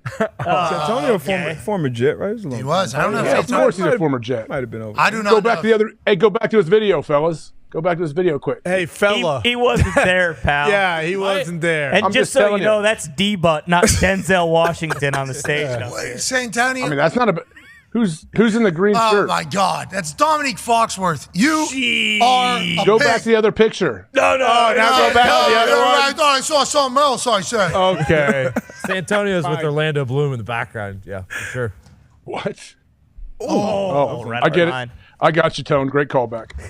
Yeah, really good. Oh, bang. That's what I'm saying. I talked to some GMs, me, RG3, Carson Wentz, What? Colin Kaepernick. Too much of a distraction. They say we'd be a distraction, but now they need a distraction. So, I'm here, Douglas. You seen it? Yeah. I get off some vitamins that I'm on to pass the test. Give me 4 or 5 weeks. pick up the phone. You guys build up that offensive line a little bit over the next month or so. Well, you can bring AQ. How about RG3 throwing himself into Oh, this is interesting. What What'd he was- say? What'd he say? So literally what I said earlier was what he said. I just added my own name into it. And it was, he said, I talked to GMs and Neek knows this, which the gentleman are also known as Santonio Holmes and AJ That's not Hawk. who I thought was Santonio. I saw Santonio another pick in the back. Okay, you just showed me the video, you said. It's too late, Hawk. But anyways, RG3 goes, Neek knows this, and they cut to Neek, and you see Neek going, oh, I wonder where he's going here. Yeah. And then he goes, RG3 goes, I've talked to some GMs around the NFL, and they say, guys like Carson Wentz and Colin Kaepernick, Cam Newton, myself are distractions. So they don't want to bring in a distraction whenever they have a starting quarterback because you never know who the team is going to want to gravitate to. But now that they need a starting quarterback and it's not a backup role, it's like the distraction is perfect. And he almost like threw himself back in there. I didn't know anybody was actually thinking about RG3 coming back. Colin Kaepernick, I understand that there are still now if he's able to come back and play football 8 years removed from the NFL and able to play NFL football and has kept himself in shape enough to do it, that should be a modern Marvel story. Sure. And I can't wait to hear it. But all the names, Cam Newton's getting thrown out there, Carson Wentz getting out there, Phil Rivers even getting thrown out there because he was talked about last year. Ben Roethlisberger was chatting with the Niners allegedly last year. Matty Ice. Matt Ryan is still currently available allegedly. So like these names are all in there. RG3 entering his name into that was awesome. I was like, okay, I didn't know that was the thing. Can he play? Do we know? I didn't even know RG3 was still in consideration for being back in the NFL quarterback. He made that announcement this morning. What if his ass goes back and, just like he raced that eagle, right? Was that an eagle? Hawk. A hawk. Okay. And then he ran in his front yard. You remember he sprinted in his front yard? The GM said, it looks like you still play. Looks like you're ready to go. Yeah. RG3 thinks he can still play. He goes from Monday Night Countdown to starting in the NFL when nobody even knew he was even thinking about going back. What a story. Let's do it. Be awesome. Let's go, Robert Griffin III. Let's do At it. least by week 4. Get there by then, and then let's see what happens with the rest of the season. The internet was very intrigued by on his side. You mean? They said, sign him. Yeah. No, I wouldn't say that. No, I saw him run out with Baylor. He was flying with all the students. Yeah, I agree. Yeah, jumped off the boat. Look, got great height. Yeah, what did he do? He did a frog splash. Yeah. He did Rob Van Dam, Eddie Guerrero, ripped his pants. Ass looked good though. Looked like he was working out. Yeah, you know what I mean. Looked like he is in great shape. Doing squats. Track guy, always going to be fast. But I had no idea RG3 was potentially returning to the NFL until he said it this morning. And the internet, I think, didn't know either. It was like, what is this? What do we have here? Yeah, well, that's what sinks those GMs when they told him that he was kind of befuddled, damn near, because how's he a distraction? Because he's funny and he makes good videos on the internet. What's distracting about that? Handsome, Fun fact. Yep. Charming. Yep. What you said about Kaepernick. Kaepernick's actually started 4 more games since 2016 than Robert Griffin. What? Right. So he would have to be, which he is in incredible shape. Also, he's breaking down film every day on ESPN. Yeah. I do wonder with some of these guys, like maybe some team just says, yeah, all right, we'll let it happen. And then if it doesn't go well, will guys just automatically understand that, it's done? Or is it the situation you think?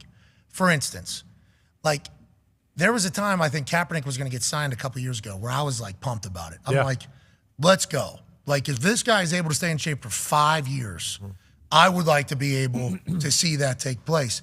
But then if it doesn't go well, like will he acknowledge it and the people that are so adamantly behind Colin Kaepernick acknowledge it as well? Like Carson Wentz. Like, do you think he's acknowledged that it has not gone well the last couple years? Or do you think he is saying it's the places I've been fault and he still has the utmost faith in himself? Like those are the conversations. Matt Ryan. Yeah. Do you think Matt Ryan is like, it was the Colts situation, wasn't me? Like, do you think that's how he's thinking about it? Maybe Matt. I think a little bit. I think it could be a little bit of both. Like, hey, I may not be the player I once was, but in the right situation, the right system, I could still put up some numbers. Like Cam Newton in New England. Yeah. Was not good. No, but with Cam and Carson, it was multiple places where they weren't good. Like when Cam went back to Carolina, it wasn't good. And when Carson went to Washington, it wasn't good. Like at least for Matty Ice, it's like, yes, I was in one other situation. Oof. Coach got fired. Players were gambling on the team. Like you can at least look back on that and understand that a little more than, the Cam Newton situation. Carson, I bet he looks and says, I was at the Colts at that franchise and they tried to do it with another guy and it didn't work with him. And then I was with the Commanders, so the Colts and Commanders basically the same franchise. It's tough to win there. Because if you don't have confidence in the quarterback position, like does Colin Kaepernick still have the confidence? Oh, yeah. You think? You got to have, as an athlete, if you want to get back in there, you got to have somewhat of a delusional He has to, right? Because he's the one making the calls. The team's not calling. That's a one-direction call right now. The report was that his agent is calling the Jets, not the Jets calling him. You think he's still... I know people who have been out of the league for 7 years and are still working out, trying to, like, not like these high profile names, but like, tight ends or special teams guys. Or so, yeah, you got to, if you still feel like you're in shape, or when you watch the game, I can still play, or I work out with this guy, and you got to have a somewhat delusional level of confidence. Listen, I've never had a lack of confidence in my life in pretty much anything.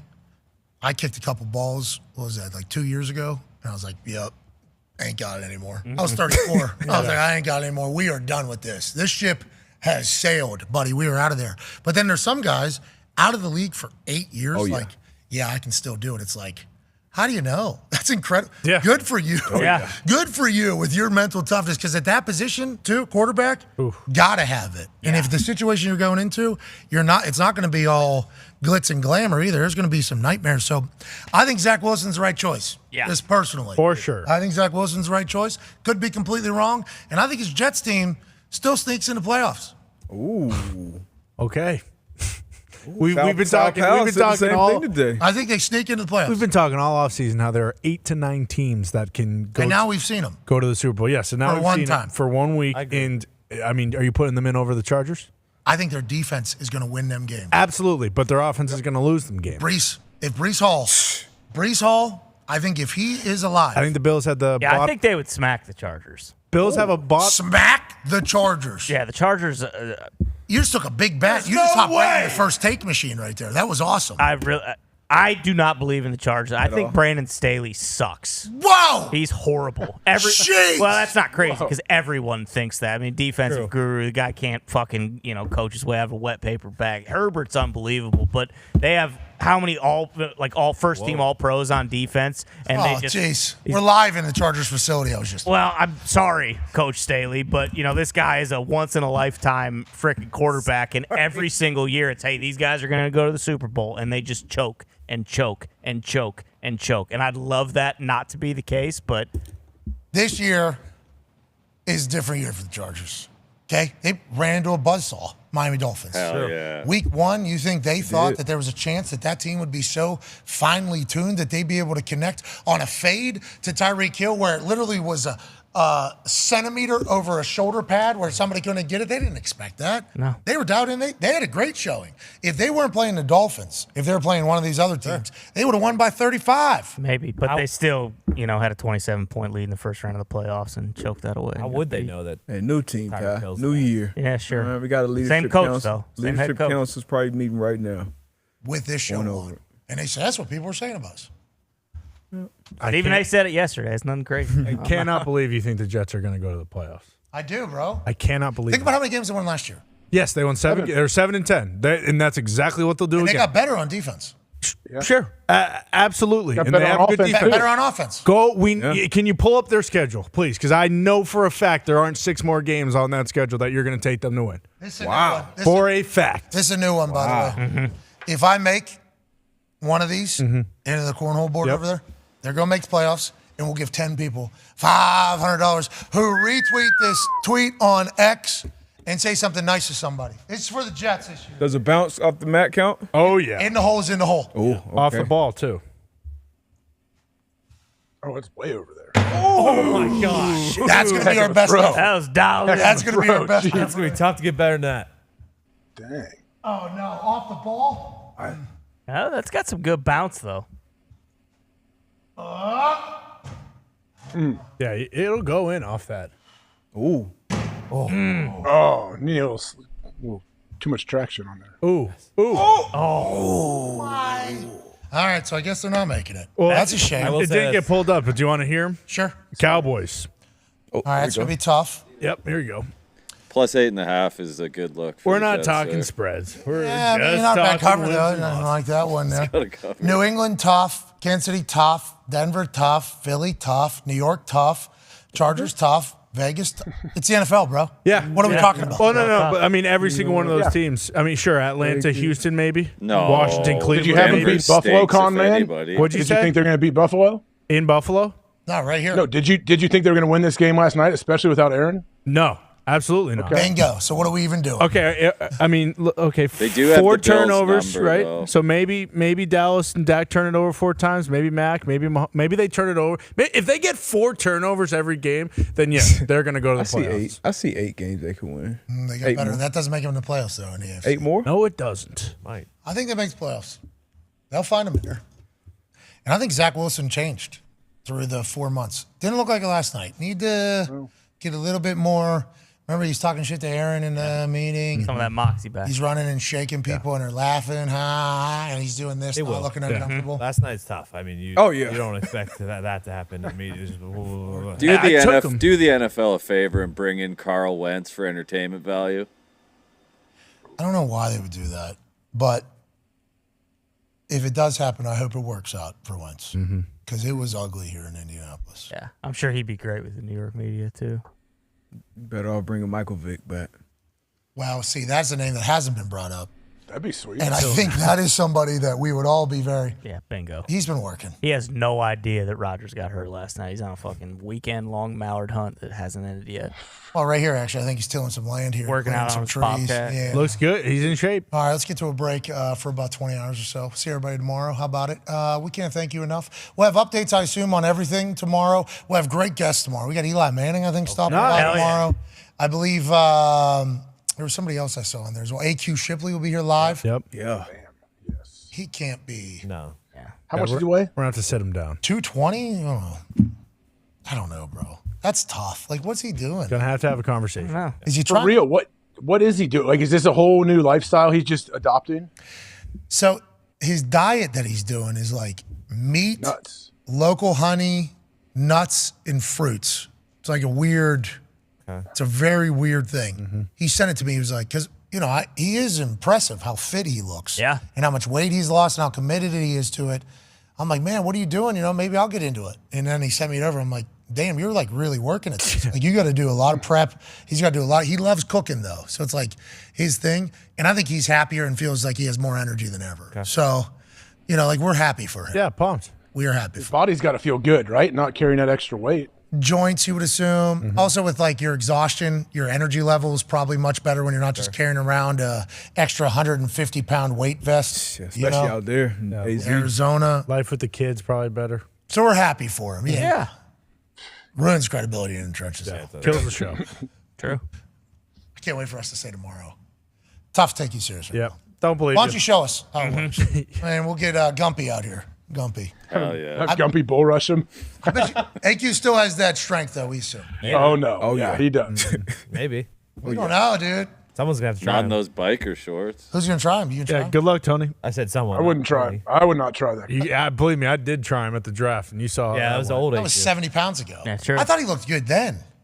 You know what I mean? Yeah. I thought he looked like a Giant stallion. calves. I'm Probably sure his calves are stronger still 80 pounds apiece, aren't they? I feel like Bruce should be the one that does it. Yeah, Bruce should Yeah, you try got him. it, Bruce. Oh, speaking of Bruce, let's get a couple minutes here Oh, yeah. before we get out of here. Yes. Let's get some corrections with an incredible segment called Well, Actually. Go ahead, Brucey boy. Yep, Connor said Hawkeye went to West Virginia. Well, actually, Clint Barton, a.k.a. Hawkeye, was born in Iowa and dropped out of high school, Okay. never attending West Virginia. Okay. So the guy I hate He's a is Hawkeye. from Iowa. Yeah. The Hawkeye. Yeah, and he is Hawkeye. It wouldn't make That sense. makes sense. But what do you think he did? He just grew up outside, just Yeah, in some backyard in some hayseed town. Just beep, beep, beep, beep, beep, beep, beep.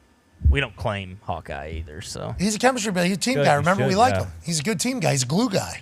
Doesn't have really any skill or talent. Would get killed by everybody they fight, but he's a glue guy. He's one of Kirk's dogs. Yeah, I'd He's a claim him. dog. He's not. He dropped out of high school. Yeah, but he still roots for the Hawkeyes. Yeah, you'd be a better offensive coordinator than what you guys got. Well, I'm not disputing that. So why don't you like him a little bit, maybe? Well, we'll see. I don't know where he's at from in the state. He might be a fucking Cyclone guy. Well, with the way he operates, maybe. His name's Hawkeye. Yeah, I but it's think the he's a Hawkeye Hawkeye. state. That's why. Yeah, but he roots for the Hawkeyes. He's not Okay. going to be called So it's Hawkeye. his rooting for the state? Cyclones. He's probably gambling on games, too, if I had to guess. I don't doubt it. That's what Iowa does. That's right, baby.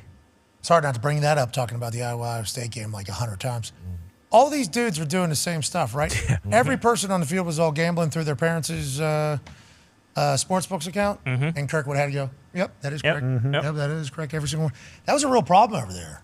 Yeah, I think it's a real problem everywhere, and I don't know why why Iowa decided to like really kind of go after him. But I think it was me and D-Butt that were talking about. I was like, out of how many colleges there are in the U.S. who play D1 football, 75 to 80% of them have at least one or two guys who have bet on games their own team. Yeah, we'd assume. Yeah. With 100 and some guys on every roster. Bingo. That's a lot of people. Oh, yeah. Especially with like a couple of the guys who got caught, like just transferred, went somewhere else before it came out that it was like Iowa football players. Well, they're actually at Oklahoma State now, so I think they're kind of. They had to go to a state where it wasn't legal? Yeah. Is Oklahoma legal?